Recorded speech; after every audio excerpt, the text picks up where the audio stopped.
Next, is there any other serious matter of concern bearing on your service as a juror in this case that anybody needs to bring to my attention? All right. Thank you for following those instructions. And then in regards to today's schedule, we've got a number of witnesses. I'm not quite sure how long it may go. So we may break a little bit early today, just kind of depending on the way the case comes in. And then in regards to where we are right now, we're going to, if you remember, when we broke on Friday, there was a witness at Dr. Tufts. The Commonwealth had finished their direct examination. We're now going to have that witness return to the stand, and the cross-examination by the defendant will begin. All right, and so with that, if we could recall that witness.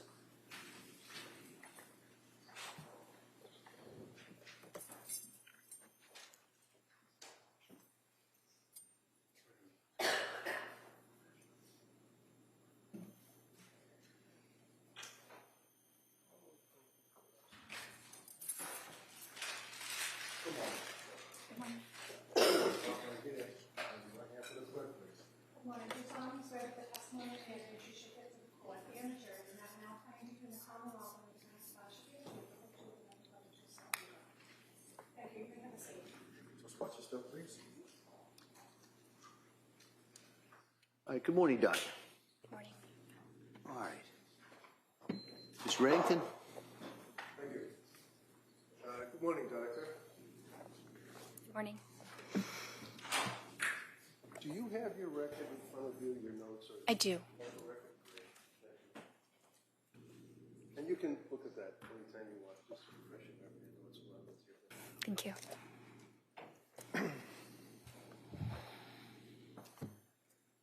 Dr. Tufts, you are presently a psychiatrist, correct? Correct. And can you tell me where you went to med school? University of Vermont. And what were the years that you were at University of Vermont? 2014 to 2018. Beautiful country up there. Great place to visit, right? It is. It's beautiful. And when you graduated from med school, you then did your residency? Correct. And where was the residency? Boston Medical Center. And can you tell me, what is it exactly that you do as a psychiatric resident or a psychiatrist resident? What do you do? You do a lot of different things. You rotate in all the different aspects of psychiatry, as well as internal medicine, so that you have a foundational knowledge of broad medical topics. You admit patients into the inpatient hospital. You manage emergencies in the hospital and in the emergency room, decide whether patients need to be admitted psychiatrically or not, and also carry a panel of outpatients. Is this a hospital that you're working in, or is it Boston University? Is it a medical center? So yes, it's the Boston University program located at the hospital, Boston Medical Center, with also a lot of time spent at the various Boston VA locations. And what were the years, I'm sorry, that you did your residency? 2018 to 2022. So you basically were working as either a person studying to be a doctor, graduating, and then becoming a resident through the entire pandemic.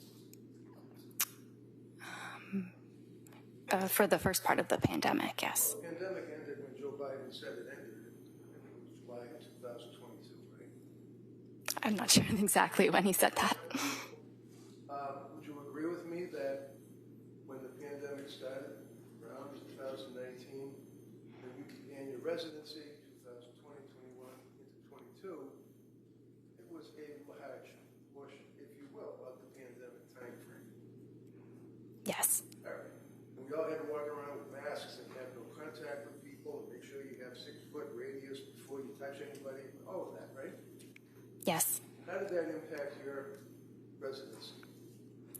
Well, I still went into the hospital most of the time, wearing the proper protective equipment, but I absolutely still provided the necessary medical care that was needed. And some of the outpatient experiences were done via telemedicine. Telemedicine? Yes, That's like on a television screen. Like a Zoom or something? it's Zoom or something similar.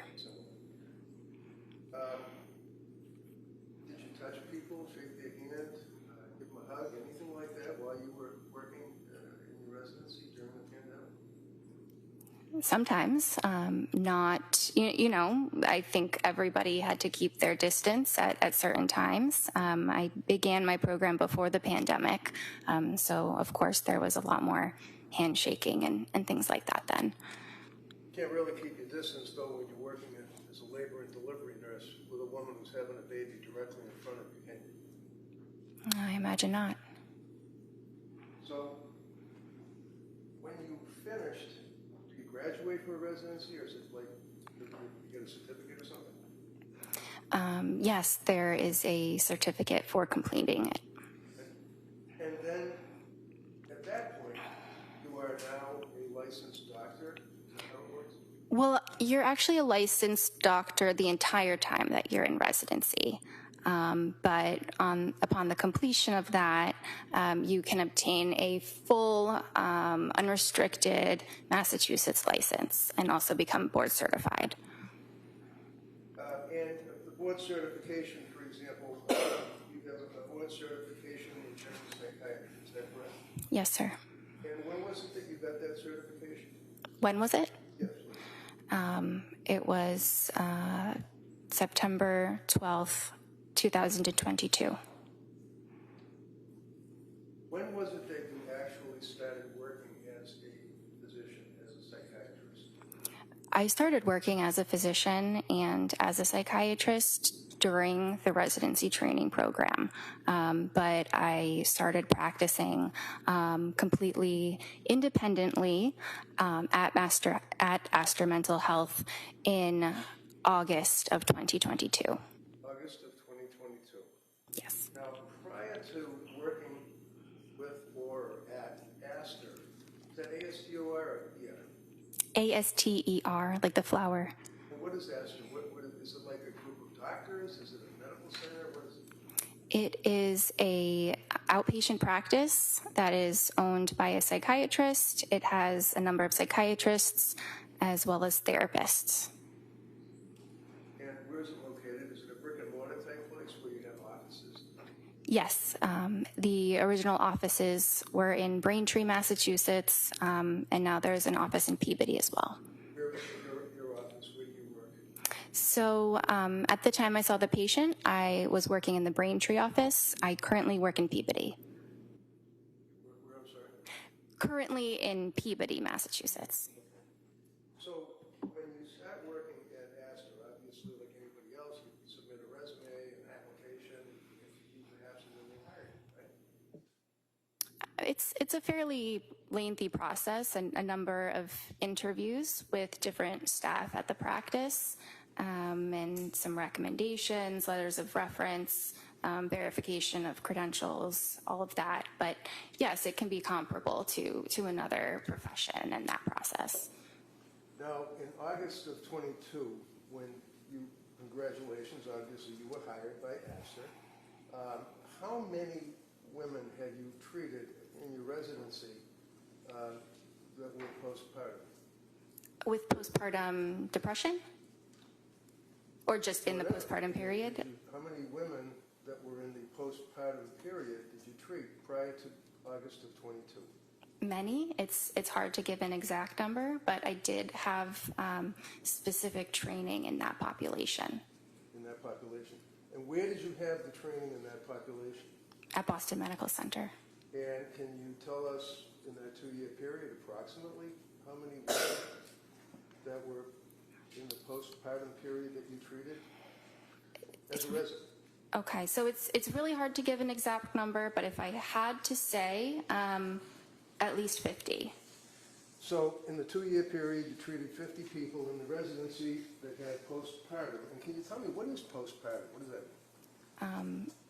Well, I just want to address that it was a 4-year period, not a 2-year period. Oh, I'm sorry. Okay. So And sorry, what was your question? Hold on. You saw 50 people in a 4-year period that had postpartum. In other words, they had been after having a baby, right? Possibly, yeah, more or less. I saw a number of other patients. I Of course. saw much more than 50, but yes. So after you had your residency and after you were hired by Astor, is that when you began in August of 22 your practice as a practicing psychiatrist? Yes. And when was it that you actually got your DEA license that authorizes you to prescribe medication to citizens? So during residency, I had a DEA license, but it was affiliated with the with Boston Medical Center. And then when I started at Astor, I had my own DEA number. I don't know exactly when, maybe sometime around August. So August of 22, you start working at Astor. August of 22, you got your DEA license individually that authorized you to prescribe medication, correct? Yes. And it was when that you saw Lindsay Clancy? I believe our first visit was September 15th, Of 2022. So you were practicing as a psychiatrist for a little more than a month. I was practicing independently with my full credentials for about a month, but the training is just immense that goes on before that. Absolutely, it must be. But that's a residency that you're talking about, right? Yes. And you know in a residency, I mean, all I know is Grey's Anatomy, but I mean, you're working under a doctor, the doctors are supervising you, and they tell you what to do, and then you report to them, correct? They don't really tell you what to do. They're there as a resource if you need additional support. But I followed many of my own patients. I was the only person in the room with them. And, my notes were signed off by an attending physician, and that attending was available for any support I needed. So in August of 22, when you started working at Astor, you actually filled out a form for your advertising. Is that correct? I believe that was handled by other people at the practice. And who would that be? Well, we have non-clinical staff that handle the administrative matters. Okay, but you're a doctor and you're out there to the public. You're advertising yourself and your services to the public. Is that fair? I believe yes. I'm not directing the marketing of our office, but yes. Okay, never mind your office. I'm talking about you. You had an ad that was on the computer that if somebody wanted to reach out to a doctor, they could see your ad amongst many others, right? Well, I don't think there was an ad. I think we have a website that had some information about myself. Okay. Now, in August of 22, up until when you saw Lindsay, how many patients in that month or so had you treated for postpartum psychosis? How many patients in a month up until that Yeah, month? I'm asking you about when you started working in August of 22 for Astor, and you are now on your own as an employee. How many patients had you treated before you saw Lindsay Clancy for postpartum psychosis? Well, in the span of 1 month, I would say none because it's a very rare disorder. Okay. But it exists, doesn't it? Absolutely. And one of the things would be the voices that people hear, right? That is a symptom of psychosis. Absolutely. And that's legitimate, isn't it? It is a legitimate diagnosis. Absolutely. Not the diagnosis. People that have postpartum psychosis hear voices, do they not? Many do. The disorder can manifest differently in different people, but yes, many people do hear voices. How about postpartum depression? How many people in that month or so before you met Lindsay did you treat for postpartum depression? In the span of 1 month, it's really hard to pinpoint that. Maybe a couple. Maybe a couple? And do you recall how long you treated them for? Again, it's hard to really pin down the individuals in a short span of time. Can you tell the jury what you put in your ad or in the Astor website that you indicated that described you? I don't recall. Well, one of the things you did is that you said that you basically were a specialist in postpartum, people that have postpartum psychiatry. You indicated that on your website, didn't you? Are you able to read the actual document? I don't remember exactly the wording. Well, you've been working now for how many years now? 3 since you saw Lindsay? Or more? Almost 4, yes. You haven't changed your ad on the website, have you? I have not personally, no. And you've read it probably a bunch of times, right? I've read it a couple of times, but I don't spend a lot of time on my website. Okay. Do you recall that you indicated that you were specializing in any particular aspect of psychiatry? Yes. It probably includes a special interest in women's health, in perinatal psychiatry, in trauma-related disorders, anxiety, and there may be some other things that were mentioned. Yeah, like women that have babies and they're suffering from postpartum depression, right? Absolutely. You advertised that after a month working for Astor, right? That's listed as one of my interests, definitely. And again, forgive me, how many women did you treat for postpartum depression in that month and a half before you met Lindsay? I don't know, maybe a couple. But I've treated many of them in the residency, which was just immediately before. So when a person needs to see a psychiatrist, generally they're not well. Is that fair? Some are not well. It really can vary. So when someone comes to see a psychiatrist like you, it's because they need help, right? Yes.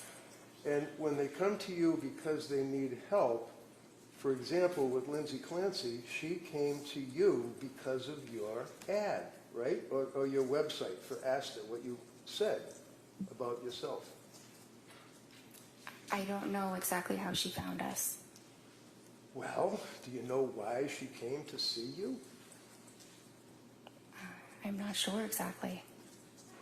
Friday, we spent a long period of time going through your initial, or the initial intake that she had to fill out. Is that correct? You recall that? Yes, we did. And the district attorney kept asking you, and this is in September, is it September 12th? Is that when that form was filled out? I believe she completed the form on the 12th. The appointment was on the 15th. So what does a person do? Do they call you, or do they talk to somebody in administration? How do you get the form to fill out? Yes, our administration handles that. And what do they do? How does that happen? They send them the documents, probably by email, and the patient fills them out. Actually, it might be all within the portal that we use. Within the portal? The patient portal, yes. Okay, and that means that you go online and you can access Astor Mental Health, and then all these little drop-down boxes would come up? Something like that. Are you aware? Is something like that, or are you aware of what it does? So because I don't handle the scheduling and the sending of forms, I don't know exactly what it looks like. Well, this is the form that you're giving a person that needs help because they're possibly mentally ill. Is that right? Yes, and what's important is that I review the forms and we go through them in the appointment. Absolutely. Yes. Now, understand that your records, Exhibit 219, I believe, the jury will have access to the Tufts records. Okay, you're aware of that, right? You know it's an exhibit. Yes. Because because you have talked to the prosecution about what an exhibit is, and you know that your records are now in evidence before this jury, right? If that's what you say, yes. I wouldn't take what I say. Well, If you don't know, that's fine. I don't know the details of how this works. All right, have you talked to them prior to your testimony? No, You haven't talked to the DA's office? no, not at all. You're a defendant in a very large lawsuit, are you not?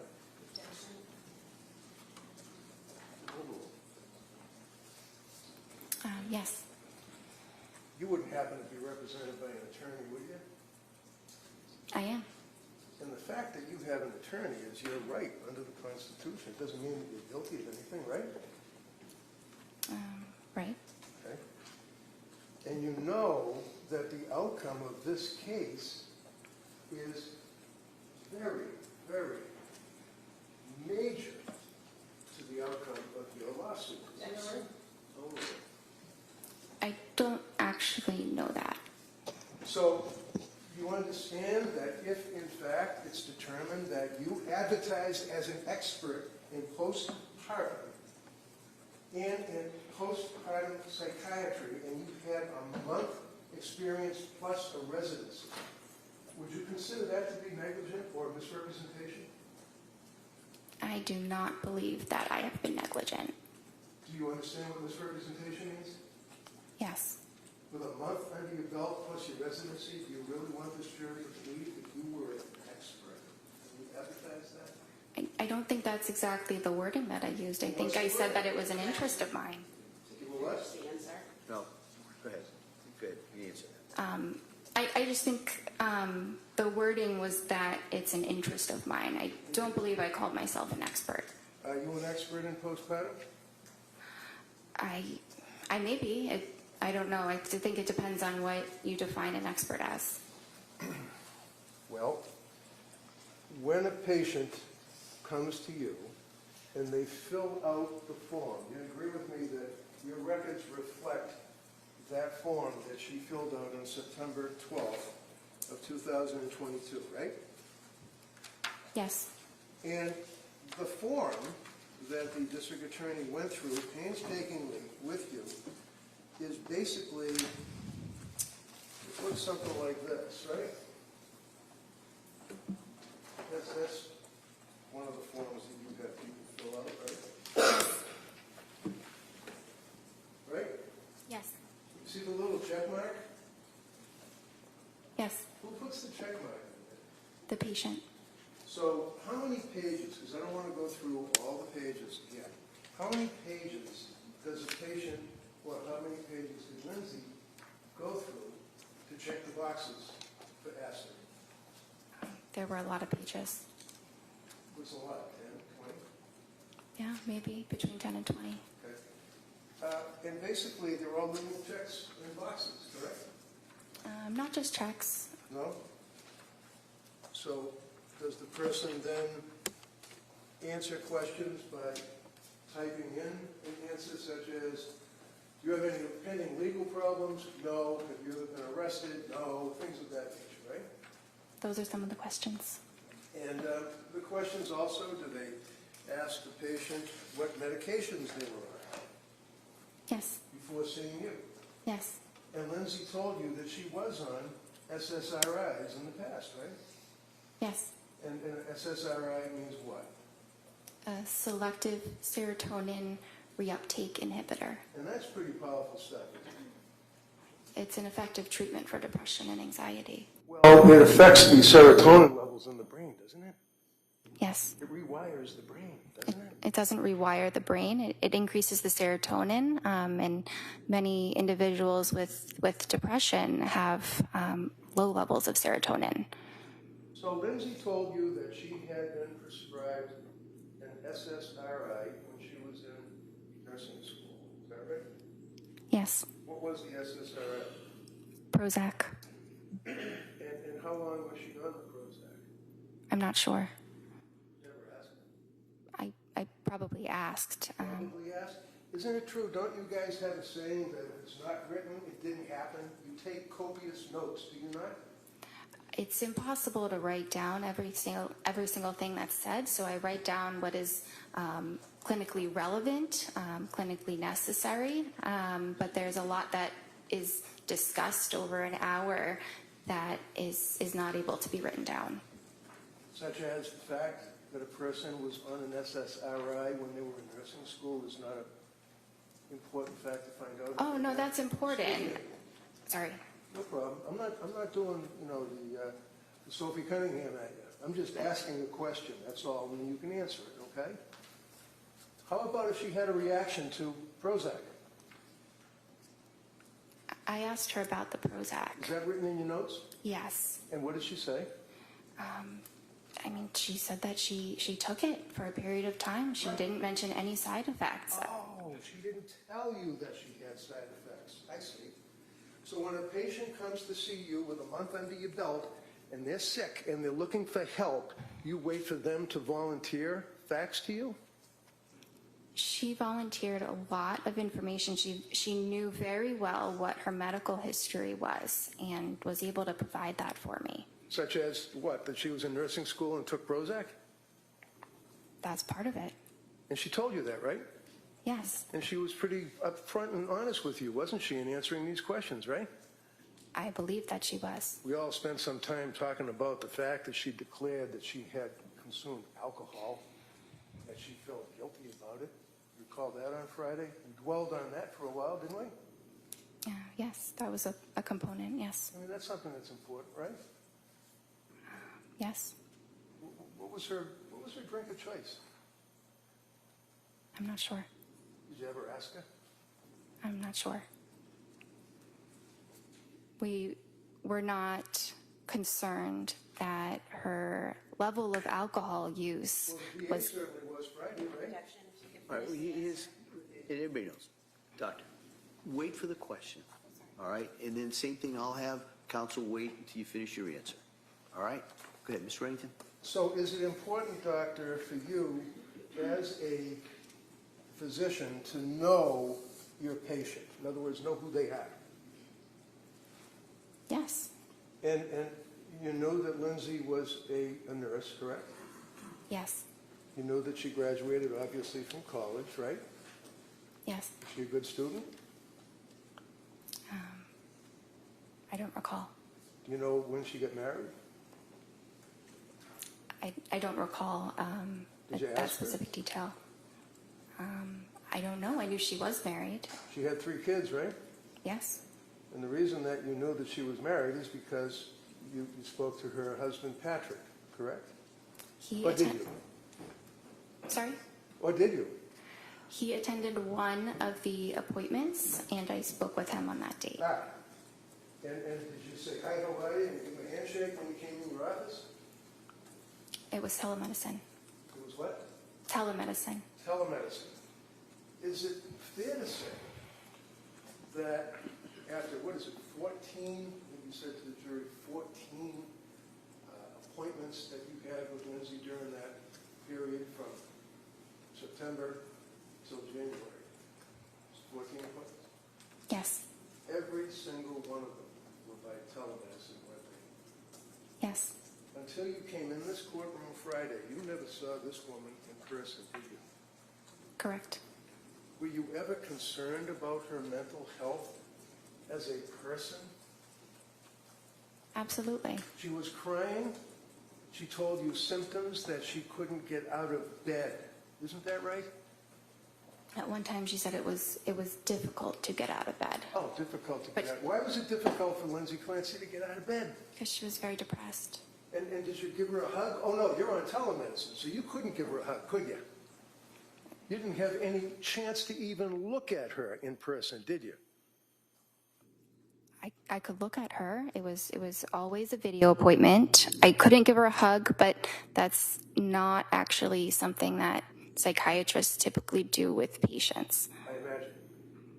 Now, I'm looking at you, and you've got the witness stand cutting you off in half, right? So I can't see from your waist down, your legs, your feet, your hands, anything. That's the same view that you have on the telemedicine, right? Yes. Isn't it fair to say that you've studied and that you've learned that there are objective manifestations that patients may have that would be a tell, like if you're playing poker, you have a tell, that would be an indicia of the fact that they're stressed or emotionally disturbed, right? Yes. Like hand wringing, right? Yes. Were you able to see the hands wringing when you were on telemedicine? I don't recall seeing her hands. Do you recall, you know how people sit there and they do this with their leg and the leg bounces because they're going through some type of emotional stress? You couldn't even see her legs, could you? I couldn't see her legs, but I knew that she was under stress. So when she came to you, September 15th, I believe, is the first time that you all actually discussed her condition, correct? Yes. And looking at the medical records, which the jury will be able to look at, it says, visit date, September 15th, 2022, and you can look along with me if you wish. Indicates why she came to see you, right? Yes. Right? Yes? Yes. Okay. Why did she come to see you? According, not guessing and speculating, never mind the TV. You just look at your notes. Tell me what brought Lindsay Clancy to your office. Postpartum anxiety. Is that it? Is that what you noted in the records? Well, those were her words when asked, what are the problems for which you are seeking help? I see. Postpartum anxiety. Now, as a psychiatrist, meeting with this young woman after a month or so of working as a psychiatrist for Asper, there are tests that you administer to a woman who's in postpartum to find out what type of anxiety they have, right? Well, there are some screening tests, but the most important thing is what the patient tells you and what my assessment is in the session. I see. And that would carry through the Tufts evaluations for all 14 of those meetings, is what the patient tells you, right? Yes, and what I observe in the session Through the television. through the computer. What, if you can tell me, is the Edinburgh test? It is a scale that looks at symptoms of postpartum depression. And when you administer, that's a major test, isn't it, for a doctor to evaluate a patient for PPD? I wouldn't say it's a major test. It's a pretty big one, though, isn't it? It's the only one that measures the postpartum depression, right?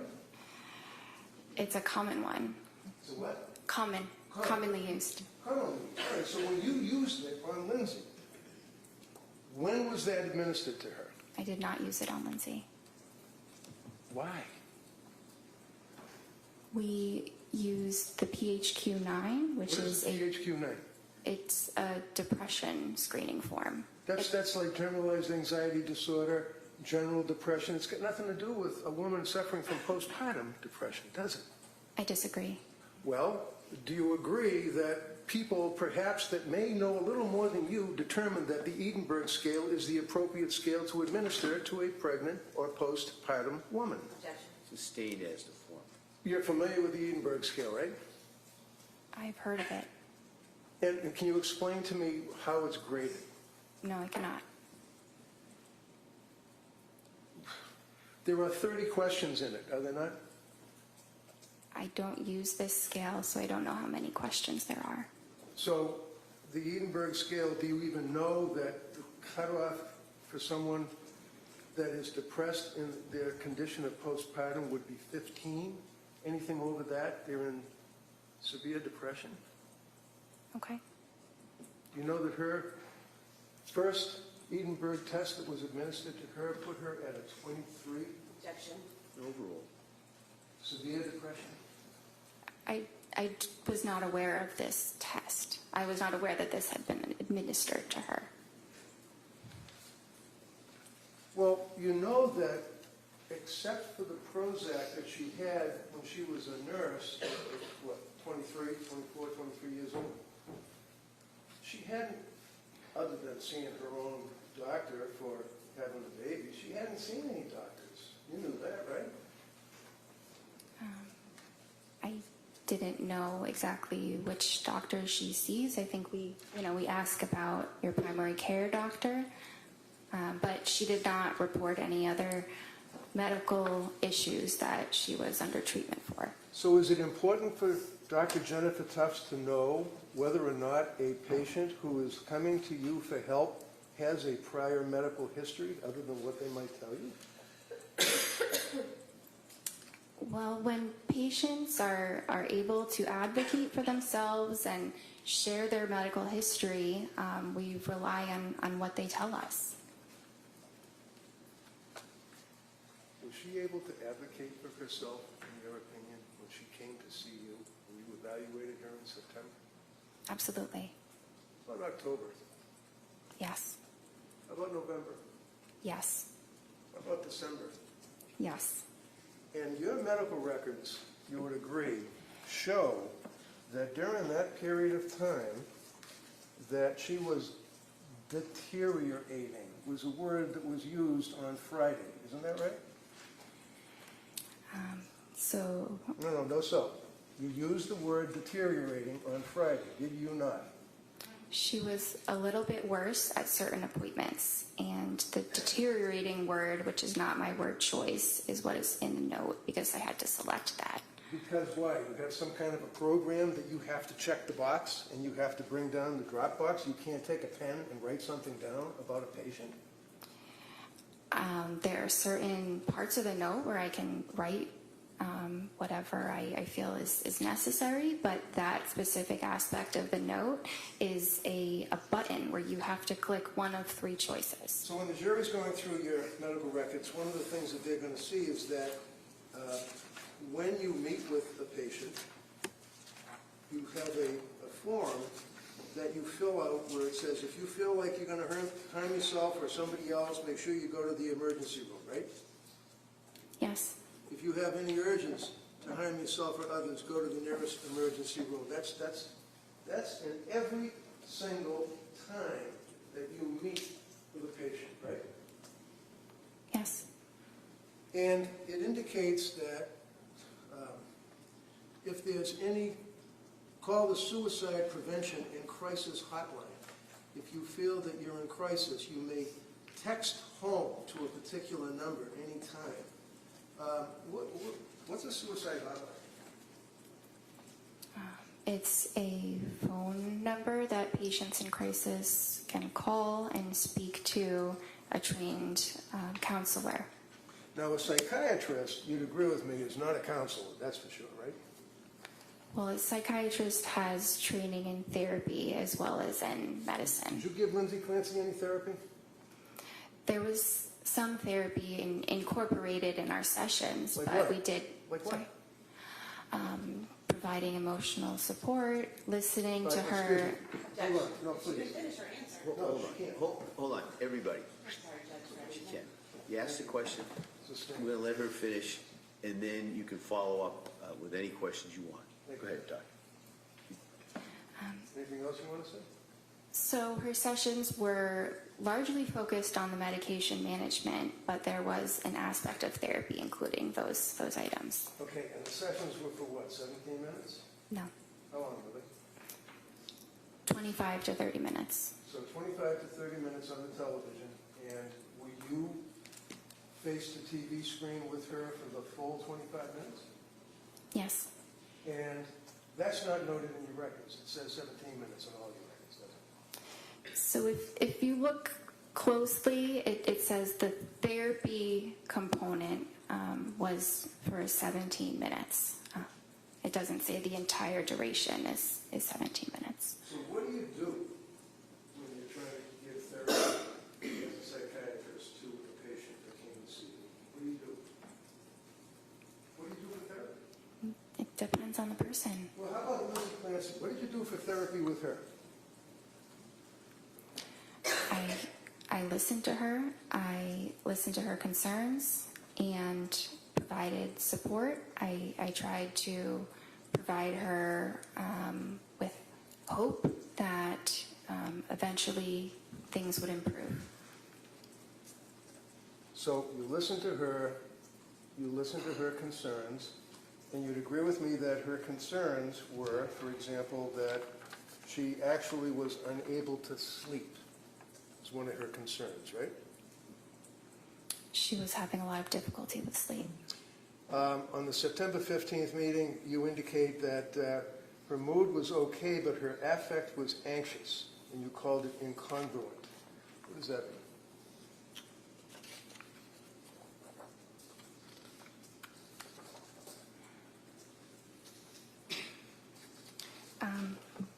So she said she was feeling okay. She appeared anxious, and she also stated that she was anxious. So one of the things that you talked about Friday is when a patient presents with an incongruent something or other, I don't remember, appearance perhaps, that would mean that they're saying, I'm okay, but they don't look like they're okay, right? Well, it could. I don't think her affect and her mood were really that incongruent at that time. I think that she didn't appear terribly depressed. I didn't say she was terribly depressed in that initial visit, but she said she was anxious and she appeared anxious. That's pretty congruent. Okay. So did you put in the report that she was congruent or incongruent? So that is not an option for me to indicate in that section, but So- it was congruent. You're like a robot. You can't take a pen and write something down. You have to do the drop box and the X's on the computer. Well, if it's on the computer, I'm limited by the options that are up there You're a doctor. Why are you limited? because of the technology. What technology? The fact that there's a form on a computer? You're trying to treat a human being who comes to you for help. And that's what's most important. What's most important was the treatment, not what is checked off on a box. Makes sense. So you were unable to make a note as to whether or not her affect and her mood appeared to be in conflict and that she would have been incongruent and that she had poor insight. You couldn't write that down. Is that right? Because the box doesn't let you. Correct. So basically she's telling you that I'm okay. Well, actually, when she came, do you know that she never saw, other than when she was in nursing school, would it surprise you, a psychiatrist? And that was only for like a week when she got the Prozac in nursing school because she was afraid of public speaking? Did you know that? I was aware that she did not have a significant past psychiatric history. I was aware of that.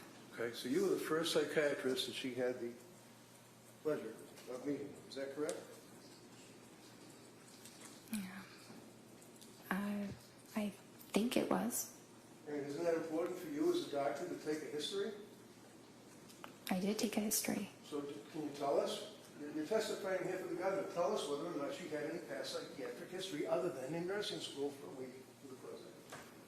She did not report any other past psychiatric history other than the Prozac and Wellbutrin.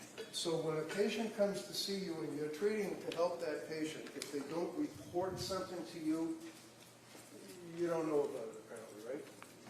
Well, I think it depends. There are certainly things I can assess, but if it's related to their history, I do need them to tell me. Well, you can't assess it unless you ask, right? Unless I ask or they volunteer it or they Of fill course, it we out in already talked forms. about the volunteering. How about you as a doctor, when you're evaluating a patient coming to you for help, do you ask them questions? Yes, You didn't ask her prior history. I did. What did she tell you? She said that her prior history was what we discussed about the Prozac in the nursing school. So, basically, other than hoping to give her hope, is what you said, for the therapy, how do you give someone hope for therapy, the other doctor? Try to encourage them and. What did you encourage her on September 15th? Sorry? What did you encourage her to give her hope on September 15th? What did I encourage her? Yeah. I don't remember exactly the words. It was Did you write almost it 4 down in years your ago. records? No, we don't write those, details of Well, everything that's the that's therapy said. you're talking about, right? Yes? Yes. And you don't write down the therapy you give the patient in the records, right? Well, I write something about it. You write it I down. mentioned No, that. excuse me. Hold on. So yes You or let no? her- Hold on. You gotta let her finish the question. You listen to the question and answer just what they ask, okay? Go ahead. You could rephrase that question, Counsel. No, I'll let her answer it. All right. I mentioned that I provided supportive therapy. What is supportive therapy? It's listening to the patient's concerns and providing emotional support and validation. So, emotional support and validation, all sounds good. Here's a young woman who was what, 20, 29, 30 years old, came to see you? Yes. And came to see you for help, right? Yes. Told you she couldn't sleep and she was anxious, correct? Yes. You know that she was postpartum, correct?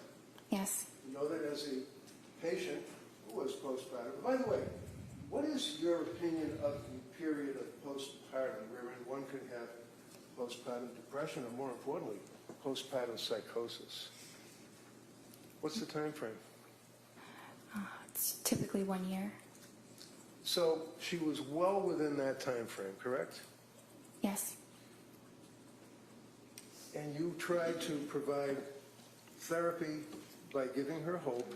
And how long do you figure did that take? 5 minutes, 10 minutes, 2 minutes? I'm not sure. I think it was different in each session. Okay.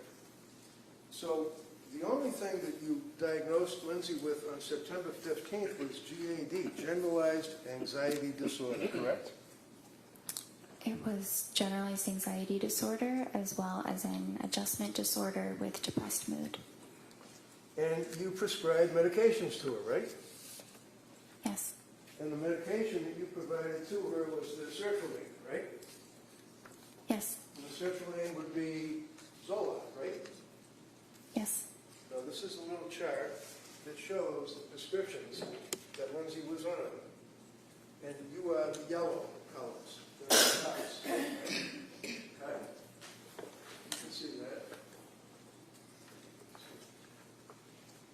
Do you agree with me that on September 15th you prescribed sertraline, Zoloft, 30 count on September 15th, 25 milligrams, right? Yes.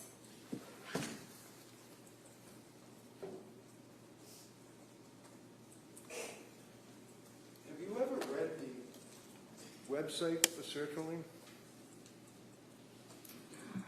The website for sertraline? Yeah. I mean, sertraline, Zoloft, is a chemical that is marketed as a pharmaceutical, right? Yes. Right? It's a pill, right? Yes. And as we said, it's an SSRI pill, correct? Yes. Do you know that Zoloft is not indicated for generalized anxiety? Why'd you give her Zoloft? It is a very effective medication for generalized anxiety disorder. So you're familiar with the drug labeling for Zoloft, is that correct? Generally. Generally. Are you aware of what the manufacturer of Zoloft indicates it can be used for, to treat?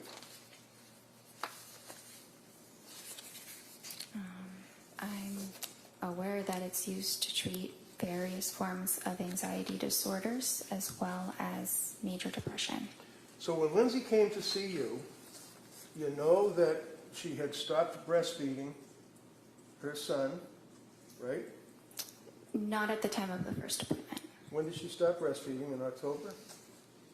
Something around then. You know that she had little or no psychiatric history other than seeing you, correct? And the Prozac, yes. You know that, in fact, that she had stopped drinking whatever it was that she was drinking, because you never asked, right? I was not concerned about her level of drinking. Well, it's in your form, right? That was at the intake, but You know that she wasn't drinking when you were meeting with her, correct? yeah, that's what she told me. Okay, and you believe what she told you, right? Yes. So when she sees you, she's not on any psychiatric, anti-tropics, or whatever they're called, medications, correct? She wasn't on any medication. Correct. And she had stopped drinking anything, whatever it may have been, right? I'm not sure when she completely stopped drinking, but yes. You don't know when she started, when she stopped, what she drank, do you? Well, I was not concerned that she was an alcoholic. That's a yes or no. Did you have any idea? Because we spent a long time on Friday talking about her guilt and having that she drank alcohol. You don't know what she drank, when she started, when she stopped, do you? I know some details about her alcohol use, but it was overall minimal. What were the details then? Tell me what the details were. There was that one little box that was checked off. What other details were there? That she drank 1 to 2 times a week, 1 to 2 servings 5 times a week. And you don't know what it was? You have no idea, right? I think she had mentioned at some point that it was calming. It was something that was helpful. I'm sorry. Calming. Calming. Okay, Calming. so it was numbing. It was like trying to numb something, I guess, right? That's one way of saying it. I mean, I imagine you've treated veterans that had post-traumatic stress disorder, right? Yes. And would you agree with me that many times when people have an anxiety disorder or PTSD, or whatever the case may be, they try to numb their feelings? Is that fair? Sometimes they do. And sometimes they use alcohol, right? Sometimes they do. But we don't know what alcohol. We don't even know if it was a beer, do we? I didn't think that was relevant for her. So, with all of that, with that information, you then prescribed Zoloft to her, correct? Yes. You went over the side effects of Zoloft, sertraline, I imagine, with her, right? Yes. Did you tell her that one of the known side effects is suicidal thoughts and actions and ideation? Well, that's specifically in children, so I don't think I mentioned that because it wasn't relevant. Not really. Suicidal ideation and homicidal ideation. There's a black box warning on Zoloft, along with other SSRIs, right? Under Yes age, or no? for children and adults younger than Lindsay. Excuse me, Doctor, I apologize. Can you just listen to my question and answer it yes or no? Is there a black box warning on Zoloft? Yes. Okay. And a black box warning is required or prescribed by what? The FDA? Probably. Probably. And it basically warns that, especially with young people or young adults, that it may cause suicidal or, God forbid, homicidal ideation. Yes? Yes. And you're aware that, in fact, the FDA has determined that that goes up possibly to a 23, 24, 25-year-old. You know that, right? I think 24 is 24. what they say. All right, I'll give you 24.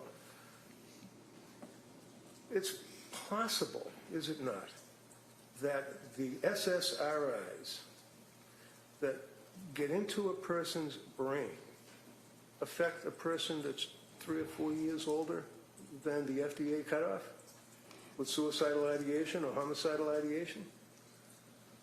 It's possible? There's a lot of development that happens in the brain between ages like up to 24 and closer to 30. The brain is fully matured at past age 24, and so it's less vulnerable than in a younger individual.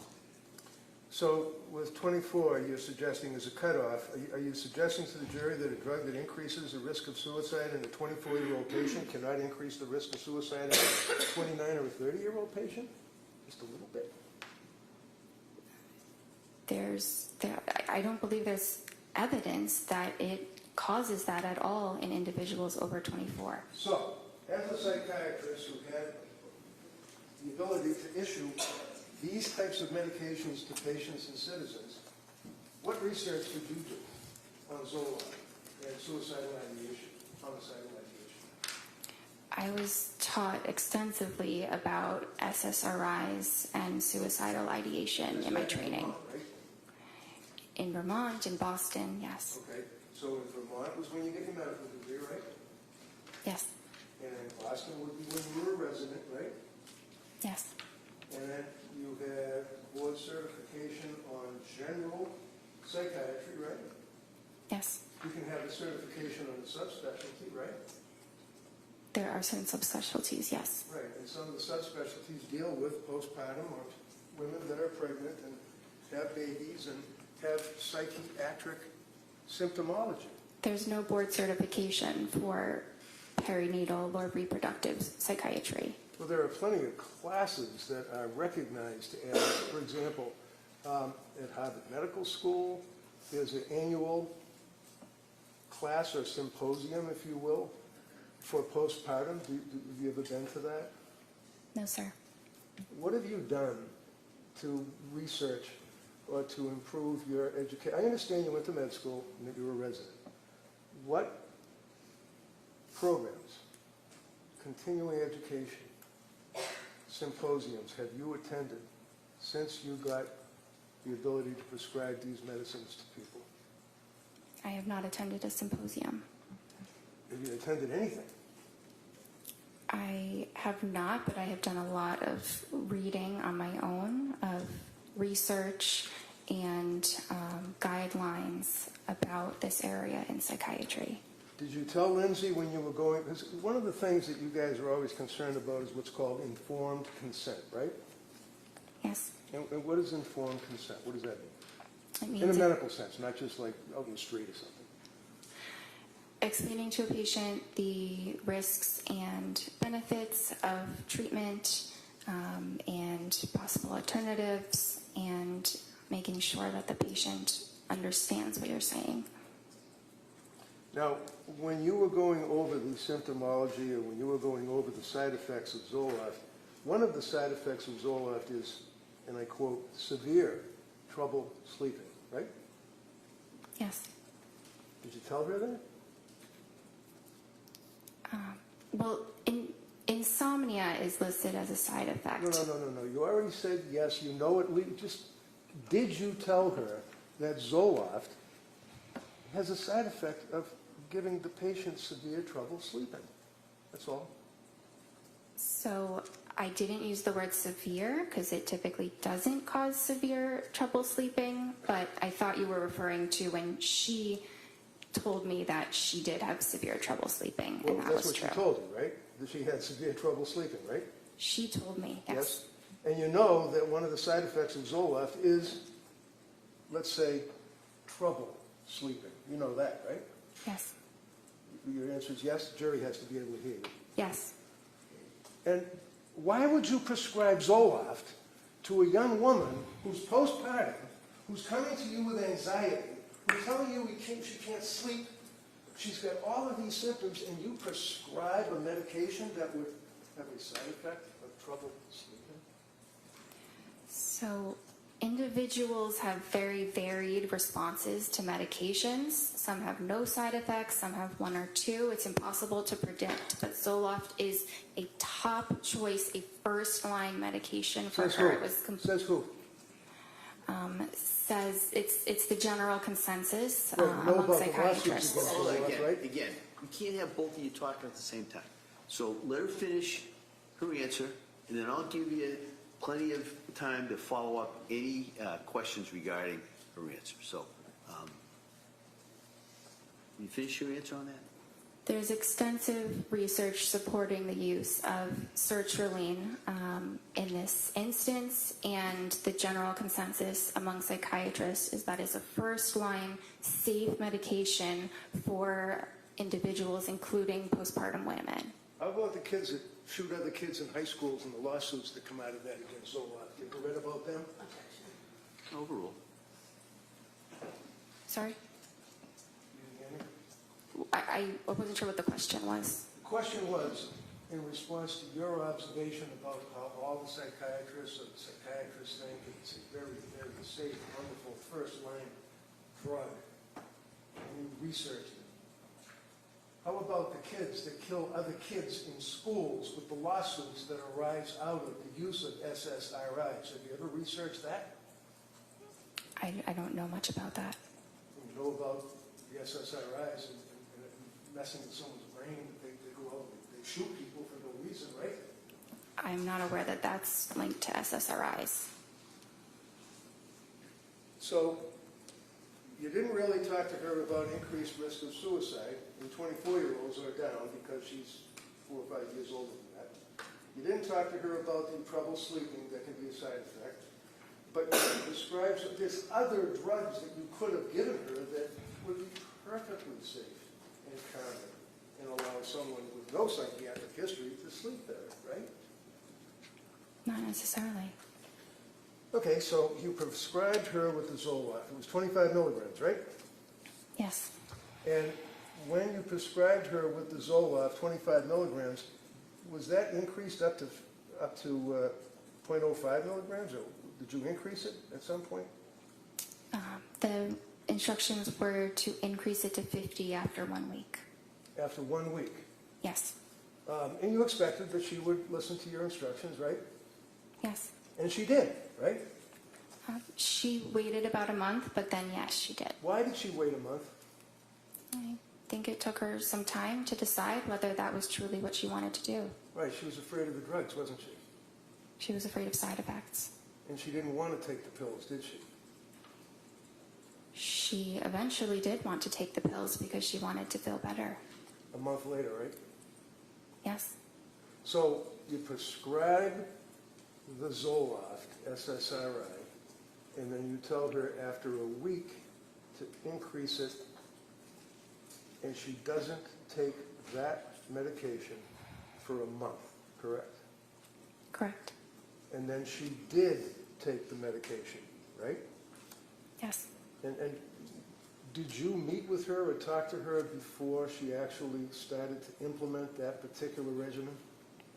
I had met with her beforehand, but I was not aware of when she made the decision to go ahead and take it.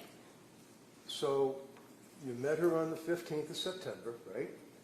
Yes. When was the next time you met her? Can I check? Sure, of course, absolutely. You can look at anything you want.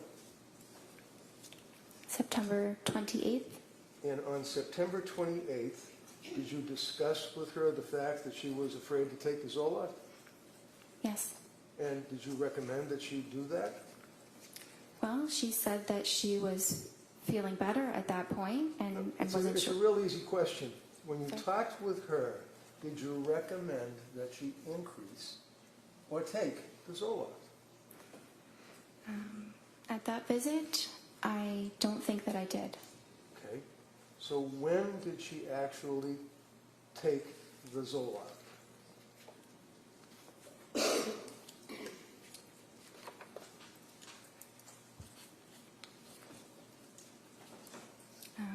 She told me in her October 20th visit that she had taken it 1 week prior. And she told you that when she increased it in accordance with your instructions, she went off the rails, right? I don't think she used those words, but she had What words did side she use effects. for you as her doctor? She felt awful. Awful. Why did she feel awful? Did she have a stomach ache? Did she have a headache? Why did she feel awful? She did have some stomach aches. She had some diarrhea and had a difficult time eating. She also had increased anxiety. She had some more depressed feelings. She had more difficulty sleeping. And what was your advice to her as her doctor on the 28th of October, after she told you about the effect that Zoloft had on her? I told her to stop it, stop the medication. Okay. Now,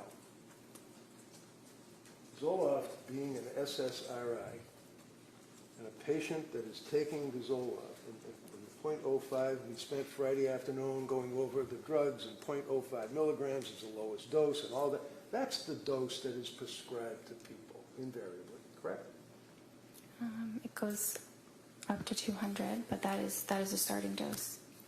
For pretty much all of you psychiatrists would agree with that, right? .05, right? 50. 50, okay.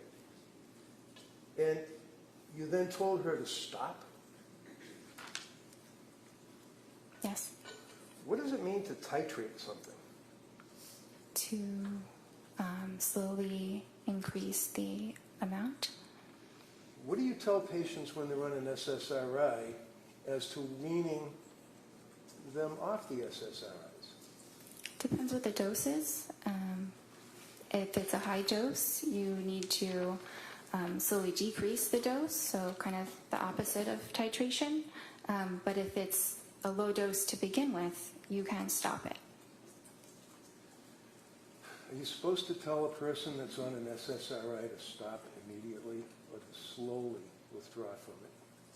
At 50 milligrams, it is perfectly fine to stop it immediately. So you didn't have any concerns at all about telling her to immediately stop taking the Zoloft. And what did you do, put her on another drug? And not immediately. Okay. So did she relate to you on that October 28th meeting that you had? Was it the 28th or the 26th? I met with her the 21st and then the 26th. Okay. Now, on the 26th of October, what did she tell you her condition was? So she was feeling back to how she was before the Zoloft, which is not great still, and that she was considering a new medication. So she was considering it. Did she do research on medication as to what medication she wanted to take? Is that what you're telling this jury? She didn't specify exactly what medication she wanted to take, but that she wanted to try something else because she was still having significant anxiety. So when you say she wanted to try something else, I'm just asking, did you tell her what you recommended she try, or is that something that she decided she'd do on her own? No, I gave her my recommendation. Okay. The only reason why I ask that is that, you know, a lot of times people might think that she's a psychopharmacologist, that she's a heart surgeon, that she's a vascular surgeon, that she knows everything about medicine. That's not true, is it? No.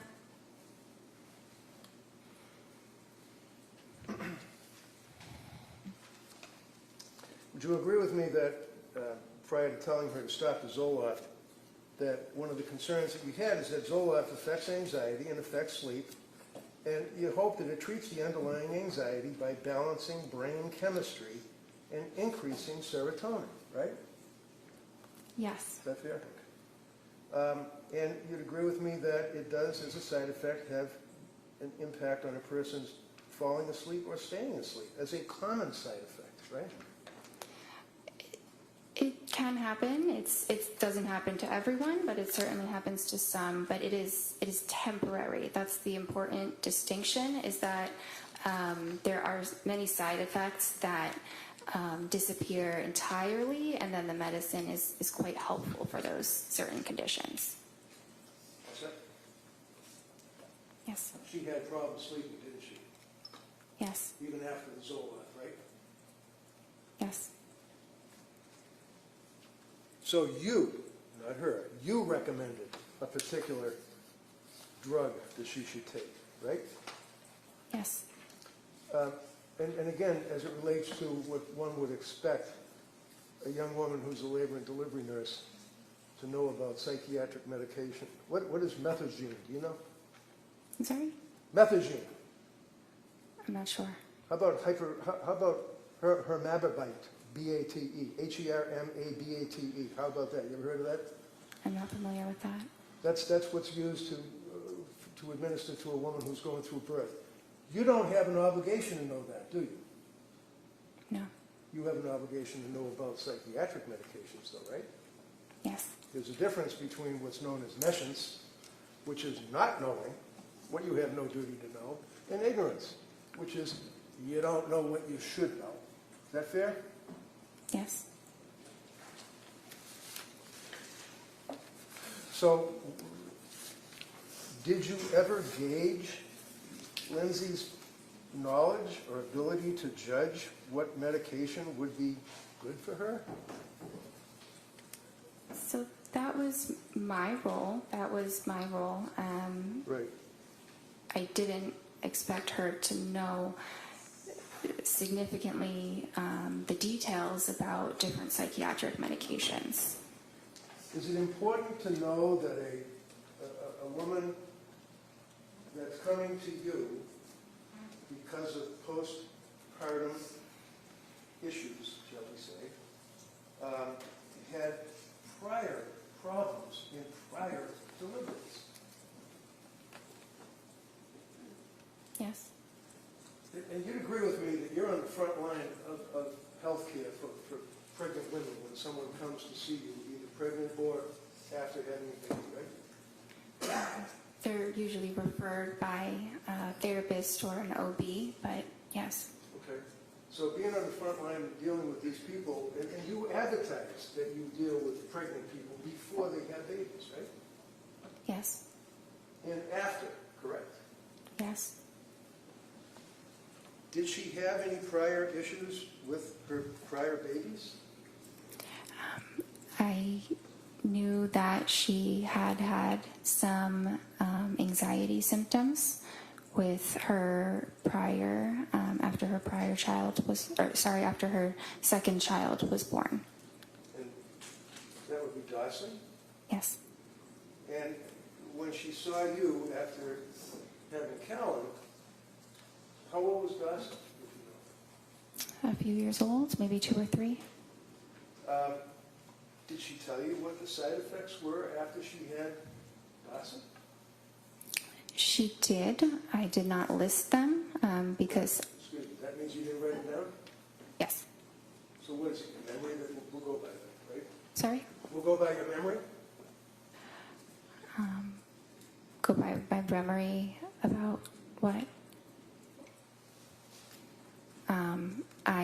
I don't recall exactly which side effects she said, but I recall that they were some of the very common ones, the ones that are temporary.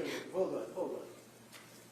You're telling this jury that you don't recall what the side effects were that she told you, but your memory is that they were general, common? Is that what you're saying? Yes, because if they were anything else, I would have documented it. Well, how about she took Zoloft? Did she take Zoloft, SSRI, after having Dawson? I think she took it for about a week. You think? Or she did? She did. So isn't that something that would be indicative of the fact that there was some psychiatric issues after she had her second child? Yes, but she did not describe them as being severe. Well, as a psychiatrist, can you ask her whether or not they're severe, or do you just wait for them to tell you? Based on her description, they did not sound severe. Tell me about bipolar. What's bipolar? Bipolar is a mood disorder that has both depressive episodes as well as episodes of mania. And is it your understanding that if a person has a difficult birth and in fact has some psychiatric attributes as a result of that difficult birth, that you should not prescribe SSRIs to that person because they could be bipolar? Having a difficult birth does not, it's not a contraindication to an SSRI. So after she had her second child, she took Zoloft, and you did not detail any side effects, and you don't remember any side effects. Do you agree that Lindsay had, at this point, a history of mental problems during postpartum? She had a history of anxiety postpartum. Anxiety to the point that she was prescribed an SSRI? Yes. And she also had mental problems when she came to see you, right? Yes. So she had mental problems after she had the second child, mental problems after she had the third child, correct? Yes. And you'd agree with me that this is not easy stuff for somebody to be talking about. People get embarrassed in our society if they have mental problems, don't they? Some do. She did, didn't she? I'm not sure. So, not documenting any of the side effects, did you think it would be important to document the side effects of the drug before you prescribed Zoloft a second time? She's telling you that she had, you don't know, but she had side effects with Zoloft.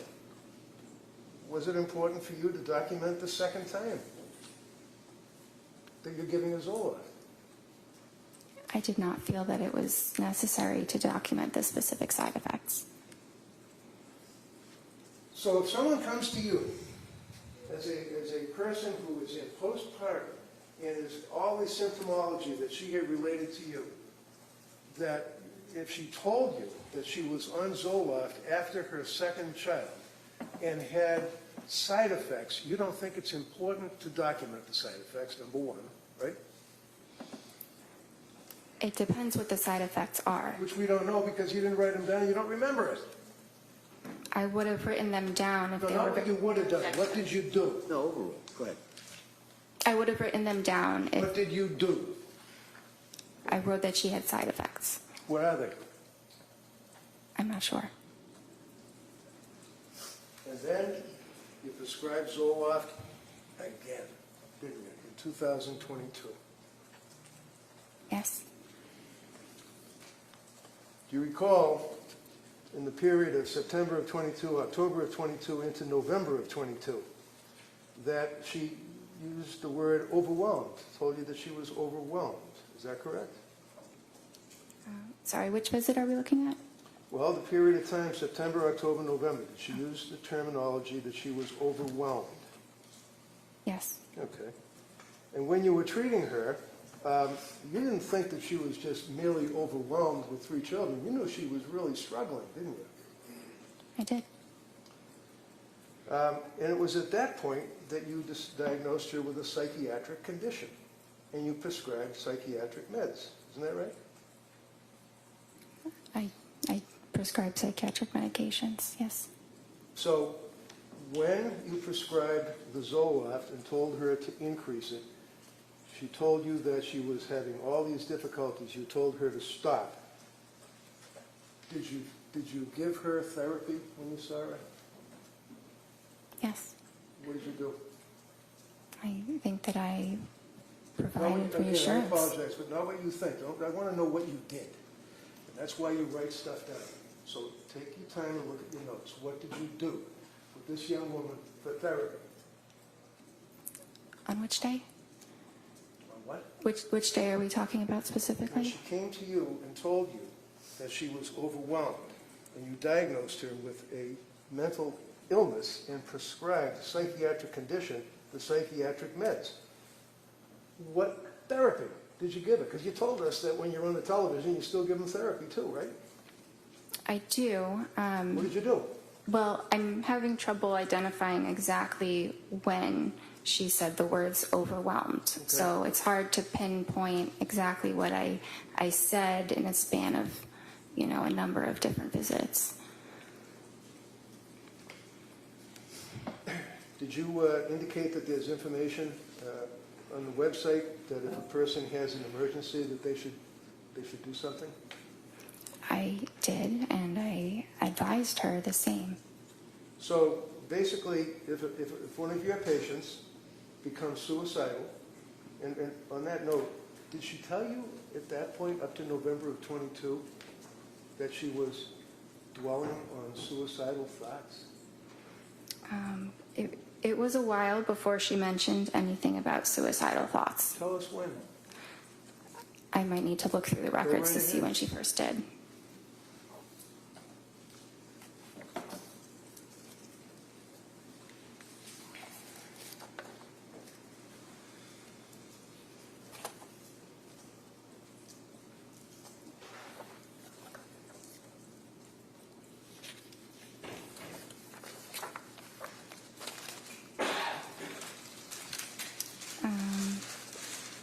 December 1st. So on December 1st, what did she tell you? That she denied feeling suicidal, but that she was close to feeling suicidal.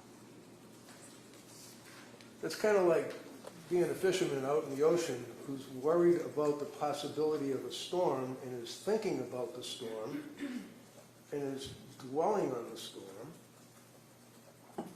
almost in fear of the storm, right? Objection. No rule. Isn't it? I guess. So when she tells you that she's, and I don't want to put words in your mouth, what did she say? She's having suicidal thoughts, or what did she say? How close to it? She denied having suicidal thoughts, but felt that she was getting close to it. Okay.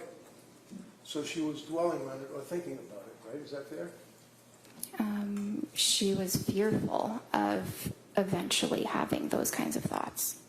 To kill herself. Yes. And how frequently were the thoughts? I'm not sure exactly how frequent they were. Did you ask her? It's Sorry? very likely that I did ask her the frequency. Wouldn't that be in your medical records? When you see some patients, you have some patients other than Lindsay Clancy at that point, right? Yes. And you document when a patient, my God, when a patient comes in and tells you that she's in postpartum distress and she's close to having suicide thoughts to kill herself, that's important, isn't it? It's important that I am aware that she's having these thoughts, What thoughts? that she is fearful she could become suicidal. And she told you, I imagine, or you asked, how frequently these thoughts were. I don't have it documented how frequently they were, but that is a question that I usually ask when we're talking about suicidal When we're thoughts. usually testifying on a murder case, we usually have facts that we can tell the jury, not speculation. Objection. Yeah. Sustained. Did she tell you, or did you ask about suicidal thoughts? Yes. What did she tell you? If you don't know, tell us. No, I know, sorry, but it's what I said before, that she denied having them, and she wasn't having them. We were meeting, but she felt close to it, close to having those thoughts. Okay. So would you agree with me that many times patients, especially psychiatric patients, may minimize their symptomology? Patients sometimes do. And sometimes when a woman has just had a child and has other little kids at home, they're worried about the government taking kids away from them, because you're a mandated reporter, aren't you? Objection. It's just the overall. You're a mandated reporter, aren't you? I am. And if she told you, I'm having suicidal thoughts, I'm close to it, and homicidal thoughts, you'd report that, wouldn't you? Not necessarily. I think it really depends on the context, but having suicidal thoughts alone is not a reportable condition. All right. So basically, we know that she was close to having suicidal thoughts to kill herself, whatever that means. We don't know how frequently she was having them. Yeah? Today, I don't know how frequently, but at that point, I believe I did know how frequently they were. Okay. So as a result of that, you then gave her therapy, I imagine, right? Through the television. Yes. And what therapy did you give her in November of 22? I gave her supportive psychotherapy. And what does that mean? It sounds great. What do you do? It's listening to the patient and providing. Sorry? Listening to the patient, like when they say they're having... Hold on. Good. Sustained. Next question. So... She could finish the answer. Right. Next question. Thank you, Judge.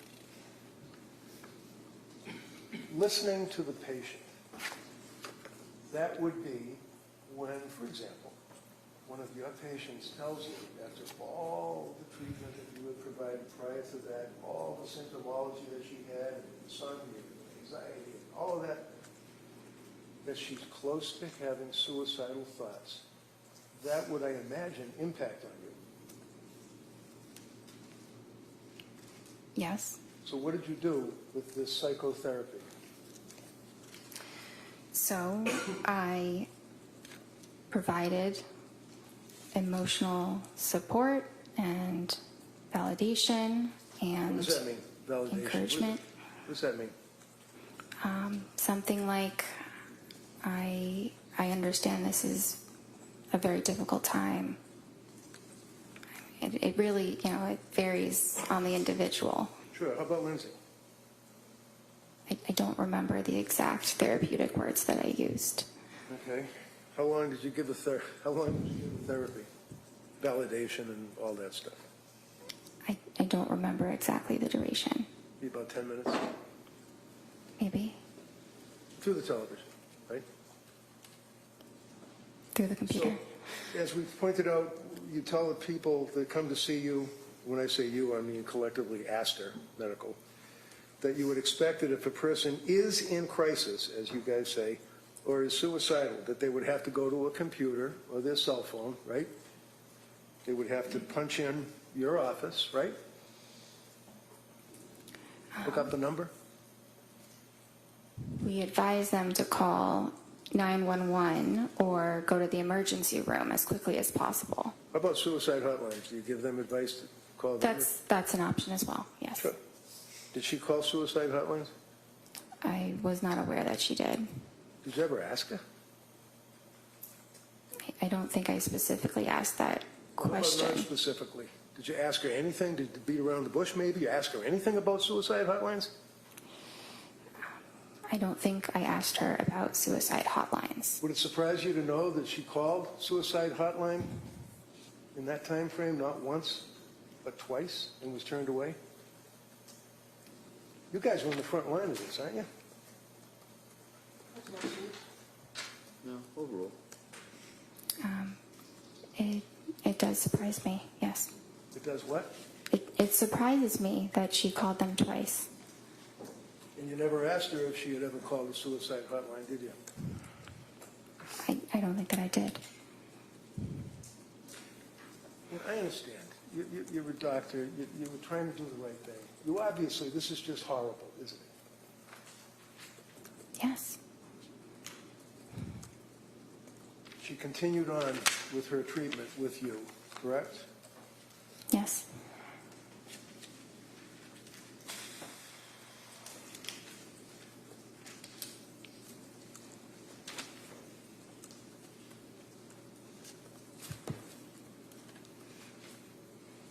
What was the next medication that you put her on?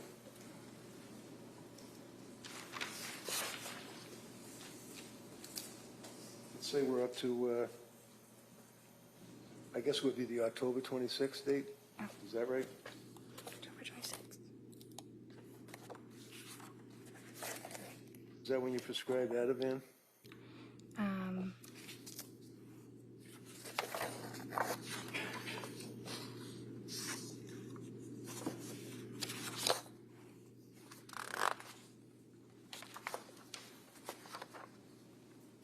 I prescribed that on the 21st. Sorry? I prescribed the Ativan on the 21st. All right. Did you prescribe anything on the October 26th appointment? Yes. And what was that? Buspirone. Buspirone. And would you agree with me that, is that also Vanspar? Buspar or Buspirone are the common names for it. Okay. You ever heard of Vanspar? V-A-N, V as in Victor, A-N-S-P-A-R? You ever heard of that? No, I haven't. Okay.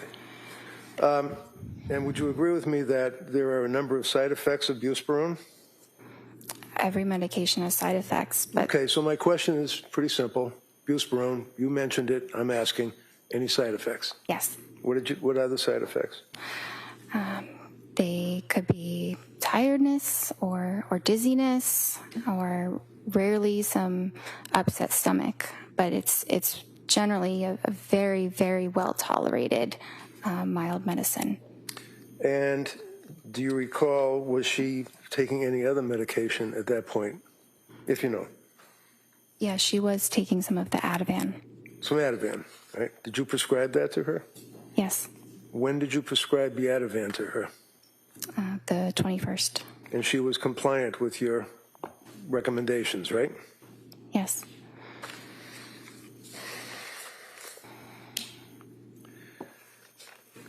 Was she also reporting to you that she was taking Benadryl, like over-the-counter stuff? It was being used as needed, yes. So that's PRN, on the records, PRN, or whatever, you take it as required, right? Yes. And she reported to you that she was taking Benadryl, right? She reported that, yes. And you didn't document how much she was taking, right? It's only available as one dose over the counter. Okay. Did she re-up the dose over the counter? Do you know? She didn't tell me that she did. Did you ask her? I don't remember asking her about if she increased it. I think she was just taking one of them. You think? Did you know that Ativan and Benadryl are contraindicated, that they can have a serious impact to the central nervous system and depressant effects? Yes, but can I explain that when they say depressant? Excuse me, the answer is yes, right? Is the answer yes? Yeah, if the answer is yes, if that's the question, the Commonwealth may be able to ask you further questions if you'd like. Well, I can't say yes to that entire statement. All right, next Did question. you discuss anything about Benadryl combined with Ativan on October 26th? I don't recall.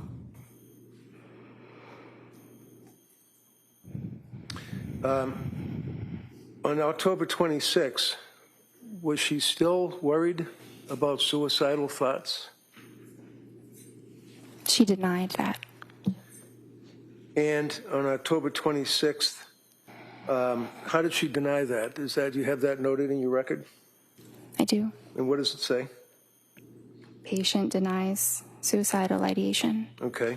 So there's a huge difference between suicidal ideation and somebody having thoughts of suicide or being close to it, right?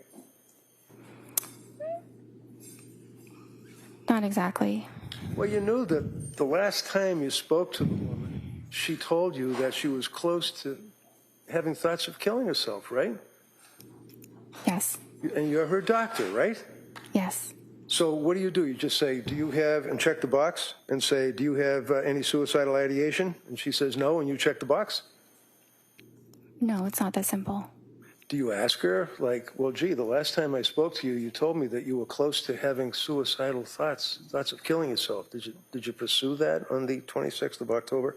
Yes. And what did she say? That she wasn't. Now, how long was that appointment, if you recall? Would you agree it was 17 minutes and then there was some therapy? The entire appointment was something between 25 and 30 minutes. And that was again through the television, right? The computer, yes. Computer. Did you also add a drug called hydroxyzine? Yes. When was that? So that was the same visit as an alternative to the Benadryl. Okay, so on October 26th, when she told you that she was taking over-the-counter Benadryl, I asked you what you prescribed to her, and you said Ativan, right? Right? Yes. And then I asked you about the contraindication of Ativan and Benadryl, right?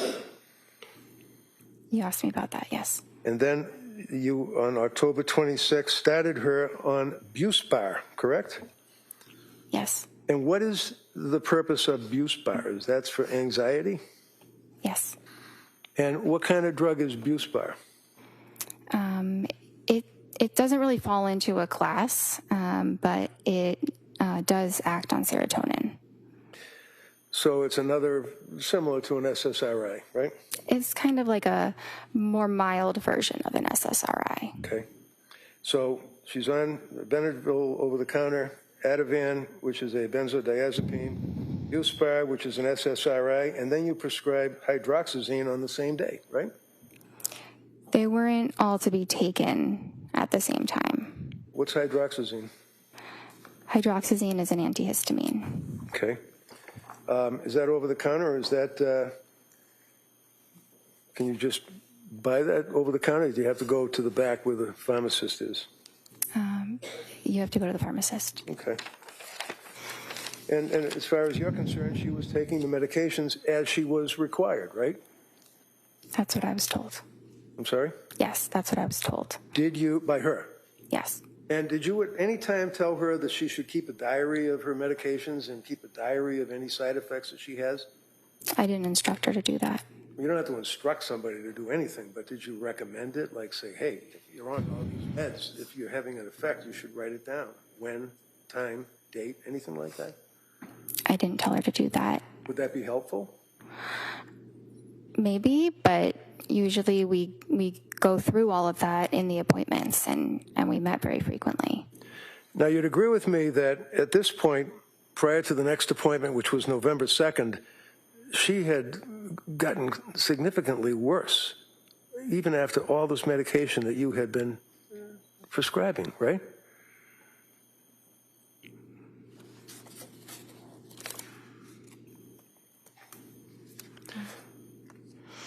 Did you make a note that she was telling you that she had depression and that she was crying, had more anxiety, insomnia had increased, brain fog, and worrying about suicide?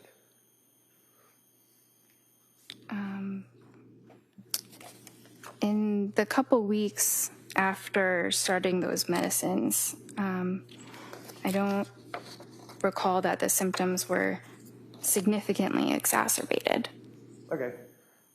Friday afternoon, you answered the DA and you said that you recall that she used the word brain fog, right? She used that at some point. I don't recall when. Okay. What is brain fog?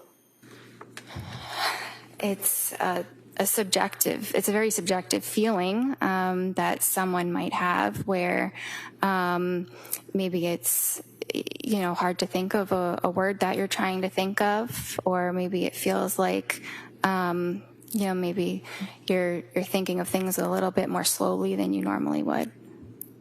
And how often was she dwelling on suicide? At what point? At the point she told you that she had anxiety, insomnia, brain fog, crying inconsolably. Objection, if we could have a date. I think he's going to get to that.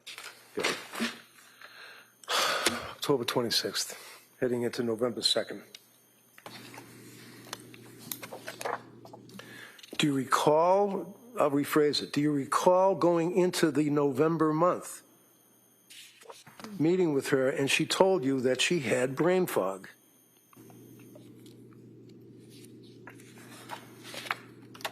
It was mentioned at some point. Okay. I don't see that on the 26th specifically. All right, so let's talk about brain fog. Did you ask her what that meant? Because when you say subjective, that means that's her interpretation. That's in her head. She's telling you, right?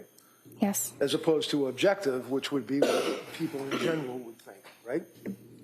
Yes. So when she's telling you, in addition to the anxiety, in addition to the crying, in addition to the stress that she was undergoing, she was worrying about suicide, she talked about brain fog. So you must have asked her, what does that mean? Subjectively, what does that mean? Subjectively means in the patient's, own opinion, that's what their experience is. Okay, so she's the one that's inside her head, right? Yes. So what were the symptoms? What is it? When a patient tells you that they have brain fog, is that something you would consider as being a potential side effect of the medications that you would put her on? It depends. On what? I mean, sometimes it could be, and sometimes it could be unrelated. It's a symptom of depression as well. So sometimes it's hard to tell what it's attributed to. So at this point, heading into November, your answer was to prescribe more medication, 3 more drugs, right? You prescribed Ativan, or increased the Ativan. What was her load for Ativan at this point? Do you remember? Sorry? What was her milligrams, if that's right, or nanograms, whatever it is, on the Ativan, on the script that you had provided her? Objection, if we could just have a date. I think you said, no, if you can answer that, go ahead. Which date are we referring to for the Ativan? Because there were there. I'm sorry. She already objected. He already said you can answer it. When did you increase her Ativan and to what level? So she was prescribed Ativan 0.5 milligrams. Right. And then when I next saw her, she said it was a little bit helpful. So I said you could increase it and see if 1 milligram is more helpful. Did she increase it? Yes. And when was the next time you saw her to talk to her on the television or on the computer? Well, I saw her on the 26th, and then I saw her on the 31st. I'm sorry. How was she on the 31st? Halloween. Sorry. How was she? That's not my note. That's her therapy note. Okay. So how about this November 2nd? Was that the next time you saw her? I saw her on November 2nd. And she told you that she was hesitant to use the medications, the Buspar and the hydroxyzine, right? She said she was hesitant to try the Buspar. She was scared of the drug. She was scared of the drugs, right? She was afraid to take a medication. She wasn't doctor shopping and asking you to give her drugs so she could get high. She was asking you for help. Isn't that right? Yes. And she was afraid to take the drugs and told you that she was afraid to take the drugs, right? She told me she was afraid to take the Buspirone. Did you advise her or counsel her or give her therapy about that? Validations? Yes. And what did you tell her? Well, I advised her of, the risks. What were the risks? Well, the risks of medicine, like we had said, sedation or dizziness. Okay. How about interfering with sleep? Buspirone doesn't usually interfere with sleep. Not usually? Did you ask her about any thoughts of suicide or being close to having thoughts of suicide? Yes. Did she indicate to you that she had any thoughts of suicide at all? Not at that date. Did she use those words, or is that a box that you checked off? I don't remember her exact words, but we talked about suicide or, thoughts of hurting yourself. Right. And there's a distinction between, in your records and the notation, between suicidal ideation and I quote, worrying about, thinking about suicide. Would you agree with that? Yes. And what did she mean when she told you, as her doctor, that she was worrying about, thinking about suicide? You mean in the prior appointment? I'm talking about a woman that's sitting in front of you on your television or your computer telling you that she was worried about thinking about suicide. Well, on the 2nd, she didn't say that. Okay. When was the next time that she told you that she was worried about or thinking about or suicidal ideation?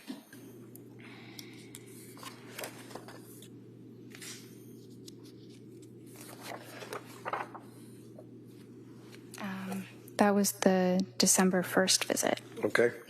So go back to the November 2nd visit. Would you agree with me that she, after you talked with her for that period, however long it was, that you then brought up 4 medications to her, recommending that they might be safer, and I quote, safer alternatives?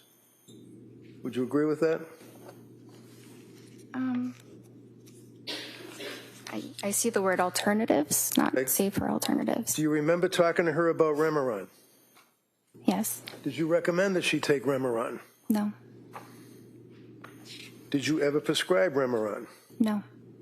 And is that mirtazapine, as far as its generic name? Yes.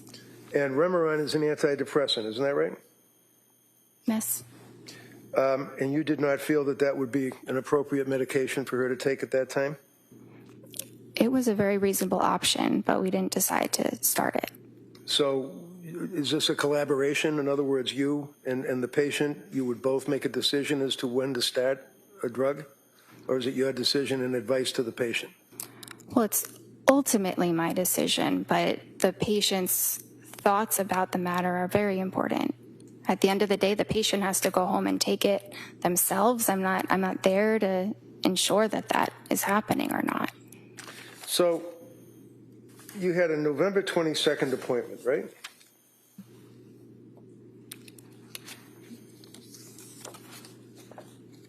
Yes. And it was at that time that she told you that she had been to see South Shore Perinatal Clinic, right? Yes. And did she tell you why she was seeing someone from the South Shore Perinatal Clinic? I think she told me that it was because they were exclusively focused on treating perinatal conditions. Yeah, but so were you, right? Not exclusively. I'm a general psychiatrist. I see. And did she mention the name of any doctor or nurse practitioner that she was seeing at the South Shore Perinatal Clinic? Yes. Who'd she mention? I think she said something about Julie. Paul? Yes. Okay. And a woman by the name of Nurse Gelada? I heard her name a little bit later, but Okay. yes. Did she advise that, in fact, by script, she was using Ativan and Benadryl, and you told her to taper off the Ativan at that appointment, right? Had she tapered off the Ativan?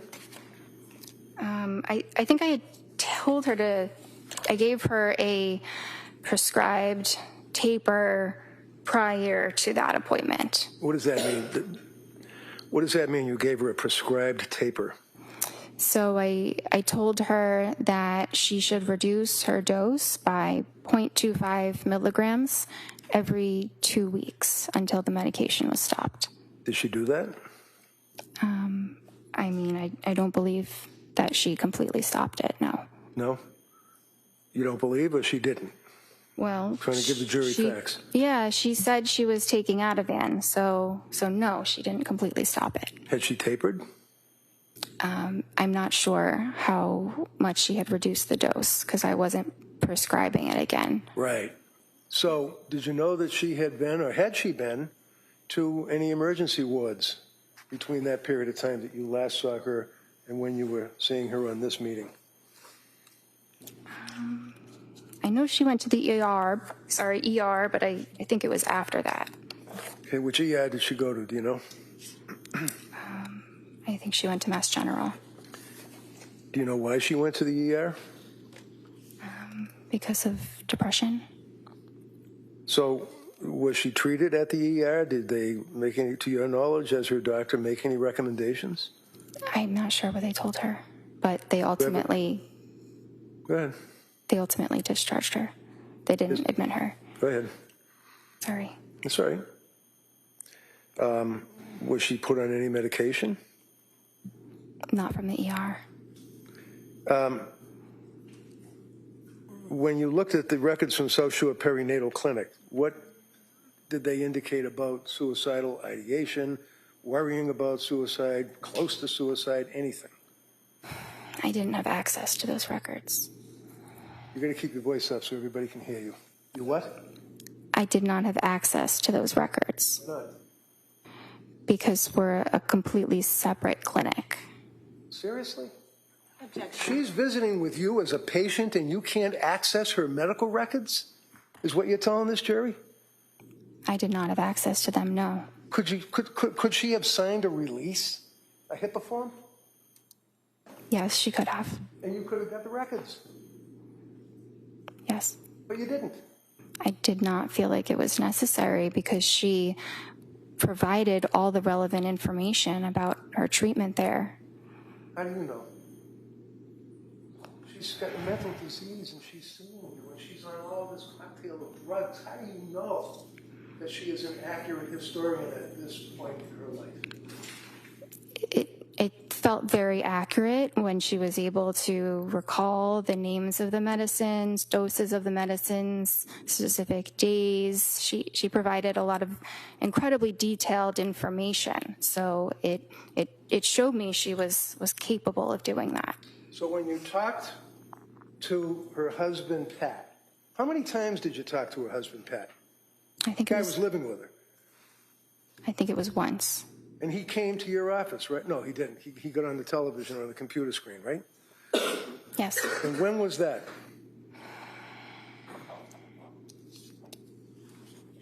I think it was the December 16th visit.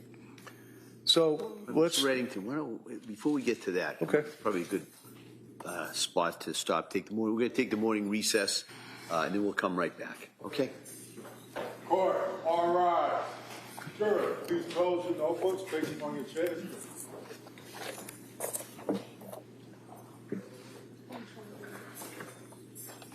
This way, please.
in session. Please be seated.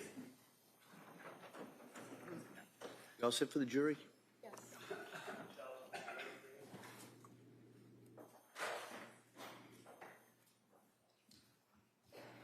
Court, all rise. Jurors enter.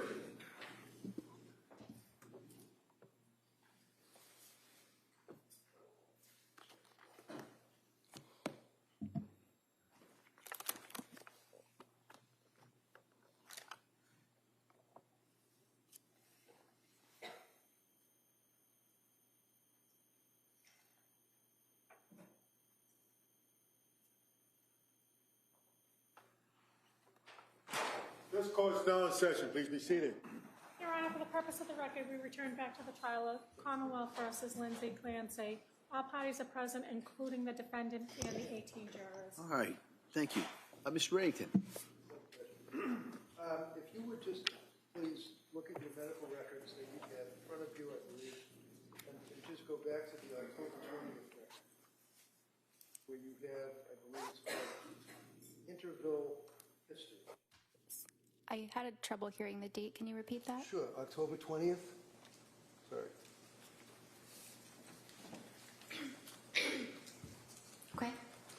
So looking at the interview history, that's when that you decided to start Zoloft. It says a week ago, right? That's when the patient started it, yes. Okay. And she then increased the dose, and it says last night, right? Yes. And what was she telling you on the computer screen when you were talking to her? What did she say about increasing the dose of the Zoloft? That she felt awful. She couldn't sleep. Had insomnia, which became worse when she increased the dose. She didn't want to eat. She was having diarrhea. Food felt really unappealing. She was more depressed on it, crying all day yesterday, which is not normal for her. She had some mental fog and was terrified to start something new. Did she also tell you about her anxiety level? Anxiety was really bad even before med. Now hard to differentiate. Overnight racing thoughts, paranoid of getting suicidal thoughts, something bad happening, doesn't want to be alone. That must have given you concern that you had a pretty sick patient on your hands at that point, right? I was concerned, yes. So you gave her some therapy, did you? I gave her some therapy in conjunction with discussing all of her symptoms and assessing her and managing the medication. Okay, and again, I apologize. You have to keep your voice up so people can hear you way down here. So when you say you were talking about the symptoms, and what did you do? Just talk about the same thing that we've just gone over, the symptoms? Well, there were a number of them to discuss in more detail. That's the summary of them. Okay. So did she discuss it in detail? Yes. Did she tell you that her symptomology at this point on October 20th was so bad that she had to have her mother come and stay with her? Her mom was coming to provide support, yes. She wasn't coming to provide support. She was coming to stay with them, to live with them, wasn't she? Yes, I don't know for how long, but yes. Did you bother to ask her? Why is her mother having to stay with them? Because she needed some help. Do you know how long the mother stayed with her? I don't. Do you know that she ended up sleeping in the basement? I don't. Do you know that she ended up sleeping with her mother? I don't. So you decided that you'd stop the Zoloft and you would monitor closely, right? Yes. What does that mean, that monitor closely? Well, I saw her the next day, so that's monitoring, an example of Okay. monitoring closely. So this would be on October 21st that you saw her the next day, is that correct? Yes. Now, on the 20th, you made reference to the fact that you also recommended that she try fish oil and things of that nature, natural remedies. Yes. You also wanted to look into what's called Zulresso, Zulresso. Yes, What's Zulresso? it is a treatment for postpartum depression. And when you say that you were looking into it, what did you do? Did you find out if it was available and if she could participate in the program? I did some digging online to see where it is done and how to do it. I hadn't officially recommended it, so I had not started that for her. It's not really an easy medicine that I can just start It's not because what? I'm sorry. sorry, it's not a medication I could start on my own. It is it's infused through an IV in a hospital, so it's a bit difficult to coordinate. It's a 60-hour infusion, right? It's a long infusion. That sounds right. And it's about 2.5 days of infusion, and it has to be under hospital circumstance, and the only hospital around here is in Rhode Island, right? Yes. And did you ever recommend that she do that? It was something to consider. I couldn't make the official recommendation because that's not something I prescribe. Why? Because you can't pick that up at the pharmacy. Well, no, obviously you have to go to a hospital setting and basically have an infusion through your veins for 60 hours or 2.5 days, but why didn't you look into it or recommend that she do that? Well, I did look into it. So what happened? She ended up actually going to a partial hospitalization program at the hospital that does it. I don't believe the program was completed, but she went. And I advised her to discuss it with them because they have access to that medicine. I don't have access to it. Of course not. Is this Women and Infants Hospital in Rhode Island that you're talking about? Yes. So when you looked at the medical records for the Women and Infants Hospital, did they make reference to your inquiry for Zulresso? I never received records from women and infants. Did you ever look at them or even online? Online? Yeah, like online, like you do when you talk to patients. No, I never had access to them. Why? It's similar to South Shore. It's a completely separate hospital that I don't have access to. I don't work there. Well, of course you don't work there, but you're a doctor and you're treating a patient who's got medical records that you could access through a HIPAA release, right? Yes. Why didn't you do that? Well, she didn't ultimately end up having any treatment there, so it didn't seem necessary. She didn't end up having any treatment there, so it didn't seem necessary. You can't just walk into that place and say, hey, I'd like some Zulresso, can you? I don't exactly know how it works.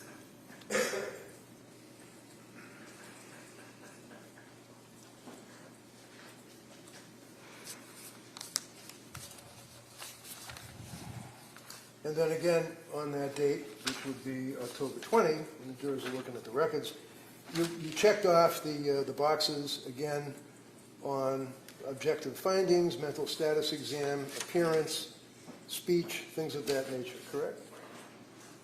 Yes.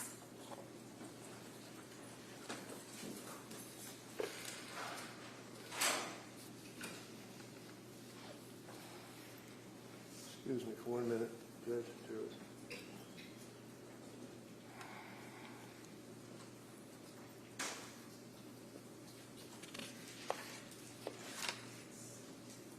So when she was telling you on that date that she was in quoting your record, paranoid of getting suicidal thoughts and something bad happening, doesn't want to be alone, what did she mean by that?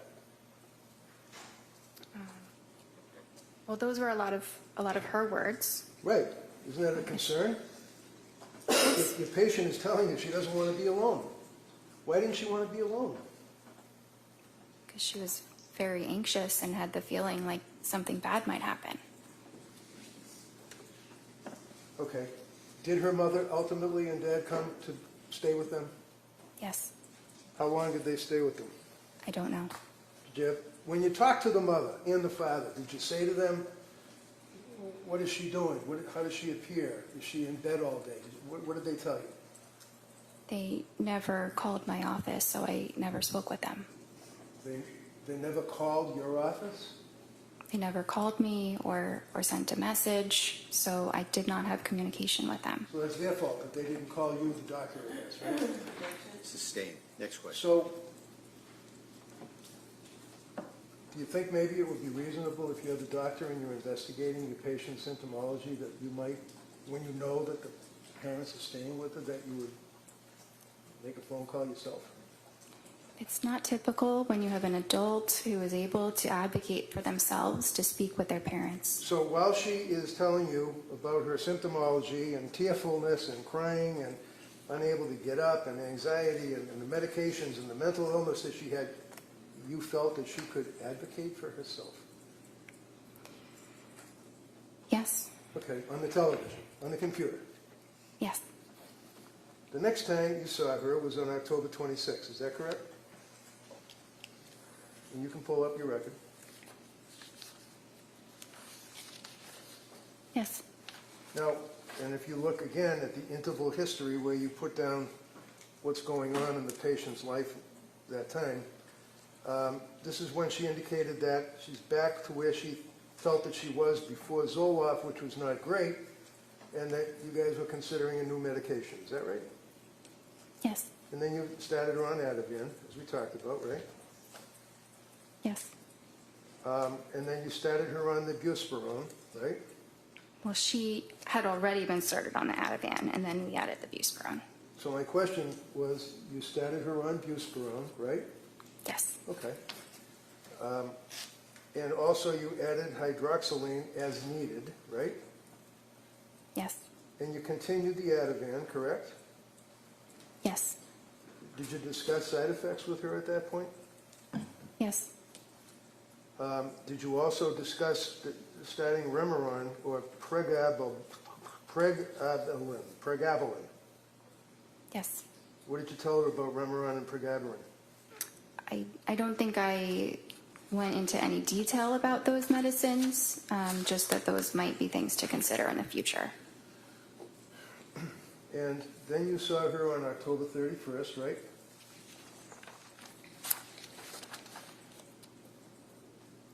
That was her, I think that was just a therapy appointment with a different provider. Would that be Jennifer McAllister? Yes. So it's a different provider in the sense that she works for Astor, right? Well, yes, it just wasn't myself. Right. So on October 31st, they did a suicide assessment, or she did, right, McAllister? I wasn't there. Well, I know you weren't there, but these are medical records that have been introduced into evidence that the jury's going to have in the jury room. Objection, is that a question? No, good. Next question. McAllister did a suicide assessment, apparently, right?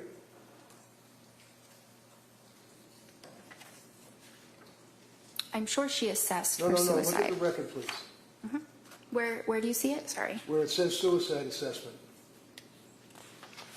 There's only 4 pages for October 31st. Yeah. Well, actually, there would be 8 because it's 2 sides.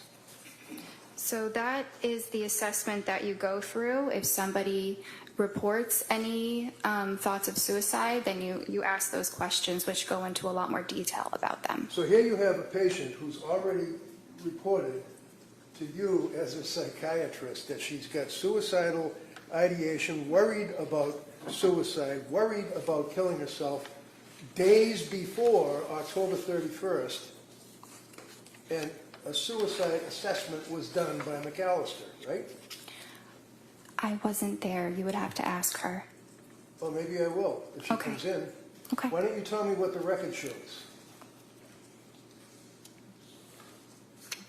Did they do a suicide assessment?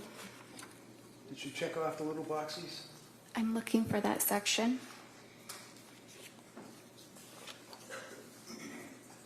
It says that patient denies suicidal or homicidal ideation at this time. Okay, so again, this is on October 31st, right? Yes. The patient, within a period of a couple of days and meetings with you, that McAllister has access to because the records are within your business, right? It's not my business, but yes. Has reported suicidal ideation and fear and dwelling about killing herself and afraid of those thoughts, right? Let's see. I just want to be absolutely clear.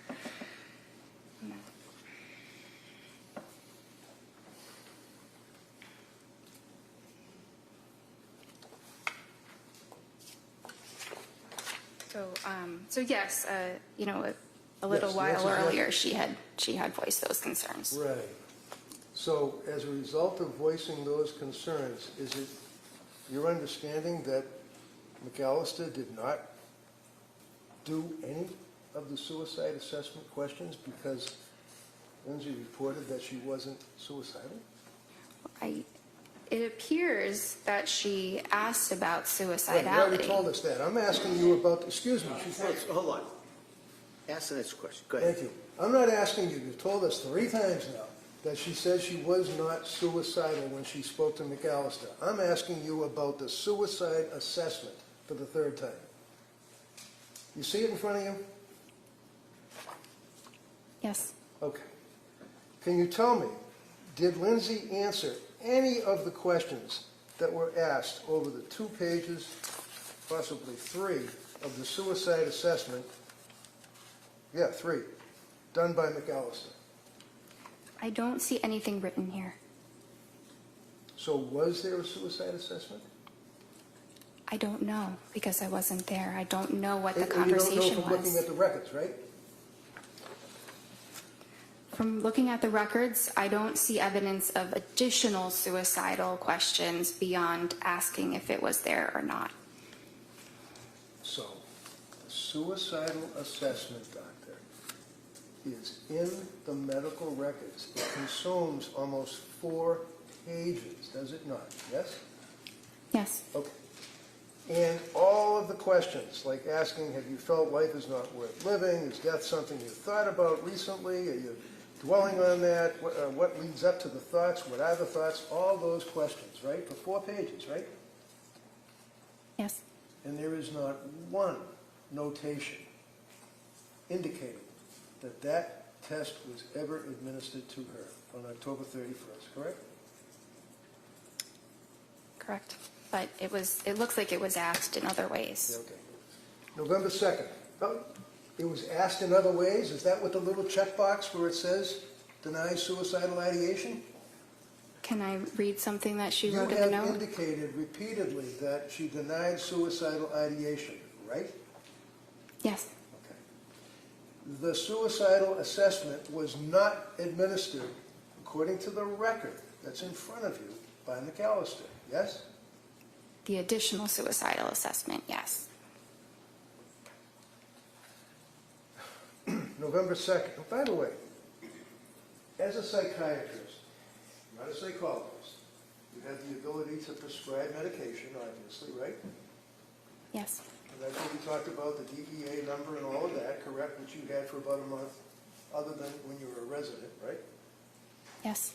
So you're prescribing these SSRIs and antipsychotics and antitropics or whatever they are, and it's important as to the metabolism of your patient with those drugs, isn't it? Yes. Okay, you can voice it. What does metabolism mean? The body breaking down the medication. So how is it that you can determine how the body of your patient is breaking down the medication that is in their brain and they're complaining about all of these symptoms? How, as a doctor, do you determine how the body's breaking it down? We don't typically have any specific testing that we do to understand that. How about a blood test?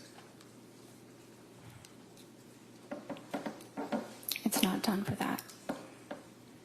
It's not done for that, meaning a blood test is not done to determine the metabolism of your patient, of your medications? Are you referring to genetic testing? No, I'm asking Okay. about the metabolism. I'm not Okay. talking about genetics. I'm talking about the metabolism of the SSRIs in her body. Okay. You can tell that metabolism rate through blood testing, right? Not in the way that you're describing. Okay, what way would it be? There is genetic testing that can give information about metabolism. Like what? It can talk about different enzymes that a person might have to suggest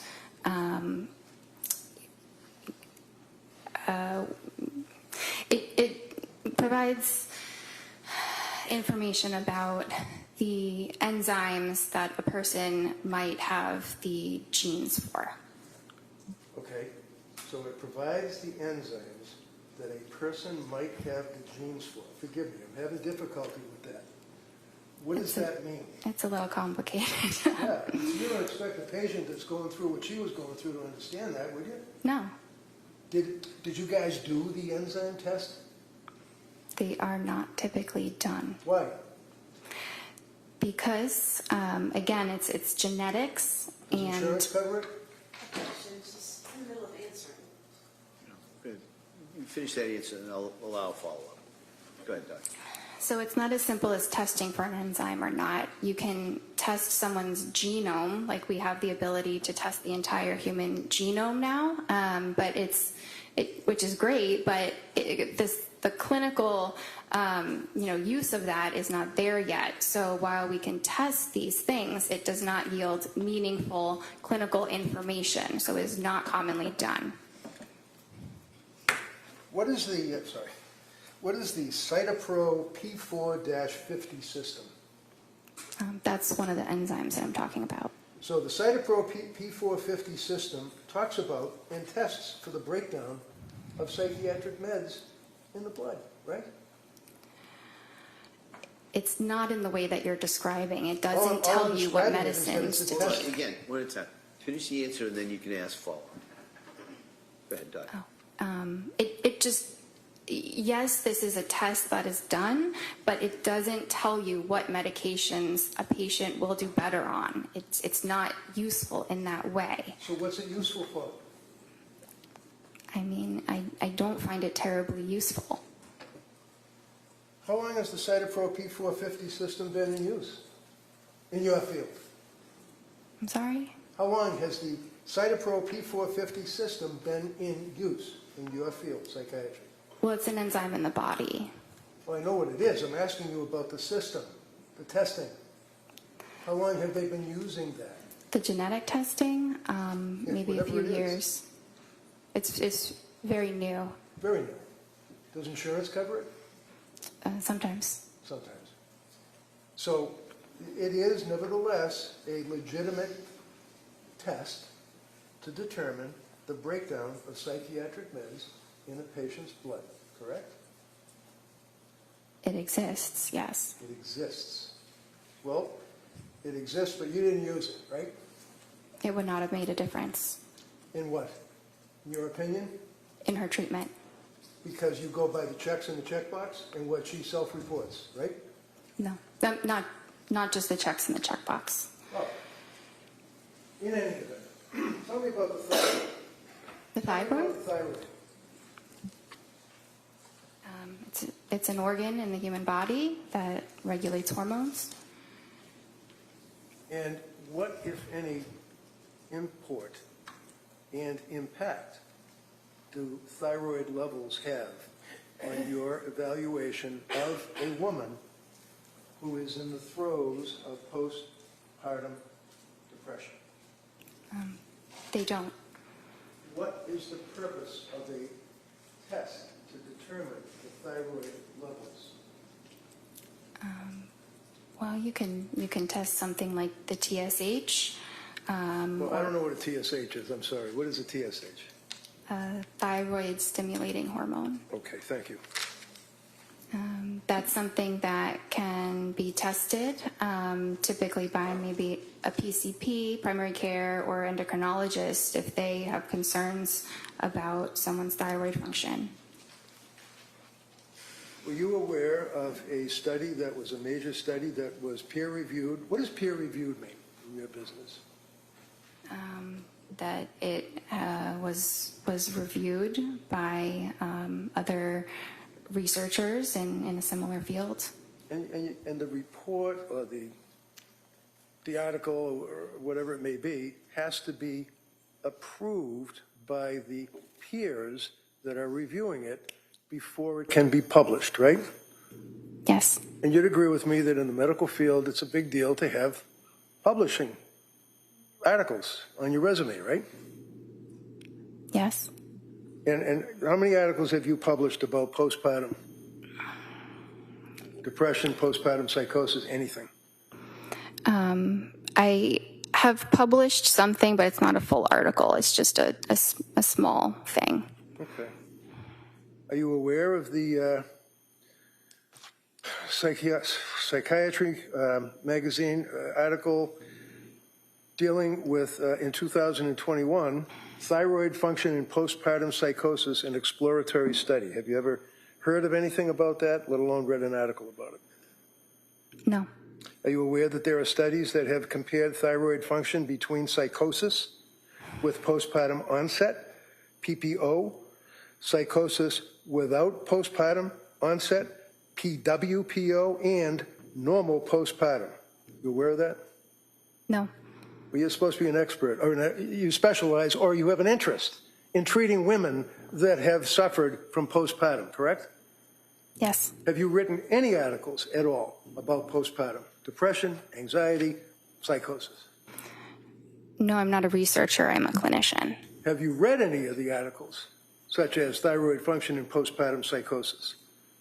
I've read many articles. There are thousands. I have not read that specific article. Thousands? Thousands of articles on postpartum psychosis and the thyroid? No, not on that specific topic. So, when the Astor doctors are treating a person like Lindsay, it's your testimony to this jury that testing, whether it's blood testing or whether it's the Cytopro P4 testing, is not necessary because Jennifer Tufts doesn't think it's necessary, right? It does not yield information that would influence treatment. Really? So if there was elevation in the thyroid, that wouldn't impact on your treatment at all, your evaluation, your investigation? Sorry, I thought you had mentioned the cytochrome issue. Are we talking about that one, or are we talking about the thyroid? Talking about the thyroid. Okay. Yeah. So if Can you there were repeat? tests that revealed elevation in the thyroid level, is it your testimony that you wouldn't care? If I somehow found out that a patient had elevated thyroid levels, I would advise them to talk to their primary care or maybe get an endocrinologist to discuss it. Did you ever recommend that Lindsay get an endocrinologist? No, she And the did reason- not. The answer is no. And you basically did not have any information that you could use to even realize that there might have been a thyroid issue with this woman that was postpartum, right? Because you didn't do any blood tests. There was no clinical reason to obtain a blood test. All right, so you continue on with your meetings by the computer, correct? Yes. November 2nd. You can get November 2nd out. You got it? November 22nd? No, it looks like November 2nd. I apologize. That's what I'm looking at. Tufts, Jennifer, MD, Clancy, Lindsay. Follow-up note, November 2nd. Yes. Okay. And you're still diagnosing her with generalized anxiety disorder, GAD, right? Yes. You add in there an adjustment disorder with depressed mood, I guess because of what she had been telling you, right? Yes. Okay, looking at the psychiatric condition, you note that it's improving. Right? Yes. And then you determine that you will decrease the Ativan to 0.75 milligrams for 2 weeks, and then decrease it to 0.5 milligrams for 2 weeks, and consider alternatives for sleep anxiety. Is that correct? Yes. And then you note if she's having urges to harm herself or others, to go to the nearest emergency room and call 911 and things of that nature, correct? Yes. So is that a form that you basically press a button and because it seems to be kind of like a generic advice. Call 911 if you're feeling suicidal and things of that nature. Well, that's advice that we provide for every single patient. Okay. And then you note that half the encounter was on counseling or coordination of care on November 2nd, right? Yes, that's a typical statement. It's just a part of documentation that doctors use. All right. Now, on November 2nd, you were suggesting the 4 drugs that she would start would be Remeron, Trazodone, Pregabalin, and hydroxyzine, right? Those were just things we were considering. Oh. I wasn't starting all of those I medicines. see. On November 22nd, now that would be almost 3 weeks later, right? You saw her, right?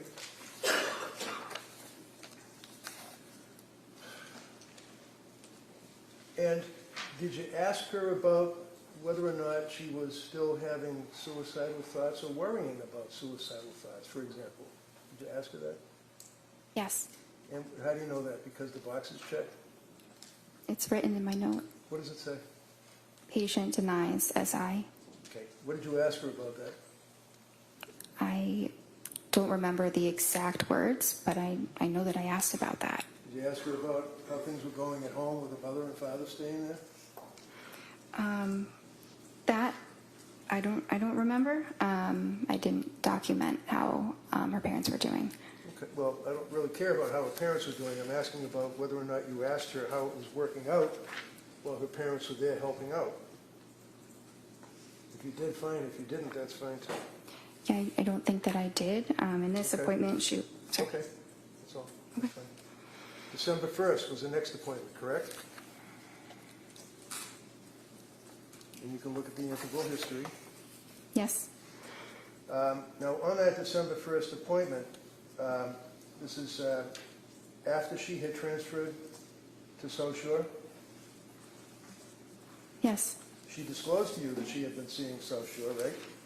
Yes. We already talked about the fact that you never got the records from South Shore, so you don't know, other than what Lindsay reported to you, what medications she was on, right? Right. I knew what she was telling me. Right, and she told you that she was doing the Ativan taper, right? Well, she said she had tried doing that, but that then she was having worse sleep. Having difficulty sleeping is what she indicated to you, right? Yes. And she tried other meds that you had suggested, but stated that she was having difficulty with those meds, including Trazodone, right?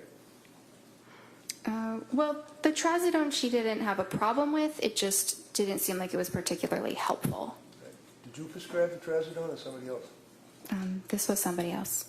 So do you know what the milligrams were that she was on? It says she tried between 50 and 150 milligrams. All right. Now, did she at some point try Remeron? She said that she did. Did you suggest in your discussions that she try Remeron? No, I did not. Did she indicate to you that she had rebound anxiety and intrusive thoughts, that she was going to die? Do you recall that? Well, she said worse depression and intrusive thoughts. Okay. Did she tell you what the intrusive thoughts were? It was the feeling like I'm going to die. Did she then have a script for Prozac, 10 milligrams? That's what she said. And she said that she couldn't sleep and had worse sleep, so that had to be stopped, right? Yes. Then she was on Klonopin, right? Yes. And what is Klonopin? It's a benzodiazepine. And on December 1st is when she told you, again, that she was close to having suicidal ideation, feeling hopeless. You recall that? Yes. Now, on the interval history, on that date, you indicated that she can't sleep, she's panicking, she had worse depression, intrusive thoughts, she was numb, nothing mattered, I feel like I'm going to die, denies suicidal ideation, but, quote, yesterday, close to it, feeling hopeless. Did you give her therapy and validations after she told you that? I believe that I did. What did you do? You got a woman that's telling you that she's hopeless. She doesn't care if she dies. Can't sleep. What did you do to validate on your therapy?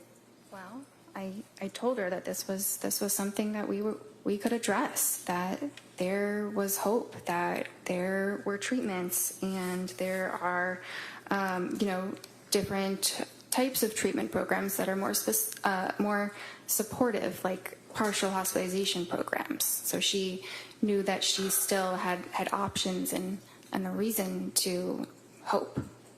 Did you ever suggest to her that maybe you ought to come in and see me rather than talk on the computer? Talking with her over the video did not seem like an issue. It didn't seem like there was anything that I was missing or that there was any need to see her in person. Now, you'd agree with me that in December of 2022, COVID was all done, right? It wasn't completely all done. Were you still nervous about dealing with people and wearing masks and stuff, or were you able to sit down and talk to somebody face to face?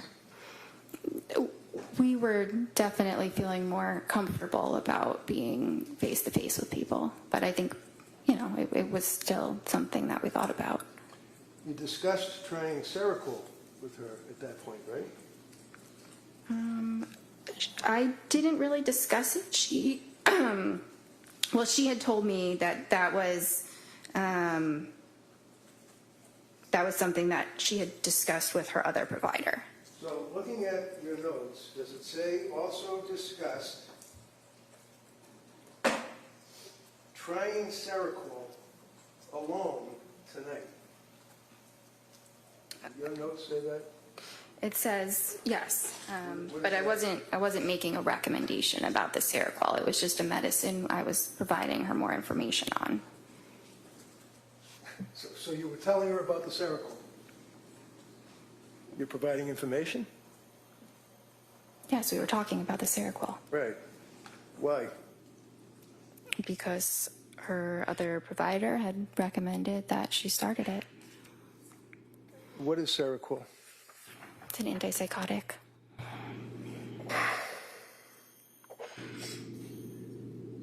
You also discussed with her the possibility of undiagnosed bipolar disorder, did you not? It was discussed. And undiagnosed bipolar disorder was, in your opinion, as a result of, not a reaction, but extreme reaction to the SSRIs, right? Not as a result of the SSRIs, but that Does your note say, and I quote, also discussed possibility of undiagnosed bipolar disorder given extreme reaction to SSRIs and insomnia, period. Does it say that? Yes. Those are your notes, right? Yes, the way you were saying it made it sound a little bit different before, but that's exactly what I wrote. I read it directly from your note, right? How did I make it sound different? I don't know. It sounded different the first time you said it than the second. So did she have bipolar? No. Did you make that decision that night? that day?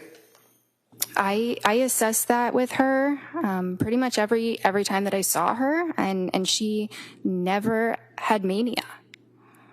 What about mood stabilizer like Lamictal? Did you discuss that with her? Yes, What is Lamictal? it's an anticonvulsant, but it's used in treating mood disorders. So what was the end result of your meeting with her on December 1st? What did you guys do? Did you give her any recommendations, advice, anything? Yeah, well, so at this time, I was not prescribing her medications, but I was still concerned, not concerned enough that she was at imminent risk of hurting herself or anybody else, given what she said. But we had a plan for her to pursue a partial hospitalization program. Where was that? Well, the one that I had recommended was HRI. What is that, HRI? It's a hospital in Brookline. And did she ultimately go to another hospital? She ultimately went to the Women and Infants Hospital for one day. And those are the records that you didn't get, right? Correct. Okay. And you decided that she did not have bipolar disorder because, in your opinion, she did not meet, and I quote, the criteria, right? That would be the criteria in the DSM, right? Yes. And the DSM, of course, is the Diagnostic Statistical Manual, Roman numeral 5R, meaning text revision, right? Yes. Is that what you were using back then? Would be this thing here, DSM-5, TR? This is the DSM, right? It's like a cookbook, right? It's more of a guideline that we use to, to help us in our treatment, but it's not the psychiatry Bible that people sometimes think that it is. Right. Hypomanic bipolar disorder. How many days does that require under the DSM? A hypomanic episode lasts for at least 4 days. And is that per the DSM? Yes. Remember on Friday you said that the most important criteria is 7 days with continued high energy levels? Yes. So is it 7 days or is it 4 days? And who says? Well, mania is 7 days. Hypomania is 4. Discussed again with her on December 1st, and that would be the Lamictal sheet, right? Yes. And do you know in your records that she indicated that she was really struggling, and it was as a result of that you recommended that hospital program, correct? Yes. You agree that she had, in your opinion, a severe mental disturbance at that point that was manifesting itself? She had a maybe moderate heading towards severe. Moderate heading towards severe mental issue, okay. You'd agree with me that she had increased anxiety, right? Yes. She had very, very increased depression, right? Well, she did. She said Okay, so as you since the answer this, Ramadan. just answer yes or no. I'm sorry. I was just trying to check the record. Okay, you can check the record all you want, but if I ask you a question respectfully, can you just not go on and ramble? Answer yes or no, that's all. It's sometimes impossible to do that. Oh, There's Listen, here, if you can't answer yes or no, just say you can't answer yes or no. If you can answer yes or no, answer yes or no. That's how we do it, all right? okay. Thank you. Now, mental issues like anxiety that was diagnosed, the depression that was diagnosed, and the fact that she indicated yet again that she was close to suicidal ideation, quote, worried about suicidal thoughts, but you indicated that she wasn't suffering from suicidal ideation on that day. Is that fair? She denied it. But she told you that she was worried about suicidal ideation and having suicidal thoughts, right? Well, this was the time she said she was worried that she was close to having suicidal thoughts. So did you ask her what does that mean? Does that mean that she's standing at the edge of the stairs and she's thinking about falling down the stairs, or what? What does that mean? I'm close to suicidal ideation. So I asked about that, and that's when she said she described it further as using the word hopeless.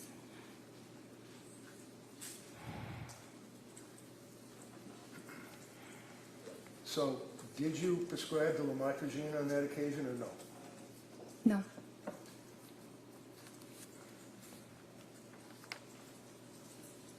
On December 16th, that's the next appointment she had, right? Yes. That'd be 2 weeks later? Right? Yes. She was still not well, correct?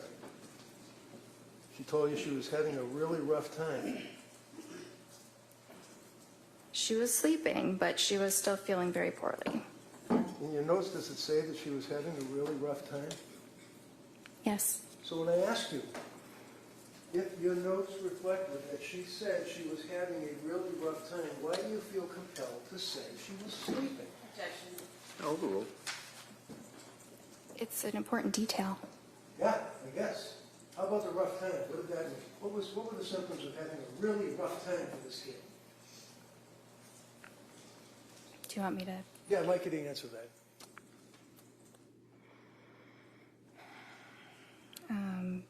So finally works, referring to the Valium and quetiapine, but very depressed during the day. No motivation, some SI. Do you want me to continue? Sure. Went to MGH emergency room for SI, declined inpatient, feeling hopeless, no intent or plan, and feels like depression related to Seroquel. Okay. Now that's the question on Friday that, well, strike that. So what was the SI, suicidal ideation? Yes. And can you read that back to me again? What did she say about SI? So that when she went to the hospital, she went because she had no motivation, some SI. Some SI meaning that she had some suicidal ideation, right? Yes, Yes? in her words, yes. Yeah, in her words. As opposed to thinking about having suicidal ideation or worrying about suicidal ideation. She actually indicated that she had suicidal ideation, right? I can't answer that as a yes or no. Well, it's in your notes that she said that, right? Yes? What is in my note? Do you understand my question? I'm a little bit confused right now. Can you repeat what your question is? Sure, of course. We've spent some time talking about thinking about suicidal ideation, worrying about suicidal ideation. Now, saying she had suicidal ideation, right? She said it, yes. Well, this is the only source of information that you're getting, apparently, is what she's telling you, right? Yes. So what suicidal ideation did she have? Was she thinking of cutting her throat? Was she thinking of throwing herself off a building, or running out in front of a car? What? No. What was she thinking of? So I asked her those important follow-up questions, and Like that's, so what do you mean when you say I'm feeling suicidal? Okay. And that's when she said, it means I'm feeling hopeless. And then I asked do you have intention of hurting yourself? Do you have a plan for hurting yourself? And she denied those. And that's where you left it? I mean, I'm sure more was said, but that's the most important part of that clinical encounter. And did you give a therapy by the computer on that date, too? Yes. What did you do for therapy about her suicidal ideation and saying she wanted to kill herself? Well, we explored what that meant, and what to do if you're feeling that way. To do what? Call 911? To go to the emergency room. Did you discuss prescribing Seroquel to her, or was she getting Seroquel? Did Seroquel enter into your discussion at all? We talked about it. I was not prescribing it for her. What is Seroquel? That's an antipsychotic.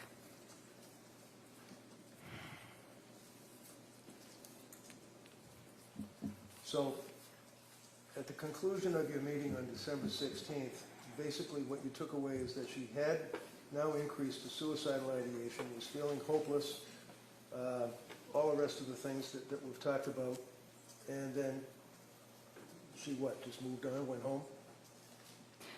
Well, she was assessed in the emergency room and was not admitted.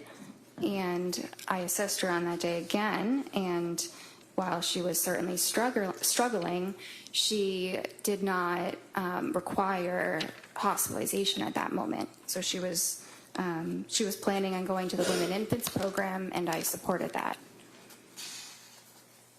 Did you know that around that time she confessed to her husband that she was having now thoughts of harming the children? No. Would that have been something you were concerned about? If I heard that, I would have been very concerned. You would have called DCF, right? I might have. And when you spoke to Pat, did you ever ask him what his observations were of her spiraling into November and December?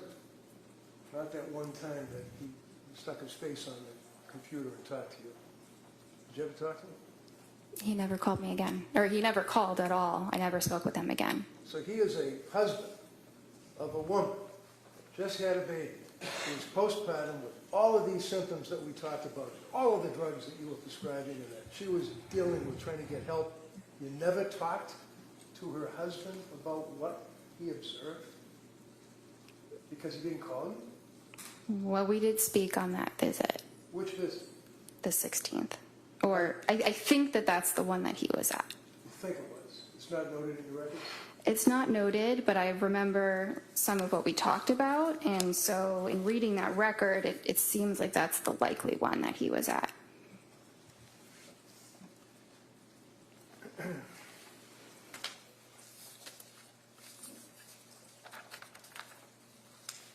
December 16th, on your objective findings, you note that her mood was depressed, right? Yes. And what does that mean? Did she just say, I'm depressed, or did she give you symptoms? I mean, you checked the little box. Yeah. Yeah, it means she's saying that she's depressed. Okay, so you're the doctor. You checked the little box. What did your patient tell you about her symptoms that she was depressed on that date?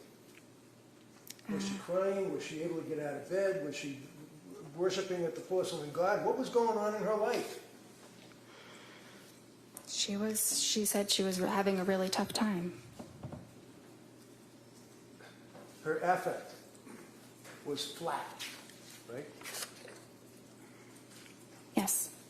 And again, depressed. You check it off twice. One under mood and one under affect, right? Yes. And then at the next page it says recent lab work. That wouldn't be blood testing, would it? Does ASTA do blood testing? We don't have a phlebotomist or a lab, no. Well, why does it say recent lab work typed into your form when you check off the little boxes? And that's something that auto-populates. It's a template that, It's a what? many different, it's a template. The whole note is something that psychiatrists or probably all across the country use. Probably. You can't diagnose someone's illness by a template, though, can you? No, You filled in, no lab results were found, right? there were none in the computer. Yes, I didn't type that in though. It So who typed it in? auto-populated. It was auto-populated. So on the next page where it talks about symptom goals, treatment goals, I'm sorry, symptom reduction and improve functioning. What does that mean? Symptom reduction is to have fewer mental health symptoms, and improved functioning means improved day-to-day life functioning, things that she's doing in her daily life. Really? Did you tell her all that? You get Yes. a young woman that's obviously mentally ill, very sick. She's deteriorated, whether you like that word or it's automatically imported.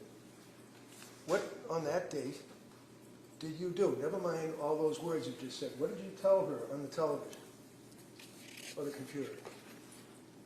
I told her to go to the partial hospitalization program, and if she was having more suicidal thoughts again or felt like she was at risk of hurting herself or anybody else, that she should go immediately to the emergency room. How long did that meeting take? Probably about 30 minutes. And was that the therapy that you provided, telling her to go to the emergency room? I mean, that was probably a component. So the plan, excuse me, on December 16th was to follow up with women and infants, right? Yes. Did she? Yes. Do you know when?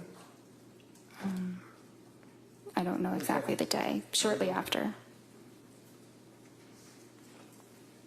Then you were considering a brexanolone infusion, right? That's the Zulresso. That's the same thing in Rhode Island. Yeah. Okay. And that didn't go anywhere, right? That's No. It says start Lamictal, 25 milligrams daily, right? Yes. Continue Seroquel, right? What was the milligram for the Seroquel up to at this point? Well, she had told me it was 200.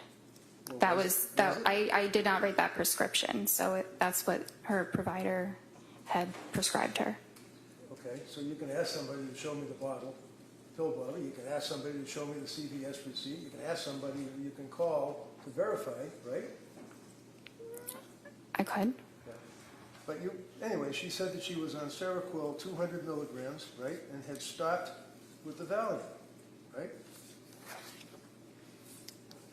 Yes. And then you go on with that form thing saying if you have urges to harm yourself or others, you got to call 911, crisis hotlines, and everything else, right? That's the next two paragraphs that are in that report, right? Yes. Was her mother and father still staying with her on December 16th, if you know, with Pat and the kids? I'm not sure. Did you ever ask anybody other than her how she was doing?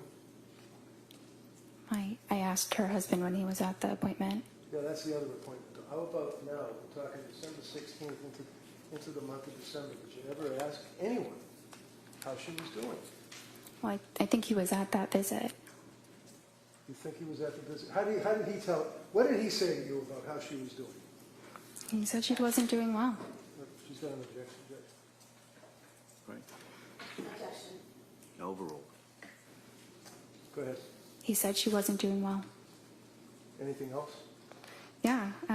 He felt that it might have been, his opinion was that it was related to when she started the Seroquel. He basically said you guys are turning her into a zombie, right? Objection. Those are the words? Overruled.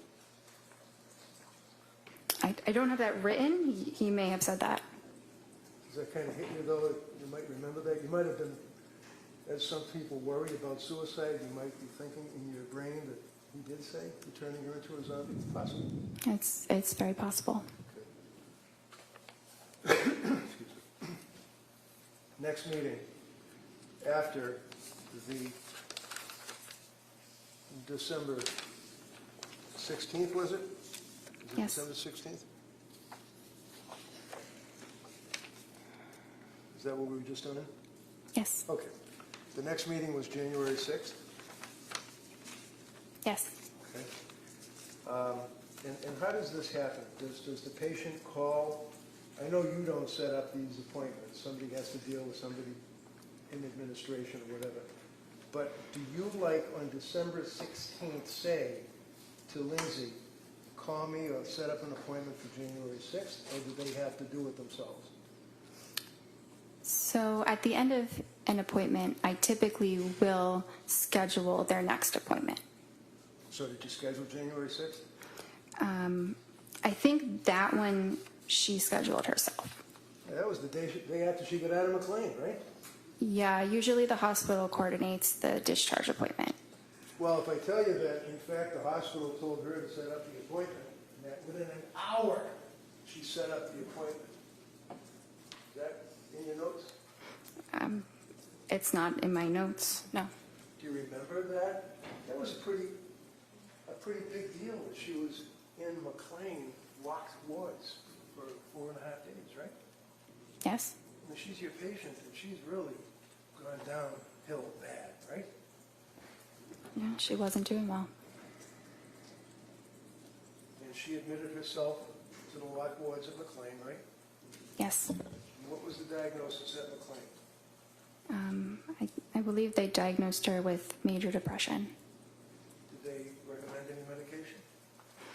They took her off of the Seroquel. They took her Off of it. off. Okay.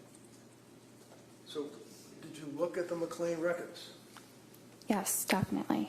And those were imported easily because you're part of the same structure or whatever? No, but after someone is hospitalized, the hospital usually faxes it to their doctor. All right, so if I tell you that the McLean records are really pretty voluminous, that's not what they fax. They fax you like a 2-page discharge summary, right? Yes. You didn't get that by fax, right? No. So what did McLean tell you? Look in your notes.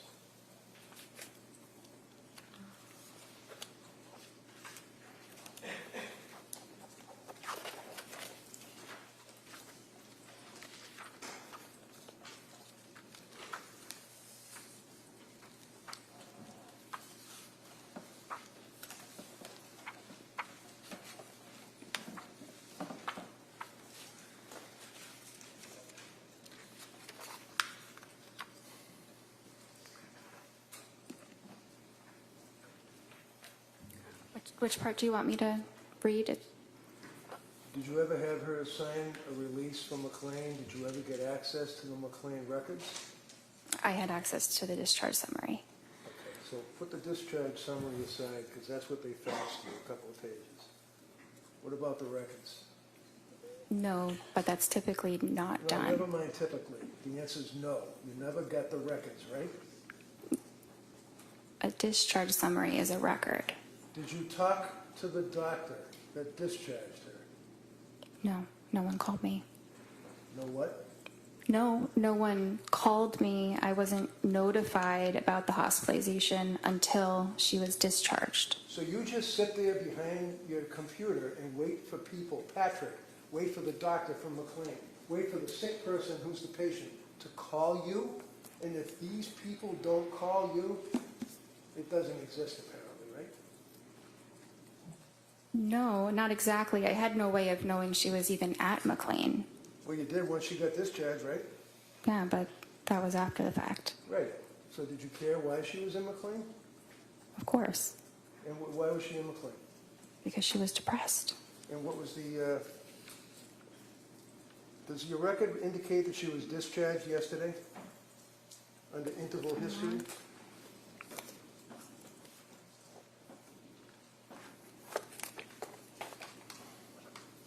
Yes. And discharged from where? Well, I said MGH. Is that Mass General Hospital? Yes.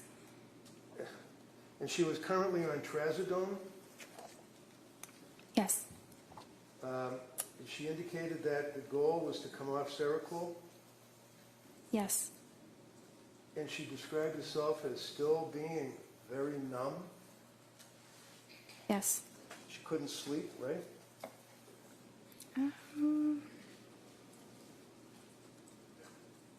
That's not entirely true. Am I lying? I'm reading the medical records here. Sleep, taking Ativan and trazodone, slept 5 hours broken, wondering about increasing trazodone and switching to Valium. What does that mean? Well, it means she was having trouble sleeping. It wasn't that she wasn't sleeping at all. I see. Okay.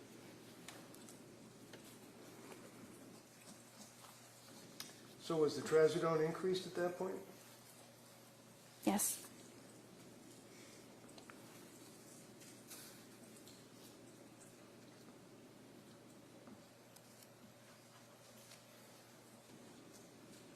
Yes. How about on January 9th? Did you see her through the computer or whatever then? Yes. And did you prescribe medication to her on that date?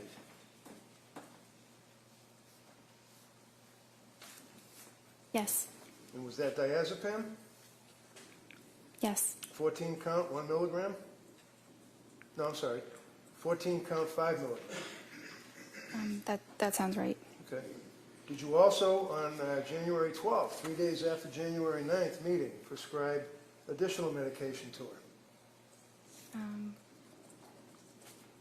I'm not sure. I don't have a record from January 12th.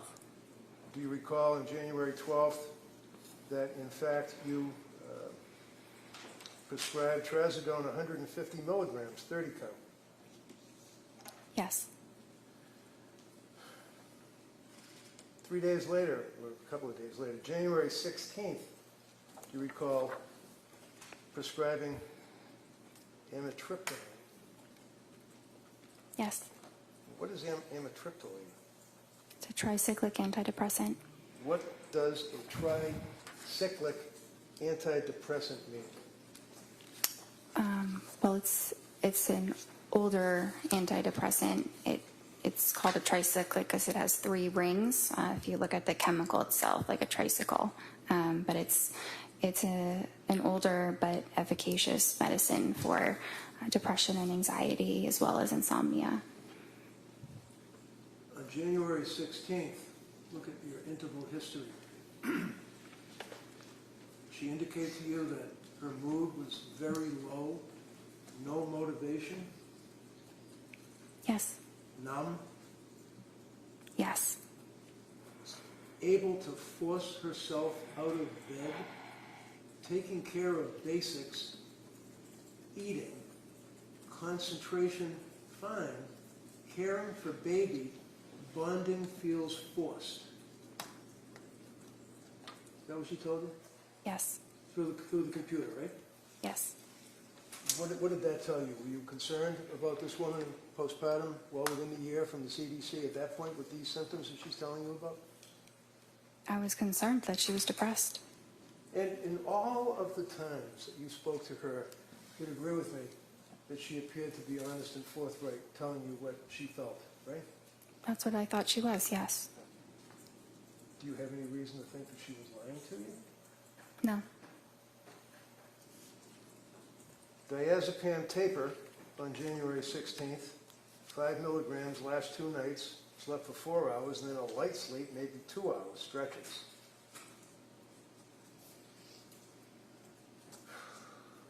Did she express that she was still having concerns about side effects from medications? Not at that point. So what does ROS mean under interval history that we're looking at? Review of symptoms. Okay.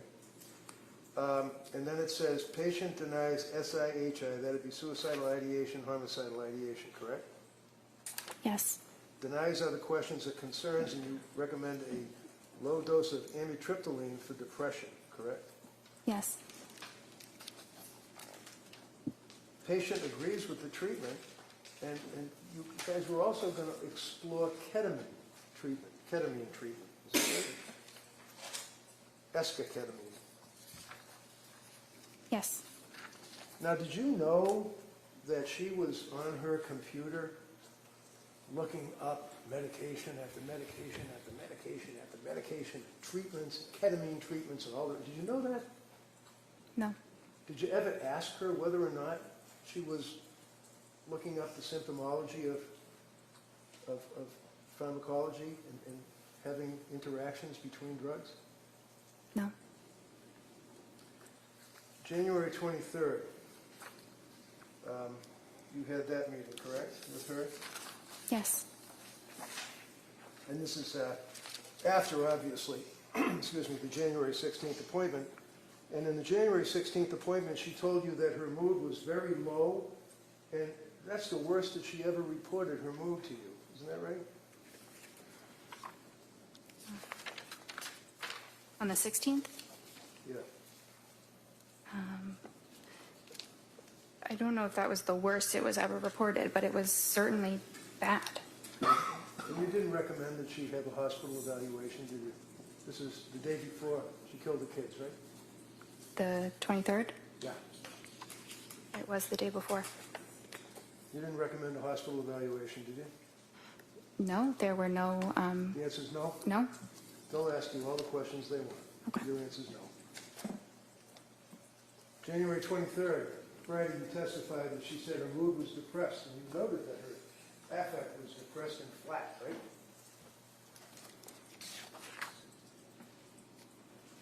Yes. She also reported that her heart was racing, right? Yes. She had no motivation, is what she told you, right? Yes. She told you that she had been feeling, numb and no emotion for 17 days straight, is what she told you, right? I'm not sure about 17 days straight, but that's how she was feeling. You didn't reach out to her mother and father at that point? They didn't call you, I guess, right? No. And Patrick didn't call you at that point, right? No. So she's sitting in front of her computer, getting help from her doctor on January 23rd. And what did you do? Well, I thought about how I could best help her, the medicines that she'd tried and what her current symptoms were, and it made sense to slowly titrate the amitriptyline so that we could get her to a dose that reduced her depression so that she would feel better. But you increased the amitriptyline. Yes. And that pushed her over the edge, didn't it? I don't think so.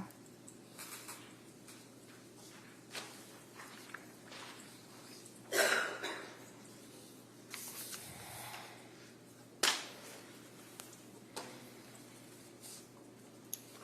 all I have. All right, members of the jury, we're going to take the afternoon recess at this time, all right? Court, all rise. Jurors, please sign your closing notebook.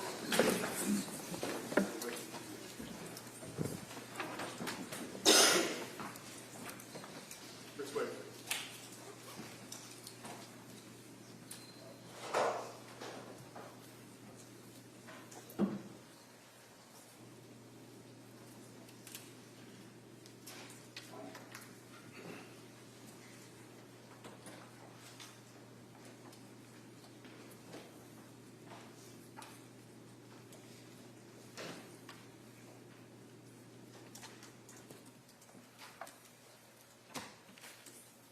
Jurors are next to the court. This court's in session.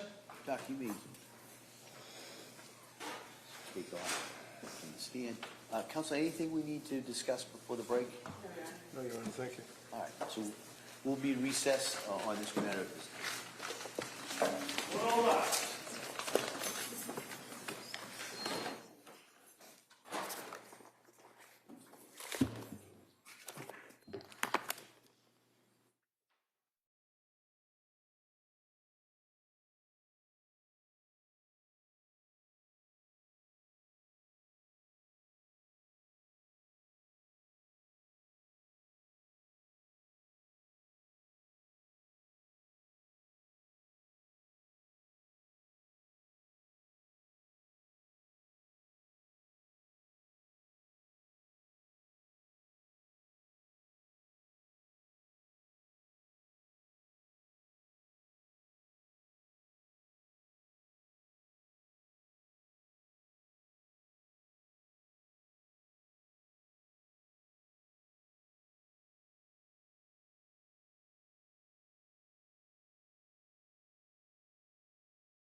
Lindsay Clancy. All parties are present, including the defendant and including the 18 jurors. All right, thank you, Madam Clerk.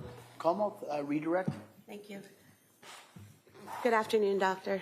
I apologize for my voice. If you can't hear me, just let me know. Okay. You were asked on cross-examination about your residency. At that point, you were already a doctor, correct? Yes. And during your residency, that was a 4-year period, correct? Yes. And you were saying that you treated patients during that time. Is that correct? Yes. Was there someone with you while you treated these patients telling you what to do and how to handle them? No. Were you alone responsible for the evaluation, diagnosis, and treatment of your patients? For the most part, but if I had questions or, needed to talk it through, I had help. And approximately how many patients did you treat during those 4 years? Thousands? And those were all psychiatric patients, correct? Yes. You said approximately 50 of those patients were patients dealing with postpartum depression or some postpartum issues. Is that correct? Yes. You also said you had some specialized or specific training in that area. Can you describe that for us? Yes, I did a specialized elective with a specifically perinatal psychiatrist where I worked in an obstetrics clinic and I saw patients who were pregnant and postpartum. And how long was that clinic for? It was for about a year.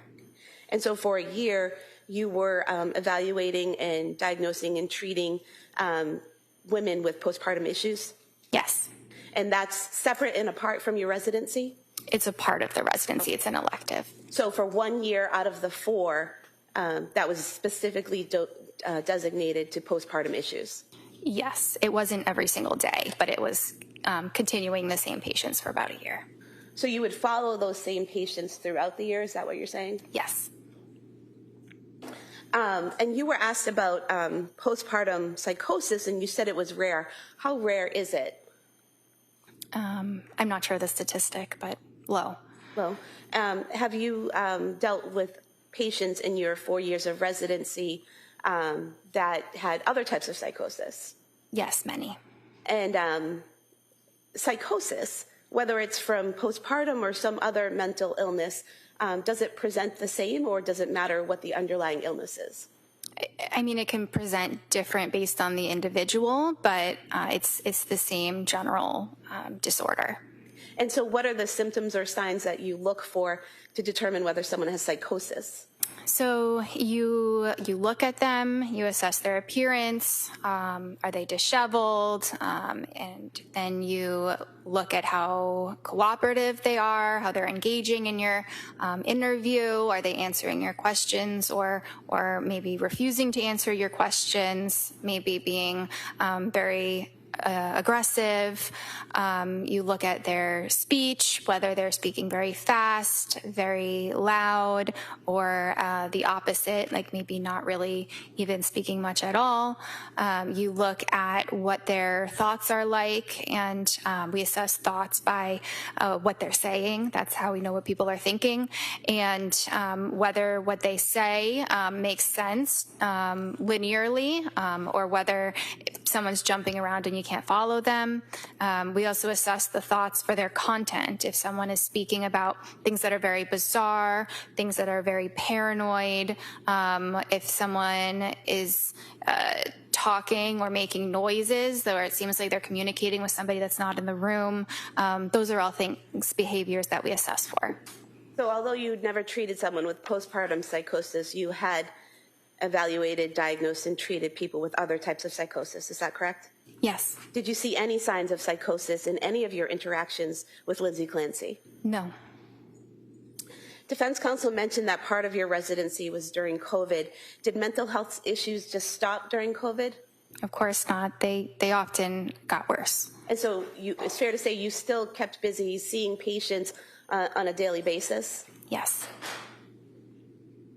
You also mentioned that some of the patients you saw in your residency, it was outpatient care. Is that correct? Yes. Is that similar to the care you were providing to Lindsay Clancy? Yes. And was that all 4 years you were providing outpatient care to psychiatric patients? For 3 of the 4. You were also asked about telehealth. Is telehealth appointments in psychiatric care standard in the industry? Yes, And how long has that been standard? since COVID. And is it a fairly common and accepted practice at this point? Yes, Most of the session, for a psychiatric session, you're talking to someone, right?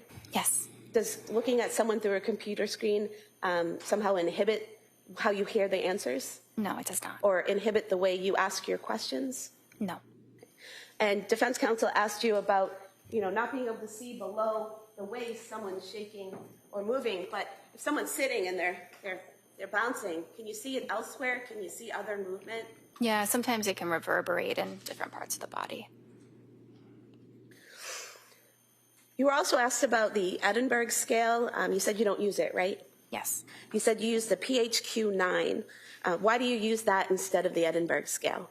It's not my choice. That's the practice at Astor of what we use.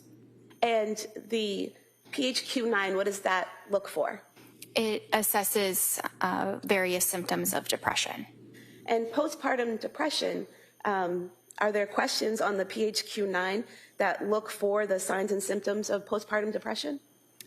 Not specifically postpartum depression, but the symptoms of postpartum depression are symptoms of depression that occur during postpartum. It's the same symptoms.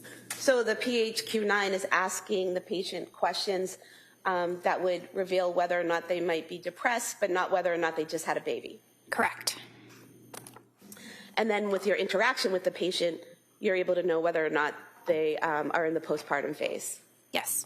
And so would it be fair to say that you take the PHQ-9 plus the information you learn from the patient, put it together and come up with a diagnosis? Yes. When you take a history from a patient, you were asked about taking history from Ms. Clancy. How important is it that the patient give you accurate information? It's very important. And why is that? Well, that information is being used to make treatment decisions, and a lot of things can be assessed. The things that I described before. That's very helpful, but we can't see what someone else's thoughts exactly are. So the person does have to tell them to us. And would you agree that people in the medical field, such as nurses, are acutely aware of the necessity of an accurate medical history and symptom presentation? Yes. You mentioned that the defendant was able to advocate for herself. In what ways did she show you that? In scheduling her own appointments, in presenting herself to the emergency room when things were really not going well,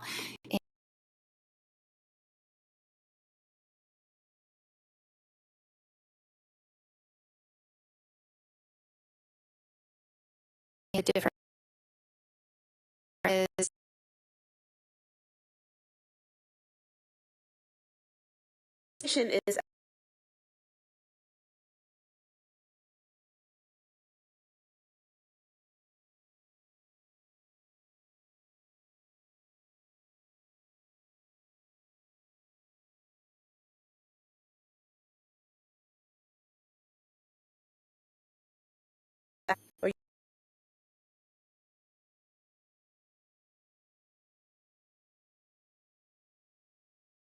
therapy sessions?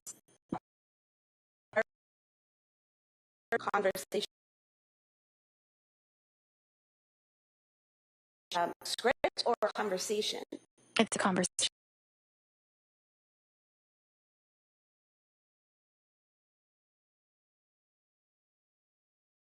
Providing therapy to someone like Ms. Clancy, is that dependent on what she's telling you and then how she's responding to what you're saying? Basically a conversation. Yes. Therapy is a lot of listening.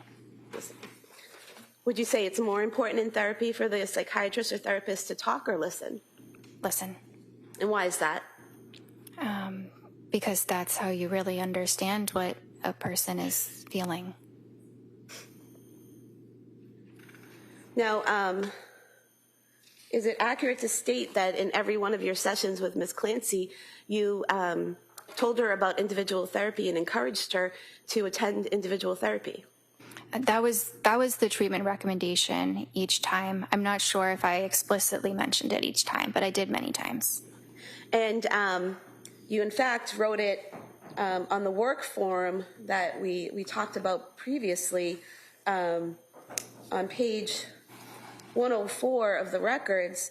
It lists, was the patient referred to other healthcare providers for evaluation or treatment? It says yes. If yes, state the nature of such treatments and expected duration of treatment. And it says individual weekly therapy, correct? Yes. And this is the form that the defendant asked you to fill out, correct? Yes. And you sent it back to her, and the first version she wanted you to make some corrections on, correct? Yes. But she didn't ask you to change that portion, correct? No. And in fact, on the second version, on page 107 of the record, it still says individual weekly therapy recommended, correct, for follow-up? Yes. Would it be accurate to state that the defendant only saw Jennifer McAllister twice the entire time that she was with your practice for therapy? Yes. You were asked about Zoloft being used for general anxiety disorder. Is that a common drug used for general anxiety disorder? Yes.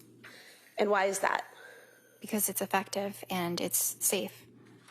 You were also asked about the suicide warning on it, that there is a suicide warning. Is that for all ages? No. What ages or groups is that suicide warning for? It's really for children and adolescents. They do say up to 24 years, but it's really children and adolescents. Would it be accurate to state that the defendant was 32 years old when she saw you? That sounds right. Well, if you want to check the records, I can check. to be sure. Yes. Is that correct? Yes. Okay, so 32 years old is not 3 to 4 years older than 24, correct? No. Why didn't you have to titrate the 50 milligrams of Zoloft? You mean to stop it? Yes. Because it's still a very low dose, so it can be stopped right away. So it wasn't necessary? Not necessary. The defendant waited about a month after receiving the prescription before taking the medication, correct? Yes. And she only took the medication when she decided she was ready to take it, correct? Yes.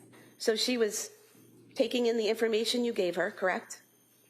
Yes. She was making her own decisions, correct? Yes. She was not forced to, correct? Yes. She actually had an appointment in between when you first prescribed it and when she started taking it, where she was still discussing with you whether or not she wanted to take it. Is that correct? Yes. Is that part of the advocating for herself that you were talking about? Yes. Is that part of the medical sophistication that she possessed that you were talking about? Yes. Your Honor, at some point, in light of the fact this is direct, I have to object. Sure. Yeah, if you could just not ask the leading question. Sure. I want to direct your attention to the September 12th, 2022 form that the defendant filled out. On page 16 of the record, we have different page numbers, We right? do, but if you just tell me what you're looking at, I can find it. The past psychiatric history.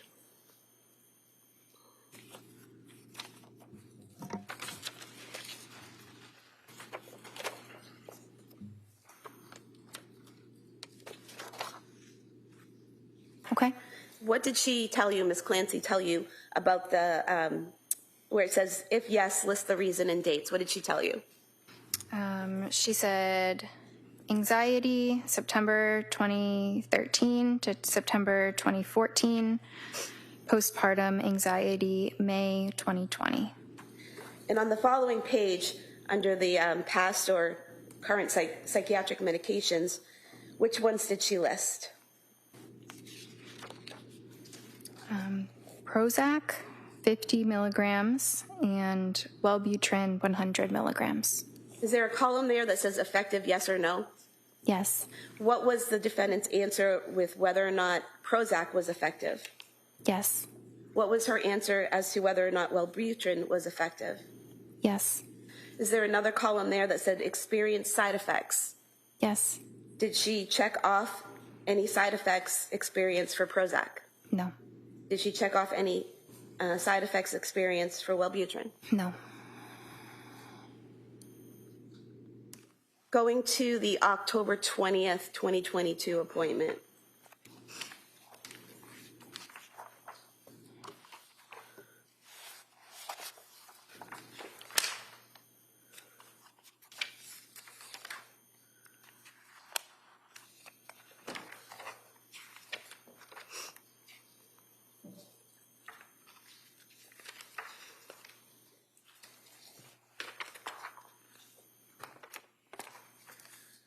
You were asked about this on cross-examination, about documenting side effects in your notes.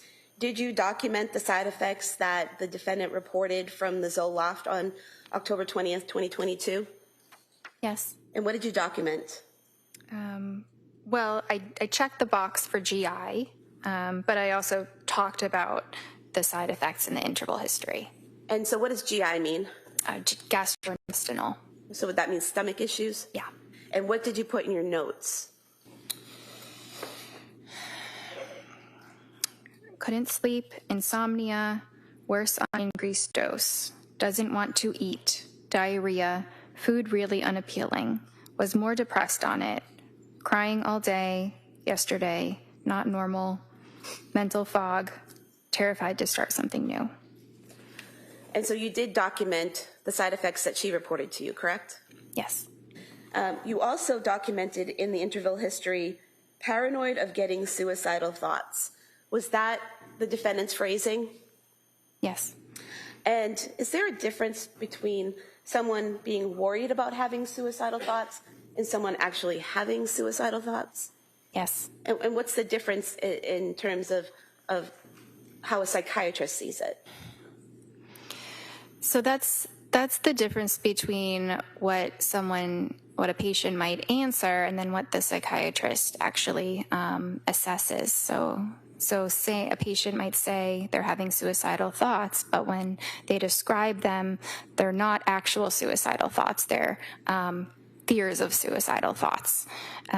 So that's the difference there. And I'm sorry, I think I forgot exactly what your question was. So what's the difference in your training and experience between someone having fears of suicidal thoughts and actually having suicidal thoughts? Well, so if it's a fear, then it means that they're not actually having suicidal thoughts. It's a negative. And does that affect the way you proceed with treatment? Yes, in some ways, yes. How? Well, you still proceed with treatment. It's still concerning, but it is a level of concern that can be managed on an outpatient basis, not requiring hospitalization. And so, according to the defendant, she was not yet having suicidal thoughts at that time. Yes. So when defense counsel asked you repeatedly why you didn't document how many times she had those thoughts, she hadn't had those actual thoughts yet, correct? Correct. That was later in December, is that right? Yes.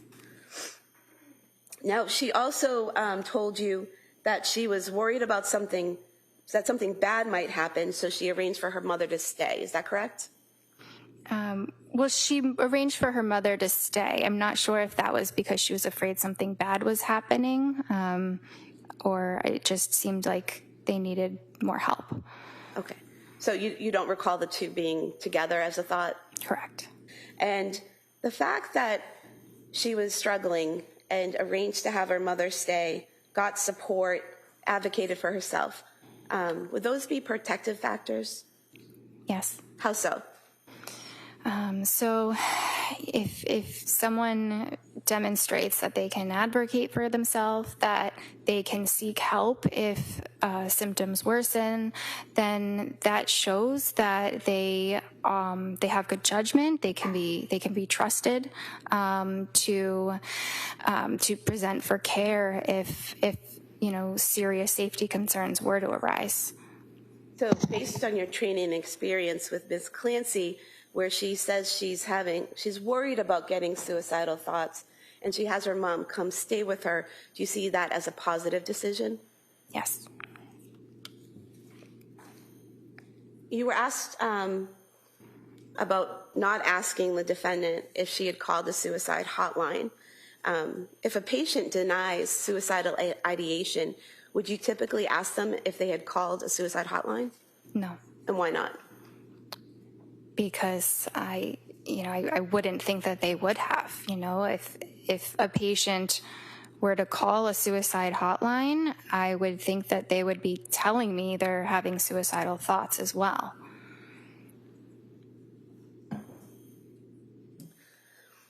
You were asked about prescribing hydroxyzine, Ativan, and Buspar.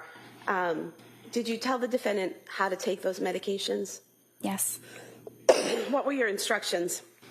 So the Ativan was to take as needed for severe anxiety.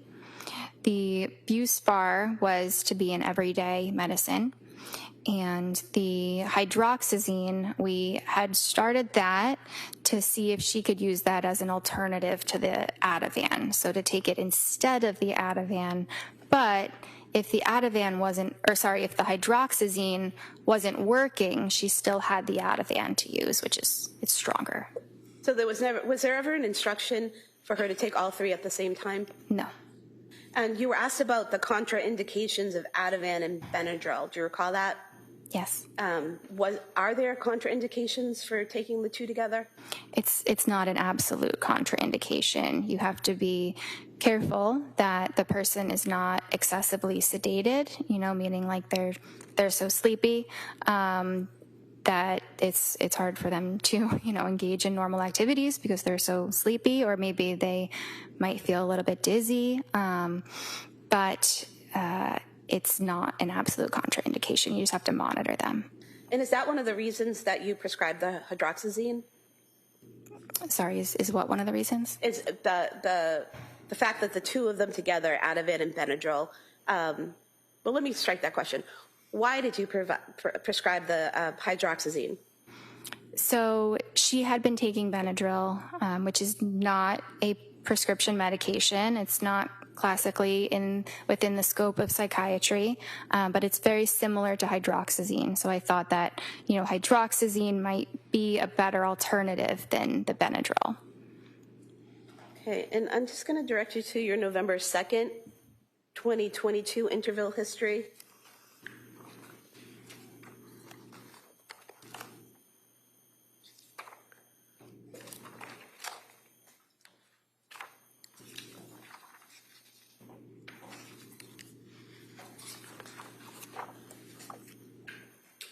Now, would it be fair to say that on the November 2nd date, the defendant reported she was fine all day, evenings, bedtime, get anxious, Ativan helps, sleeping great on it, afraid to try something else, but knows it's not a long-term solution? Is that correct? Yes. And what part of that did the defendant tell you was not a long-term solution? Taking the Ativan. And why is that? Because it was indicated for short-term use only. The people can struggle more with dependence if they're taking it for a very long period of time. And was there a plan developed based on that concern? Yes, there was. What was the plan? To reduce the dose by 0.25 milligrams every 2 weeks until she was off it. So the defendant was able to express to you a concern she had about the medication, you had a conversation about it, and you addressed that with her and came up with a plan. Is that right? Yes. She also told you that day that she was in therapy and exercising daily, correct? Yes. Did the defendant ever tell you that she went to the South Shore Hospital Emergency Department on November 16th, 2022? I don't recall that. Did she tell you that they had prescribed trazodone to her at that time? I don't recall that. Did she ever tell you that she was trying some alternative methods like weed gummies? No. Do you have any way of knowing these things if the patient doesn't tell you? No. Now, on December 1st, 2022, defense asked you about that date. That's the date that she, again, said she had the fear of thoughts of suicide. Is that correct? Yes. Up until that point, had she consistently denied suicidal ideation or intent or a plan? Yes. Had she consistently denied homicidal ideation, intent, or a plan? Yes. What's the difference? Let me ask you this. When you talk to a patient, do you ask them, do you have suicidal ideation? Not usually. What do you, Not in that way. how do you get that information from them? What types of questions do you ask? It depends how the course of the conversation is going. I might ask if they're having thoughts of hurting themselves, if they, sometimes wish that they weren't alive. It can be a lot of different words, and sometimes I use, the patient's own words, but things like that. And is there a difference between having thoughts of suicide versus having the intent and a plan to do it? Yes. And are there different types of treatment or things that you would do if someone has intent or plan to do it? Yes, that would generally require hospitalization. And so if Ms. Clancy had told you she had thoughts of hurting herself, or actually, if she told you that she had a plan to hurt herself or a plan to hurt her children, would you have moved to commit her? Yes. And that would be a Section 12? Yes.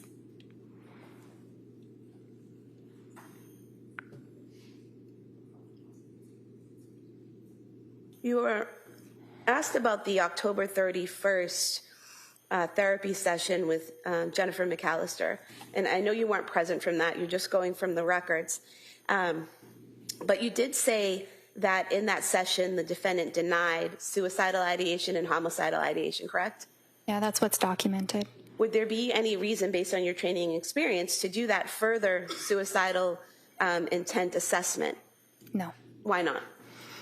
Because if someone is denying suicidal ideation, they're just going to deny every other detail about suicide.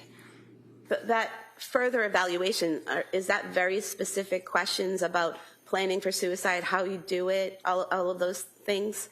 Yes. Okay. You were also asked about evaluating the defendant for bipolar, and you said that she, based on your conversations with her, there were no signs of mania, correct? Correct. What are the types of questions you ask a patient to determine if they've experienced an episode of mania? Well, a lot of it is what I can see in the session. I might also ask about some of those symptoms, like decreased need for sleep, or racing thoughts, or increased risk-taking activities. But even if they're reporting those things, I would have to really see it for myself to diagnose that. And what would you see physically? So I might see that the person is talking very fast, and it's almost impossible to interrupt their rate of speech. And it might also be very loud. They might be hyperactive, not able to sit still.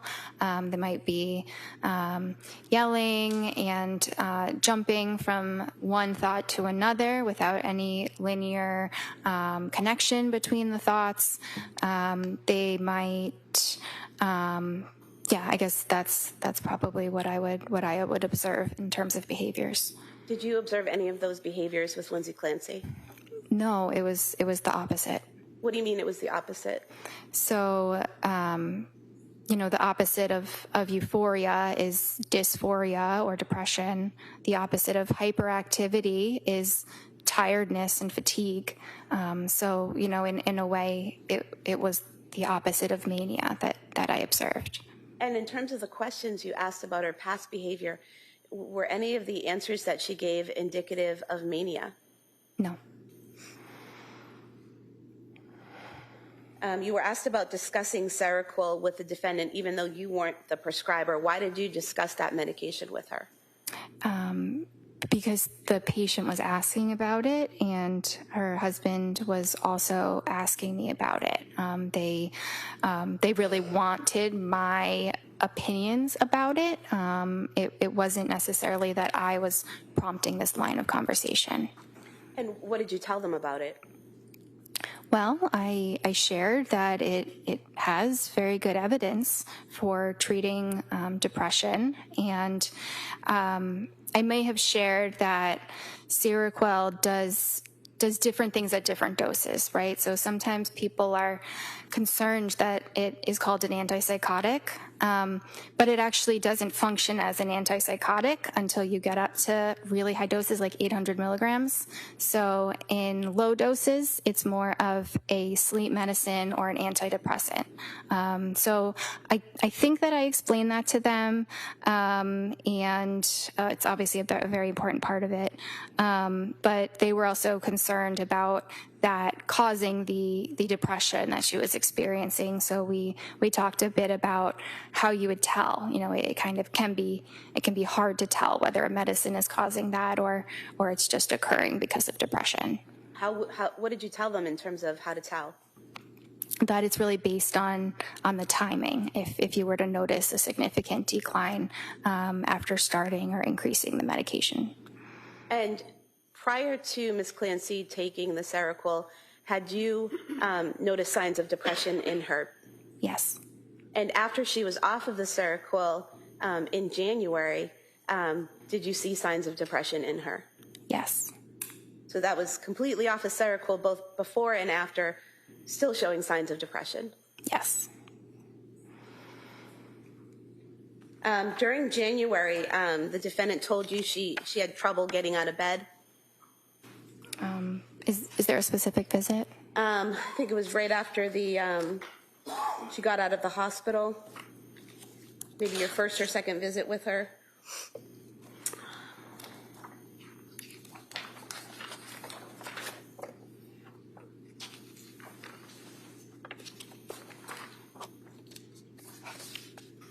I see that on the 16th, she did say that she was able to force herself out of bed and take care of basics, so on and so forth. Were you aware that she had gone to the Museum of Science with her family on January 8th and spent a few hours there interacting with the exhibits and the children? No. Were you aware on January 15th, the day before that session, she had been to the Cape Codder down in Hyannis with the family, interacting with the kids and going down little water slides and all of that? No. Were you aware that on January 14th, she watched all three kids while Pat went to a brunch and was fine? No. Were you aware that on January 16th, her husband took Cora skiing and she was alone with the boys all day and had no issues? No. You were asked about the thyroid and how that can affect mental health and postpartum. Were you aware that at both South Shore Hospital and Brigham and Women's Hospital, her thyroid limits were in normal range? No, I was not. You received a discharge summary from McLean Hospital? Yes. What's contained in the discharge summary? So it includes information about how the patient initially presented, what they said when they first came to the hospital, and their initial assessment from the psychiatrist that they spoke with.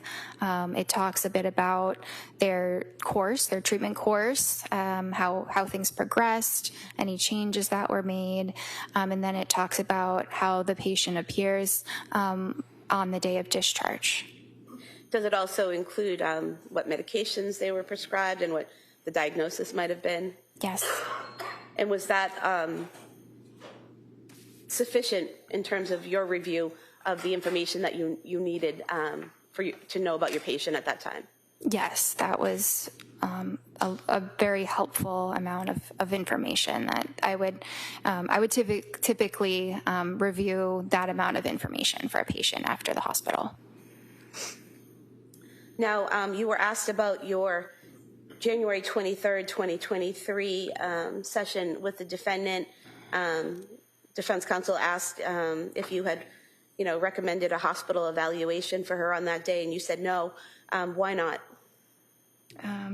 Because she was completely denying any suicidal ideation or homicidal ideation. There were no signs of psychosis or mania, so there were no serious signs that her safety or that anyone else's safety was at risk. And during that session, did she ever tell you that she planned to harm herself or the children? No. If she had done that, what would you have done? I would have, it depends exactly how it would have played out. You know, it would definitely include hospitalization. If the children were in immediate harm, it might include enlisting help from my staff so that they could call the police while I'm on the phone with her. You know, I think it depends, but I would address it promptly. You were asked by defense counsel about the amitriptyline that you prescribed on January 16th, 2023. That initial prescription was for 10 milligrams, correct? Yes.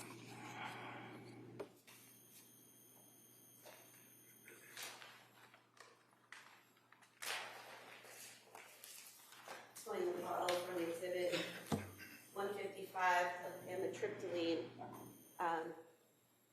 Would you agree with me that this shows that the prescription was filled on that same day, January 16th, 2023? Yes. And out of this pill bottle here, there were 30 pills in this prescription, correct? Yes.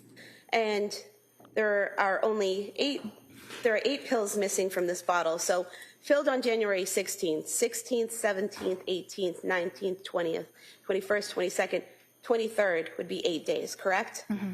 And on the 23rd is when you said she could raise it to 20 milligrams? Yes. So if there are only 8 pills missing, she never took that additional dose, correct? That's what I would think based on what you just said. So the amitriptyline, increasing it from 10 milligrams to 20 milligrams, wouldn't have pushed her over the edge, correct? Well, if she didn't take 20 milligrams, then that's correct.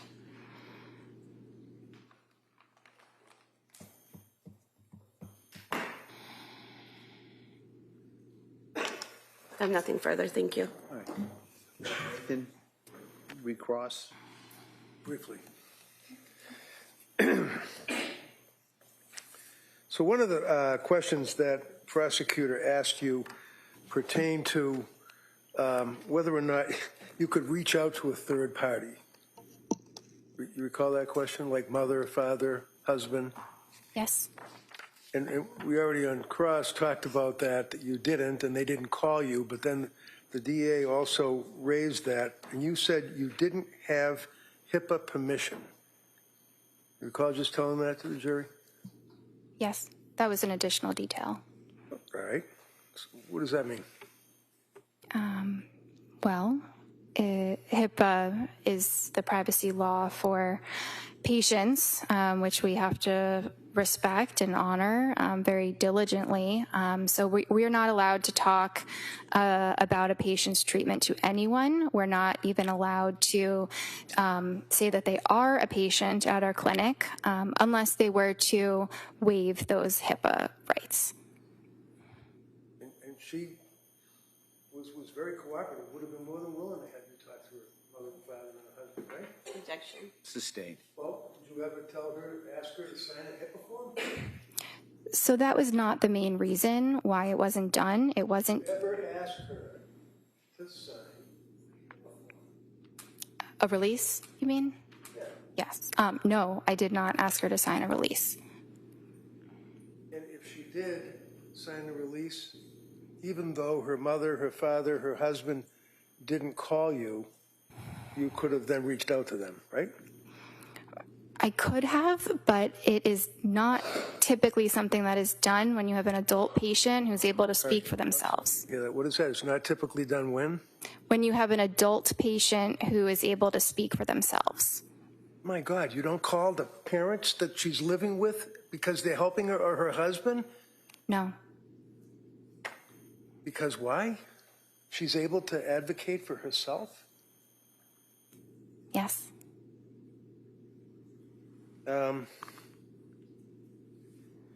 Prosecutor yet again raises the issue of the marijuana. You recall that question? Yes. She wasn't smoking marijuana, was she? She did not tell me she was smoking marijuana. Did she tell you that she was using marijuana? No. Did she tell you that she was using gummies? No. Did she, because gummies in plural is what the DA asked you, right? That she was using gummies? Yes. Now, I asked you about getting access to the Women and Infants Hospital records, which you did not. Which you did not, right? I did not.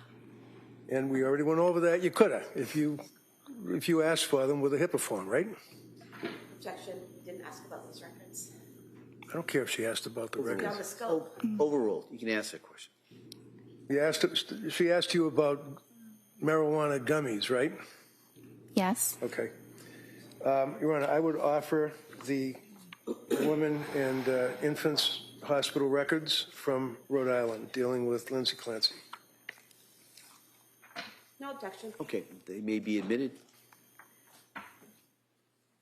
I just want to look at them at some point to make sure it's a clean copy. Sure, yeah. Before it goes to the jury, you can review it.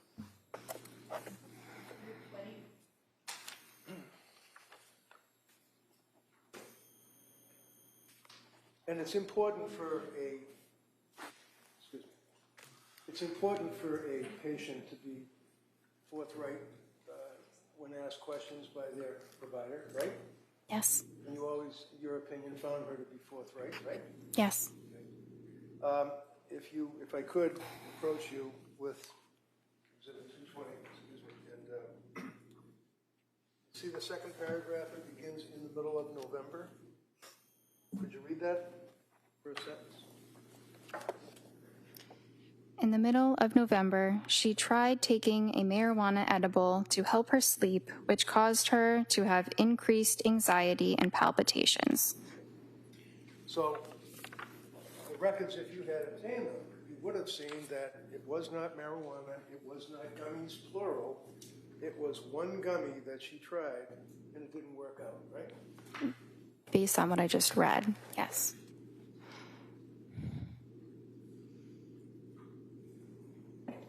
Then you told us that there's a difference between a thought of suicide versus a plan of suicide, one of which would result, in your words, were a commitment, right? Yes. What does that mean? Thought versus plan equals commit. A suicidal plan means that they are, they know exactly what they're going to do to end their life, what they're going to use, maybe when they're going to do it, they've researched it, and that presents an immediate threat, and that is something that would require hospitalization. District Attorney had asked you also about the thyroid levels, and you indicated, or she indicated that they were in the low range at Mass General Hospital, Reed. Is that correct? I thought she said they were normal.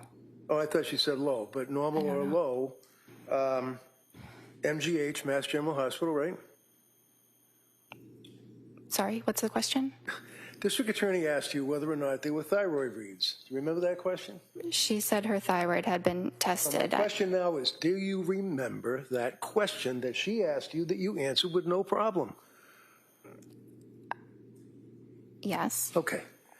And your response was that, my memory, this is jurors' accounts, that it was low reads, MGH, and South Shore Hospital. Is that right? I thought she said that it was normal, or within normal limits. Almost fine. We'll go with normal. So your memory is that there were thyroid blood level reads of Lindsay Clancy from 2 healthcare providers. Is that correct? Yes. One would be Mass General Hospital, right? I don't remember exactly. I think she said yes. I think she said Mass General. Okay. Do you remember where the other hospital healthcare provider was? It might have been South Shore. Do you know what date those were? No. Those are old reads, weren't they? I don't know. One of the things that the district attorney asked you about on a number of occasions that seems to be important is if the person that you're treating has, I guess, what do they call it, pressured speech? Yes. And you told us repeatedly that you never detected that Lindsay had pressured speech, right? Correct. I'm sorry? Correct. Looking at the record from October 21st, would you... Objection. is writing on this. Oh, all right, you know what, I'll ask her to just look at it. Might take a look at it, and if you want to get the actual exhibit, we could do that. All right, so forget all about my sloppy writing. I'm looking here on October 21st of 22, is that correct, right up there? Yes. Okay. Yes. And can you just read this paragraph here for us? No sleep last night. Falls asleep after 40 minutes. Heart racing, severe anxiety. Worrying about kids, baby, sleep. Yawns but not drowsy. Not hyper, pressured speech. What was that? Not hyper what? Not hyper, not pressured speech is what I meant. I know it doesn't say not, but that is exactly what I meant. When did you see this that you noticed that it did not say not? I don't care what it says. I know what I meant. Well, when you wrote this, you did not say not pressured speech. You said in the medical record, pressured speech, right? No. Does it say that? Yeah, the word is the word not is right before not hyper, comma, pressured speech. The Right, so two what are does it- following what the does a comma mean not. to you? When you put down in a medical record, heart racing, comma, severe anxiety, comma, worried about kids, comma, baby, comma, sleep, comma, yawns but not drowsy, period. Not hyper, comma, pressured speech. That's what you wrote, right? She did not have Did you pressured write speech. that, doctor? I wrote that, but you're misinterpreting my note. Am I reading this correctly, and the jury will be able to look at it, that you put not hyper, comma, pressured speech? Did I read that right? Yes, but your interpretation is incorrect. As opposed to yours? That's all I have. Just in regards to what was raised there. Yes, just two brief issues. Approaching you with your records from October 21st, 2022, the section labeled speech, where there are all the boxes where you can put pressured, word salad, all of the different things. What do you check off for speech on October 21st, 2022? Appropriate. And defense asked you about the thyroid levels. Would it be accurate to state that I asked you if you were aware that her levels were normal at South Shore Hospital and Brigham and Women's Hospital? Yes. And your answer was no, correct? No, I was not aware. Because you don't have those records, correct? Correct. Thank you. Do we have any clue as to how old they were? I don't know. You're asking me about something I never saw. All right. Nothing further. All right. Anything further? All right. Thank you, doctor. You may step down. Thank you.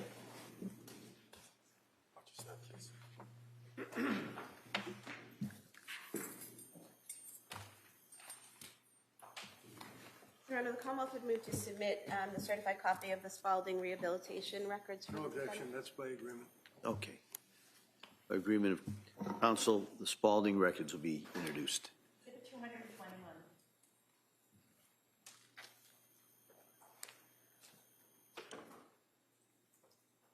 Can I call the next witness? Please, counsel. Commonwealth would call Julie Paul.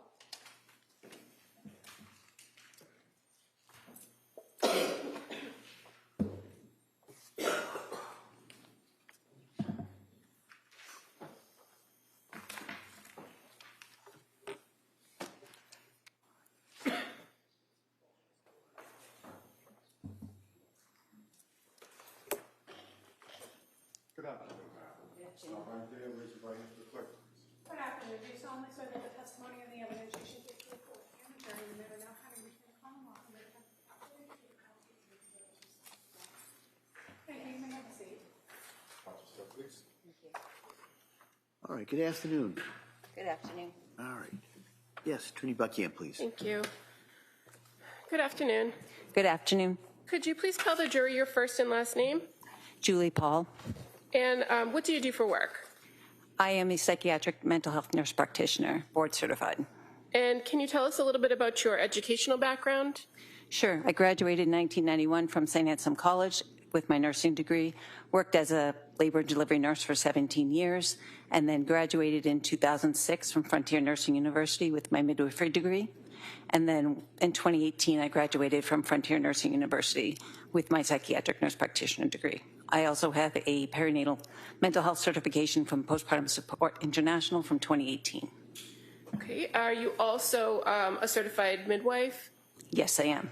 And are you licensed in the state of Massachusetts to be a psychiatric nurse practitioner? Yes, I am. And what is required in order for you to become certified to be a psychiatric nurse practitioner in Massachusetts? I attended a certified program, did 2 years additional training, and then took the certification exam through the ANCC. And can you tell us a little bit about your work history, your work background? Sure. Like I said, in New Hampshire, I worked as a labor and delivery nurse before transferring to Massachusetts in 2006 to work as a certified nurse midwife. And then in 2018, I started the perinatal behavioral health program at South Shore Hospital as a psychiatric nurse practitioner.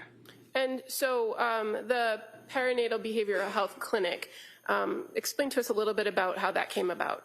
Sure. There's a lack of resources on the South Shore for pregnant and postpartum people with mood disorders. So I really felt compelled, because I had a couple clients that really struggled with mental health issues as a nurse midwife, and really wanted additional education and being able to prescribe for them and take care of them in a proper way. So I went back, got my Psych NP, and then worked with South Shore Hospital to establish the program.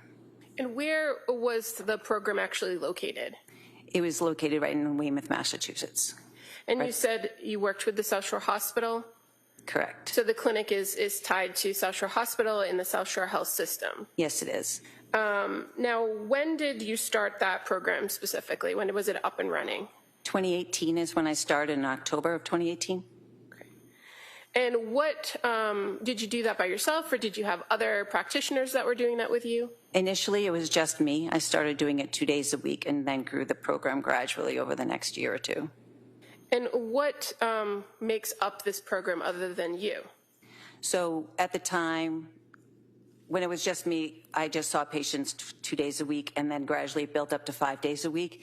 And we included a therapist in the team, 2 additional prescribers. We also worked with women with substance use disorders as well, so we had additional support that way. And then when the building grew, we also had the Bridge Clinic on the other side, and then we were on the other side of that program. And what's the Bridge Clinic? The Bridge Clinic works with people with substance use disorders. And all of this is kind of under that umbrella of what's classified as South Shore Behavioral Health, correct? That's correct. Now, as the clinic grew, did your role there change? I'm sorry, can you repeat that? As the clinic grew to what you described as having additional therapists and other prescribers on staff, did your role there change at all? I became the director of the program. And as director of the program, did you still see patients? Yes, I did. And was that at the same level as it had before, or did it decrease because of your administrative roles? It actually increased because I increased my hours to 5 days a week. I did have a little bit of administrative time. Okay. And can you tell us a little bit about how the clinic would work for a woman who is coming in either during the birth period or prior to birth and after birth? What kinds of things would they be offered at the clinic? So I'd receive a referral, and then the client would come in. We would do a 90-minute intake. When they left, when it was just me, I was using outside therapists, that sort of thing. But as the program grew, we had moms groups run by doulas. We had therapists that was brought in from Aspire, but part of our program embedded within our program. And I brought in 2 additional prescribers as well as nursing staff. And when you talk about people as prescribers and your role as a psychiatric nurse practitioner who could prescribe, what were you offering to patients as part of this clinic as a prescriber? We were offering the proper medication for anxiety, depression, mood disorders, really any psychiatric disorder that came in, mostly for pregnant and postpartum people up to 2 years postpartum. We also offered therapy focused on sleep hygiene, really looked at the whole person, not just medication management.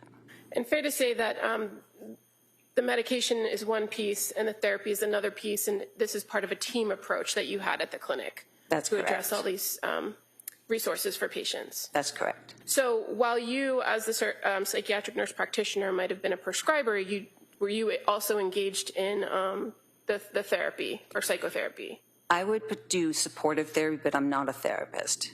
I mainly am responsible for assessing, diagnosing, prescribing, but I also really understand the importance of sleep, nutrition, and exercise. And so, being that you had a history of working as a midwife and working as a nurse in labor and delivery, do you have a lot of experience with moms or women who are in that postpartum period? Yes. And how about your experiences with diagnosing and prescribing for women in that period? Do you have experience in that? In the labor and delivery realm, as a nurse midwife, yes, I diagnosed like labor and that sort of thing, and even depression, anxiety, not to the extent of higher acuity psychiatric conditions, but as a psychiatric nurse practitioner, I did. Okay. And as far as your role at the perinatal behavioral health clinic, fair to say that your primary patient base was all going to be women who are either pregnant or after birth? Correct. And a part of this team approach at the clinic, is it also to work on developing a treatment plan for patients when they come in? Correct. And so what encompasses a treatment plan generally? Generally, if it were a situation where we were referring them for therapy, then we would work with the therapist to kind of bring in the client to figure out what their needs are, and then really stress whatever. The therapist works on certain aspects of the therapy that we kind of work together, but not in tandem, kind of. We talk, but not to the extent we each are in our own disciplines. Okay. And as far as the resources that the clinic had available to you, is it fair to say that there are certain types of therapy, for instance, cognitive behavioral therapy or dialectic behavioral therapy, that are not necessarily encompassed with the social workers that you work with at the clinic? Our social workers primarily did cognitive behavioral therapy. We did group therapy for more social support. What I did mainly was just supportive therapy. Okay. And would you oftentimes, through the clinic, refer clients out to other local community providers? Yes, we would.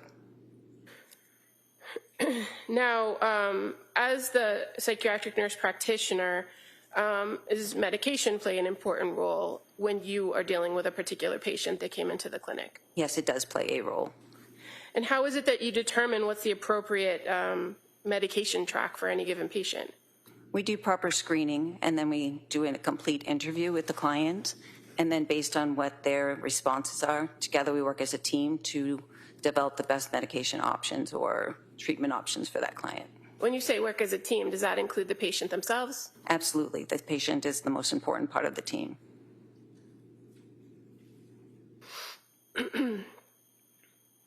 And in your training and experience working with postpartum women, what is the acceptable period to determine postpartum?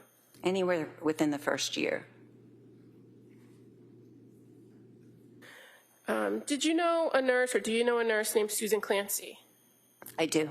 How do you know her? I worked with her off and on throughout my years as a nurse midwife. And what's the nature of your relationship with her, other than the working with her? Essentially, we just worked together. When we did births together, we worked well as a team. Okay. And do you know where she worked? She worked at Telshire Hospital. On November 20th of 2022, did you have a conversation, or did you get a call from Sue Clancy? I did. She was referred to me through Nanette Landry, another midwife that I work with. Okay. And so as a result of the phone call that you had with her, did you get in contact with a woman by the name of Lindsay Clancy? Yes, I did. Was that the same day or a different day? It was the same day. And your contact with Lindsay Clancy, was it by phone or virtual or in person? It was by phone. And so what was the purpose of calling Lindsay Clancy? I just wanted to get her side of what had been going on with her history. Sue had alluded that she was struggling in the postpartum period, so I wanted to know exactly what she was struggling with to see if she'd be a good candidate for our program. So did you initiate the call to Lindsay Clancy? With the permission, I asked Sue Clancy if Lindsay had given permission, and she said she had. Okay. And in the conversation that you had with her, do you know approximately how long that phone conversation lasted? I don't recall. Okay. Okay. But were you able to get all the pertinent information from her during that phone call? I got enough data to determine that she would be a good candidate for the program. So she would have met criteria for a referral from any other resource? Correct. Now, is it fair to say that in this conversation, in order to determine whether she qualified, you had to ask her some background questions? I did. And so were you able to identify whether she was in that postpartum period?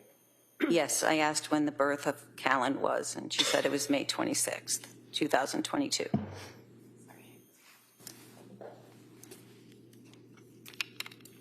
And so after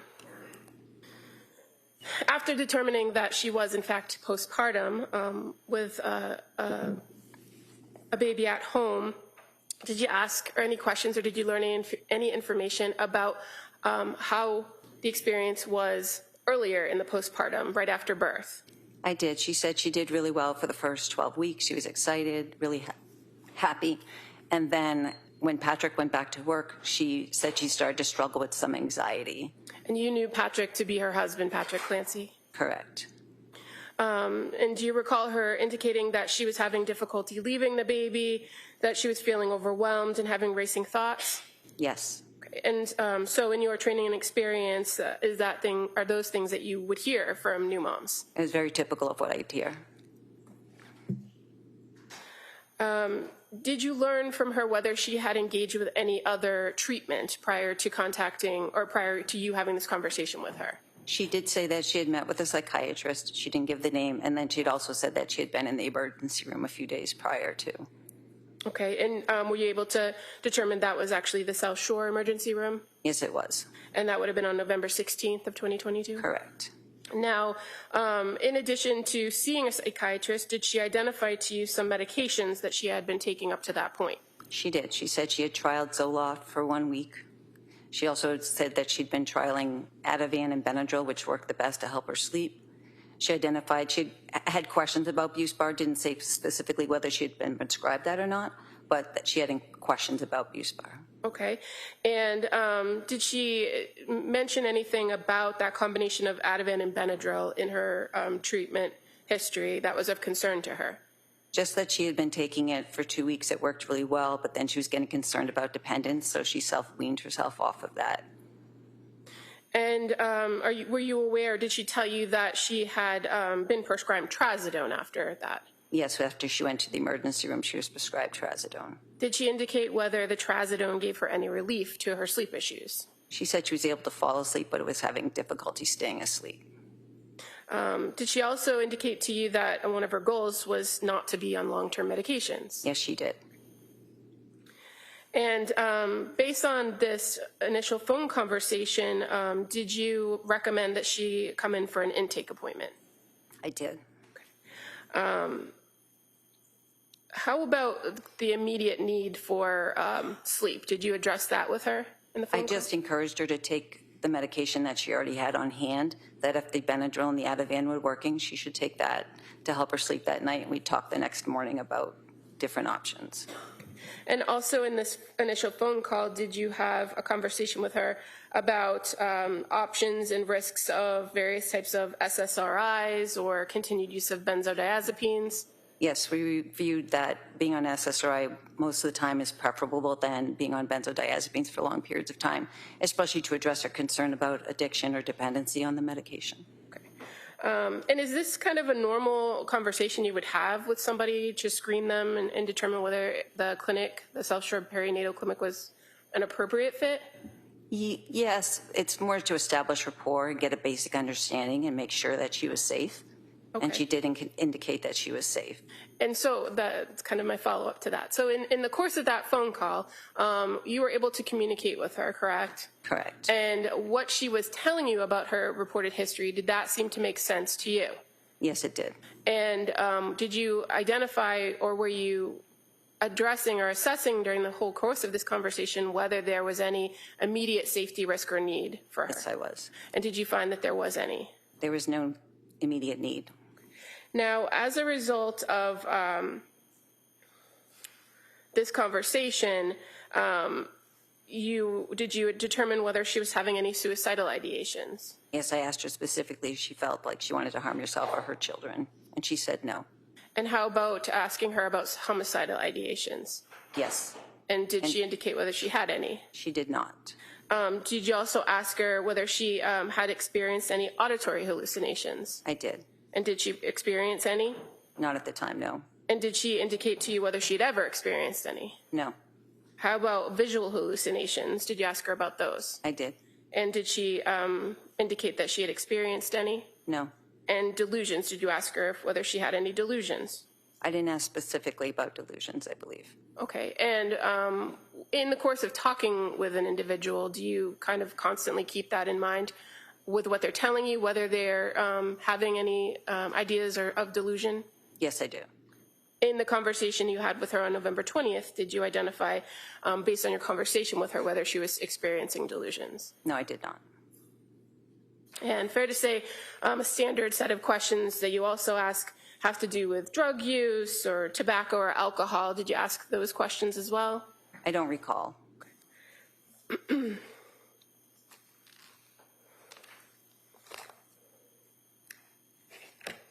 If I were to show you your note, would that refresh your memory? I have my notes right here. I could look at it. Okay. I'm going to draw your attention to the note from November 20th of 2022. Yes, I did ask her apparently. And she said no to illicit drug use, tobacco or marijuana or alcohol at that time. Okay. And she also indicated to you that at this time on November 20th that she had stopped breastfeeding. That's correct.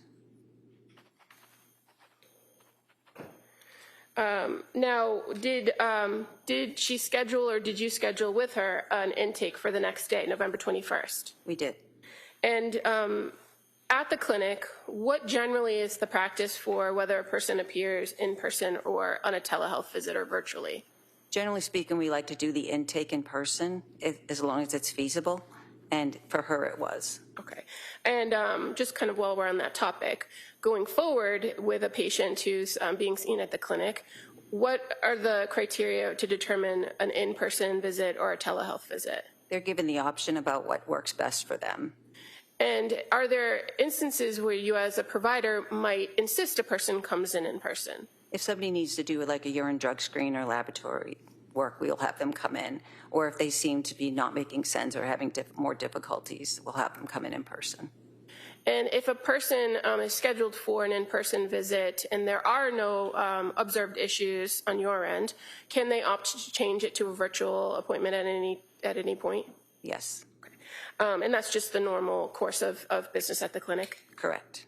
Now, in this particular instance, you said the intake was in person, right? Yes. And during the course of the intake, are there particular types of questions that are asked of the person to get to know them and get to know their situation?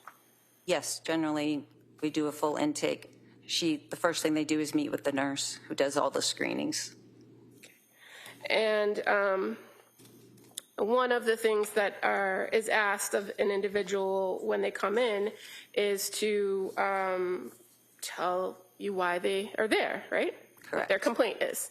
Yes. And so for this patient, for Lindsay Clancy, what did she identify as the reason for the visit? Would it be okay if I refer to my note? Sure. So she said pretty much I cannot sleep was her major concern. Okay. And is that something that you've seen in your experience with new moms that come through the clinic and are postpartum? It's very typical. Now, even with that report or that reason, do you do a full history to try to identify kind of what's going on in the present and what has happened in the past? Yes, I do. And generally, is it fair to say that's kind of the goal of an intake, right? I do that with every client. I have a standard set of questions. Is that just for the intake or any follow-up? Any follow-up, I have a basic kind of script, but I always adjust it based on what they're saying. Okay. But fair to say, once a person gives kind of that history of their background, especially if they've had prior births before, prior experiences with mental health professionals or psychiatric history, that kind of follows the patient as they go through with their subsequent visits. Yes. So in this instance, you had some background information from the phone call you had with her, but did you go back through those standard questions that you'd ask in an intake? I did. And did you learn a little bit more about her current mental status? Did you ask her some questions about currently how she was in this November 21st meeting? I did. And so, again, do you kind of go through in each and every instance whether the person has any thoughts of suicide or harming themselves or others? At every visit, those are standard questions that I ask if they have any type of suicidal homicidal ideation or auditory or visual hallucinations. Do you ask the same questions each time, or is it kind of fluid based on your rapport and conversation with the patient? Generally, I try and touch upon the topic. Sometimes we get to that answer indirectly just by the line of questioning that we're using. Okay. And where it had been reported to you that she had been on the Zoloft and stopped due to insomnia, that she was overwhelmed and her mind was racing, did you talk with her about intrusive thoughts? I did. And did she indicate whether at that point she was having any intrusive thoughts of harming herself or her babies? She was not. Did she report to you how she was feeling at home with having now 3 children to take care of? She was feeling overwhelmed. And that, again, reiterating that around 12 weeks when Patrick went back to work, that she was having increased anxiety. Correct. And did she indicate to you that that was something that she had experienced to some extent with her other 2 children? At least with her second pregnancy. And was she able to manage that with her second pregnancy without medication? As far as what I was told, yes. And fair to say she indicated that she would use breathing, meditation, and yoga to work through it. Correct. And so on this November 21st intake date, you again ask about drug use, right? Correct. And at this point, she had told you that she did trial one CBD gummy at some point, but that did not help. Correct. And you also learn about any prior psychiatric medication she had been on? Yes, she had been on the Zoloft, the Ativan. She had been prescribed Buspar, but she didn't indicate whether she had taken that or not. Okay, and so that was her report of her most recent course of treatment, but did she talk about having anxiety issues yes. further back in her history? Yes, in college she had trialed Prozac, propranolol, and Wellbutrin. And fair to say she indicated that to you that she did well on those medications in nursing school? Correct, with the only side effect being sexual side effects. Did you talk to her at this point in November 21, 2022, about whether she had a plan to go back to work? I don't know if that was a specific day. I know that we talked about work at a different date. Okay. If you have your note in front of you, I'd just draw your attention to maybe the last paragraph of the history of present illness. Oh, I'm sorry. And you're talking about the day of the intake? Yes, sorry. Sorry, I thought you said the 22nd. So, yeah, she had planned to go back to work in October, but it got delayed. She pushed it forward to November because she was having anxiety. Okay. And during the course of this intake, again, you did those same mental status screens for any concerns, right? Correct. Did you know any in this face-to-face in-person meeting with her? No, she was goal-directed, linear. She was a great historian, actively participated in the care plan. And as far as some of the screenings that you do during these visits, for a person who is in that postpartum period, are there any specific screenings that you do? Yes, we do the Edinburgh Postnatal Depression Scale. We did the GAD, which is the Generalized Anxiety Depression Scale. We did the Mood Disorders Questionnaire Scale, the Colombian Suicidal Scale, as well as the 5 Ps, which assesses for substance use disorders in pregnancy and postpartum. And so as far as in each one of those screens, what did you find as it pertained to this particular patient? She was significantly high in the GAD-7, which is for generalized anxiety. She scored 21 out of 21, which is they're just screening, so it's not diagnostic, but it did indicate that she was experiencing extreme anxiety And then with the Edinburgh postnatal depression scale, she scored a 23 out of 30. But the one that I look for the most in that scale is number 10, and she was negative, and that's for suicidality. Okay. And so why is it that you look at that one in particular, or why do you consider that most? Because that shows significant depression, especially if they have thoughts of harming themselves. Is it fair to say that that Edinburgh scale it also could fluctuate with postpartum mom depending on their situation? Yes. And the other screens that you performed, did you identify whether there was any substance use issues? No, there wasn't. Now, once you were able to kind of gather all this information from her and do these screenings, were you able to come up with an assessment and a plan for how to help her? Yes, And what was going to be the plan with Ms. Clancy? So we had discussed starting Prozac. Okay. And is that, or why Prozac? Why start there? Because she'd had a history of being successful on it in the past, and that's a good indicator that instead of trialing multiple medications, to start with the ones that actually work. So I gave her 10 milligrams for the first 4 days to make sure there were no adverse reactions, and then I was going to increase her to 20 milligrams if she tolerated that well. Okay. And what about some of the medications that she had already, that she was already on, the Ativan and Benadryl and the Trazodone? Did you have a plan for those? I did. So I encouraged her to take the Ativan. So when Prozac can sometimes be very activating, it can make the anxiety worse before it gets better when you first start it. So I wanted to pair it with the Ativan just in the beginning, just to help her be more comfortable with the anxiety and to make sure that it didn't interfere with her sleep.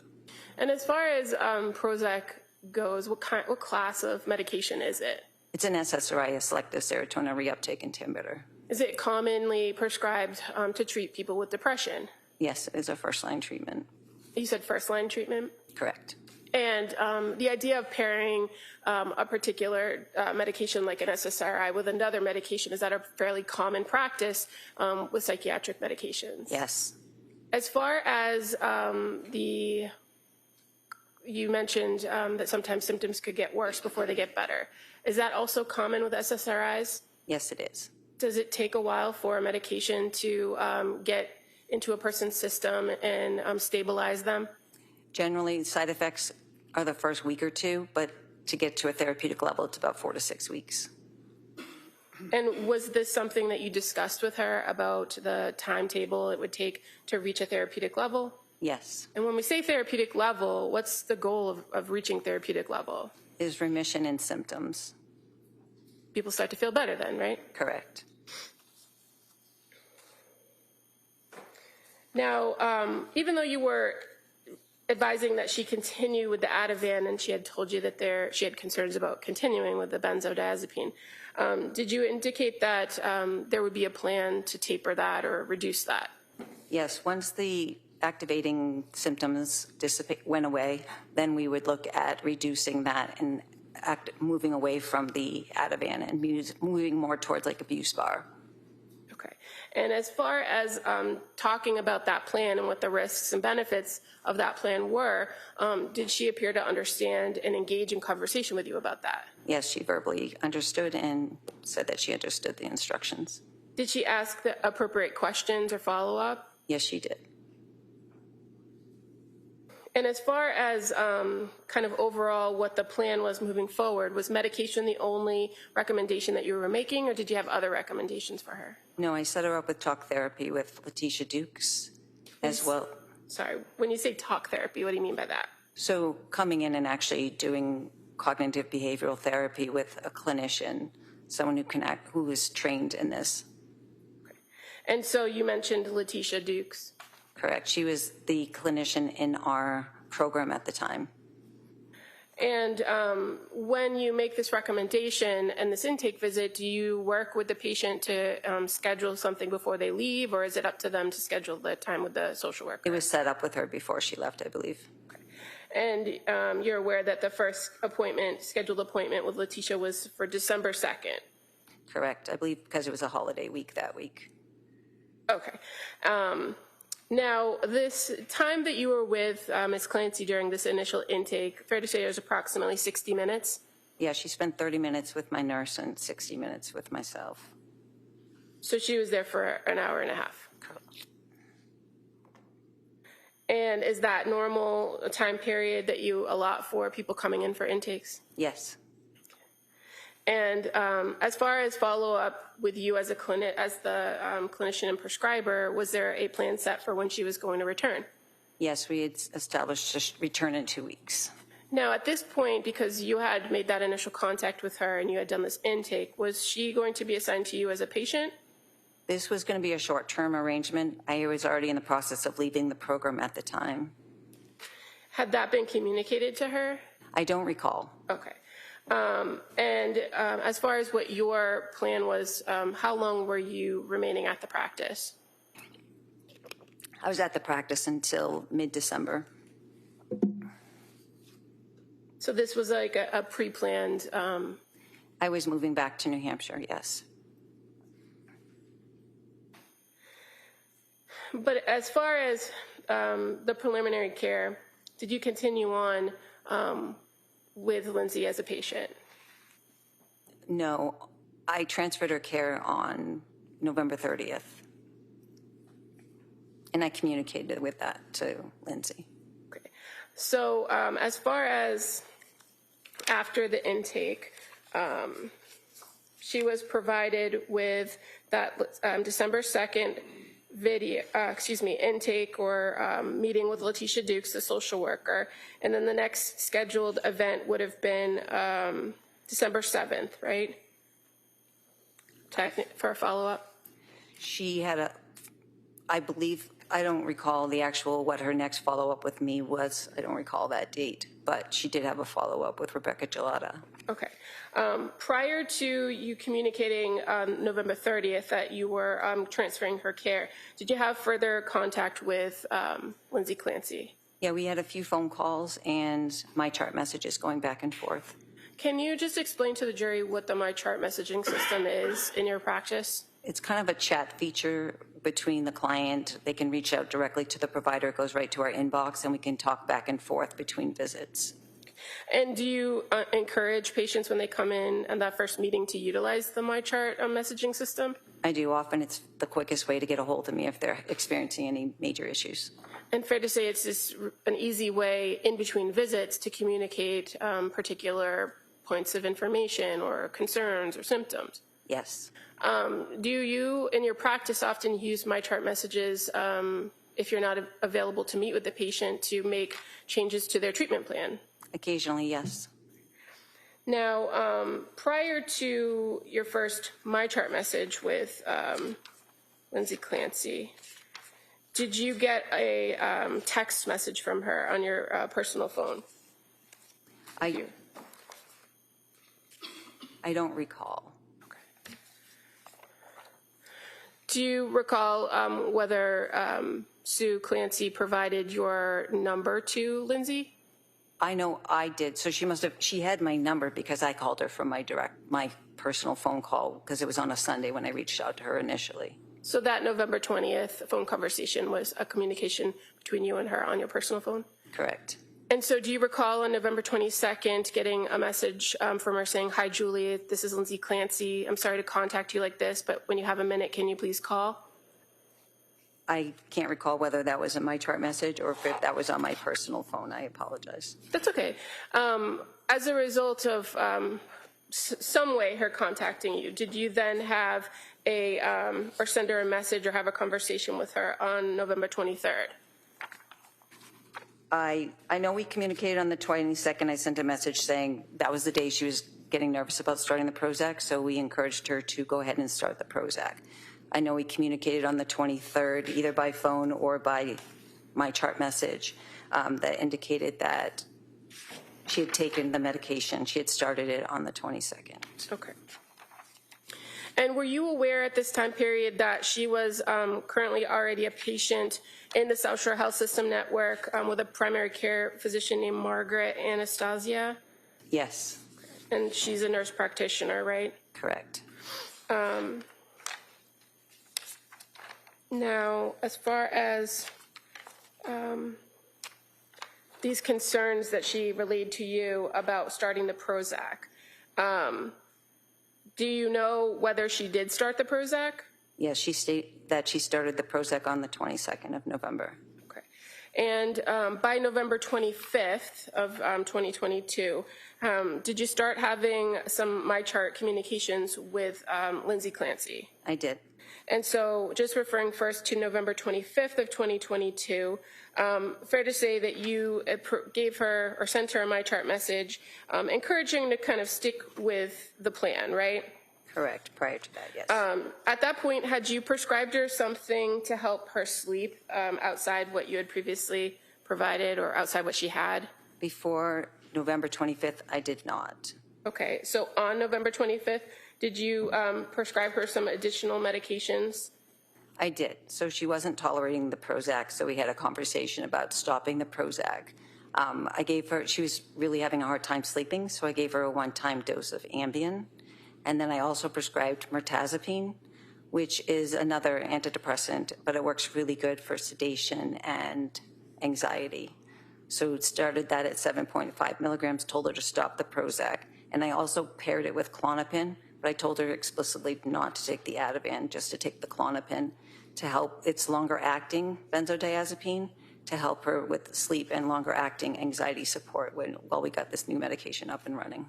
And so in your conversations with her about her concerns about the Prozac, fair to say she reported to you that she was feeling disconnected, out of it, a little bit spacey. Does that sound right? Yes, that's correct. And so you said your recommendation at that point was to discontinue the Prozac.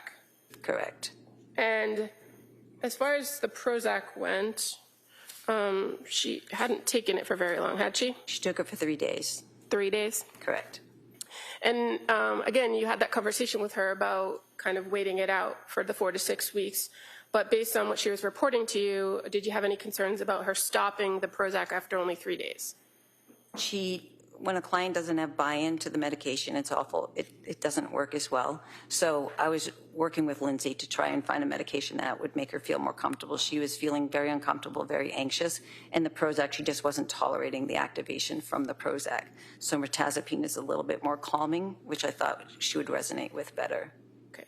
And so again, this is not one of those follow-up visits on a telehealth or a face-to-face. So were you relying heavily on what she was reporting to you? Yes.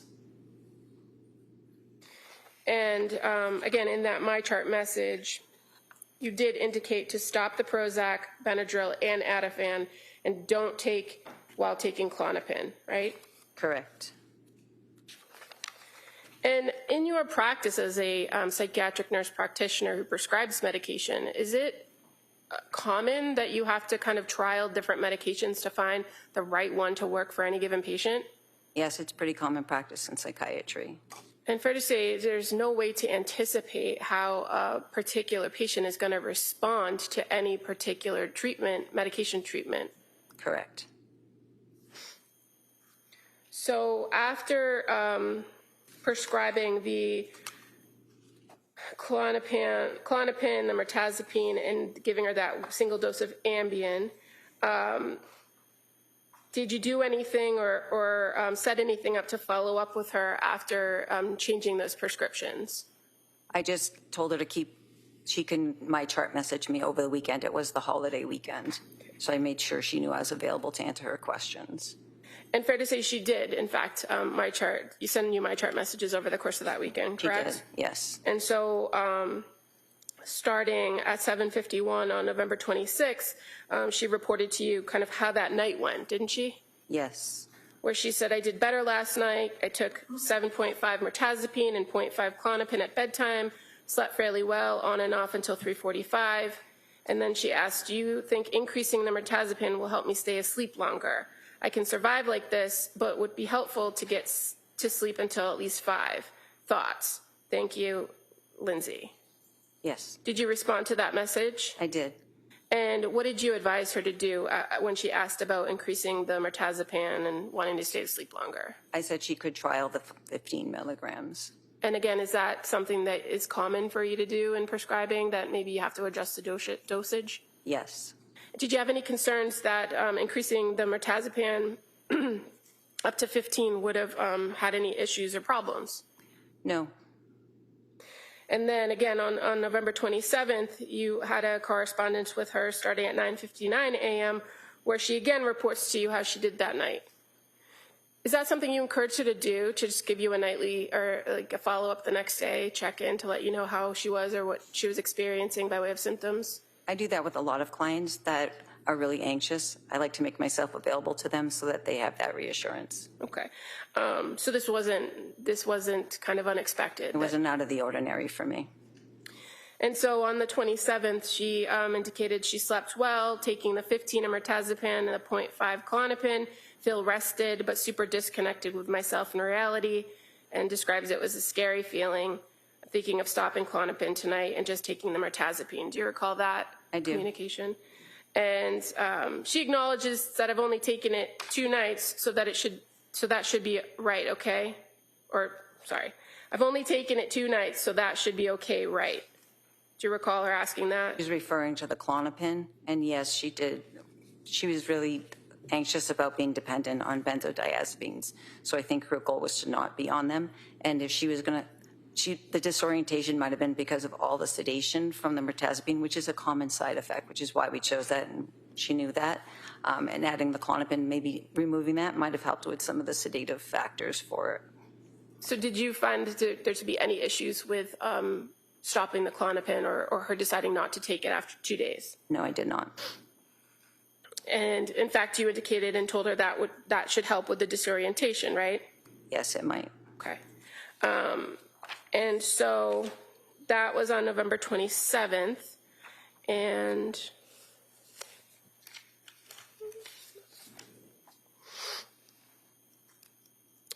fair to say that there was another communication via my chart on November 28th with Lindsay Clancy. Yes, there was. And at this point, she was asking for, or there was some back and forth about needing a note for work, correct? Correct. And is that something that you had talked about with her, about getting another note for work? Yes, that's what I do that often. And in fact, you kind of went back and forth with her, and ultimately she said never mind, that she didn't qualify for short-term disability anymore, and she's just going to be on personal leave. Correct. So on the 28th, there was no back and forth about her taking the medicine and the effects or how she was feeling? She actually had a panic attack earlier in the day before those communications about work, and I recommended she take 0.5 of Ativan and go for a run. And I also recommended that she consider doing the partial hospitalization program at women and infants. And what was her response to the recommendation for the partial hospitalization program? At that time, she felt it wasn't going to work logistically for her or her family. Okay. And why did you recommend maybe going for a run? To get rid of some of the adrenaline from the anxiety. And running has been a really good thing for her in the past, and I thought it would help calm her down. Okay. Now on November 29th of 2022, that was the first day that she actually met with Rebecca Gelada, but you had some conversation with her, or she sent you a message, I should say, earlier in the day, correct? She sent me a message earlier in the day, and at that time I wasn't working that day, and Rebecca had an opening, so I offered the appointment with Rebecca for her. So I didn't actually communicate with her that day. Okay, but you did receive her message at 6:05 a.m., where she reported that at that point she took 15 Remeron and CBD and it only worked slightly. Correct. So how did you get from what you have told us now was the mirtazapine, or that's Remeron, right? Correct. How do we get from just the mirtazapine with not the other, without the Klonopin or without some other? The Klonopin was an as-needed medication. So I honored her choice to be able to decide whether she wanted to take that or not. Okay. So after this panic attack, after the communication about the work form, she reports the next morning that she took the 15 of the mirtazapine or Remeron, and then she was having some sleep issues, right? Correct. And that she tried breathing meditation and muscle relaxation, but then she ended up having to take the Ativan. Correct. Now, had you had any conversation with her in this back and forth and these MyChart messages about whether Ativan was something that she should continue to take? It was understood that she wouldn't take it until I had that conversation with her. I was under the understanding that she wouldn't be taking it while taking the Klonopin. But she had told you she wanted to discontinue the Klonopin. Correct. And so you said as of November 30th that you had then fully transferred care. I let her know that I would be leaving the clinic, and I thought it would be best if she saw a clinician that was working 5 days a week. And Rebecca Gelada, is she a clinician that works at the clinic? Correct. And had you worked with her for quite some time? She had been in the clinic, I think, for 2 years, I believe, at the time. And you said that you had recommended on the day before, on the 29th, that she set up that meeting with Rebecca because she was available. Correct. So it just was kind of happenstance that she ended up with Rebecca, or? I was in the process of transferring all of my patients between Rebecca and our new hire, and Rebecca was an experienced clinician, so I felt she would be a better match for Lindsay. Okay. And as far as when you sent or communicated to Ms. Clancy that you were transferring her care, that was via my chart message, right? Correct. And Lindsay then responded to you, or do you recall if she responded to you? I'm sorry. She did respond to me saying thank you for the care that I provided. She appreciated it and wished me luck. Did you have any other contact with Lindsay Clancy after that point? No, I did not.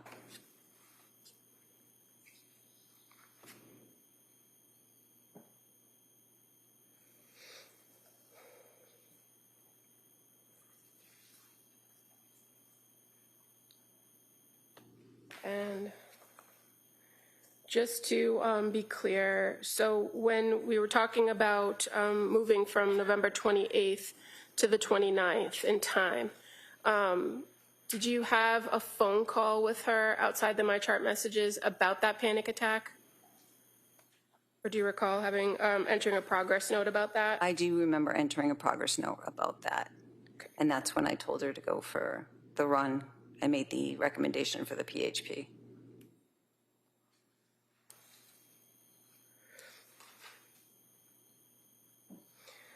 Did you ever have any further contact with Sue Clancy about Lindsay Clancy's care after that first contact on November 20th, 2022? I don't recall that.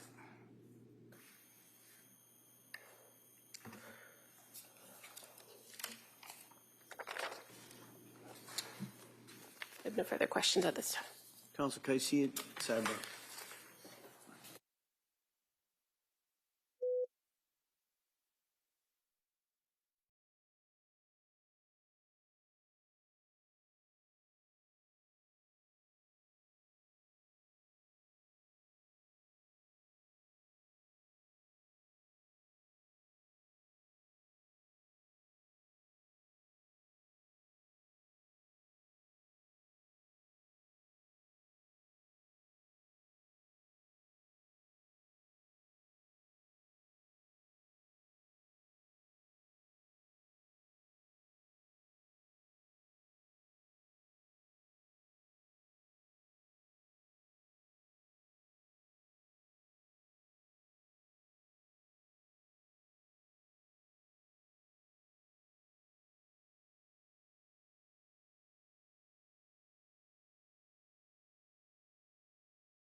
All right, ma'am, you may step down.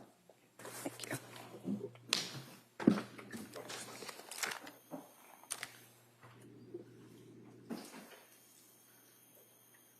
All right, well, members of the jury, just a couple minutes. So we're going to break. The Commonwealth is finished on their direct. We're going to start with the cross-examination of this witness, but we're going to start that tomorrow. All right, so we're going to break till tomorrow. Remember my instructions. Don't talk about this case. Don't read about this case, or even similar cases in regards to this. Don't read anything. Don't take any field trips. Don't do any research. You kind of know what the instructions are. I'm going to ask you those questions. We'll come in. We might start. I'd ask you to be here ready to go at 9. There may be an issue I have to talk to counsel. It might cause a little bit of a delay, but we'll try and keep that minimized. We'll get you in here tomorrow. Okay? Great. Thank you for all your work, and I hope you have a nice evening. We'll see you tomorrow. Court, all rise.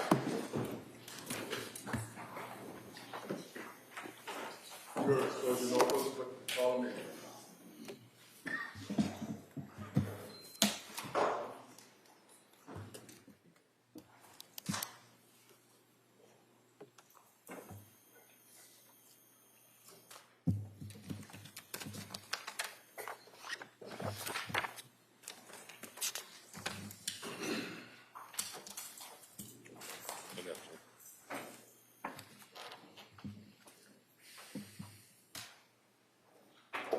right, so the quorum of this court's in session, please be seated. All right.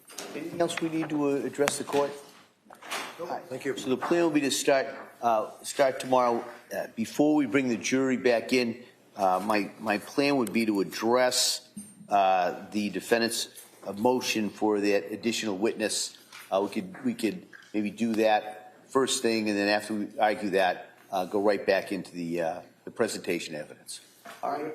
All right. Thank you, everyone. Thank you. Court, all rise.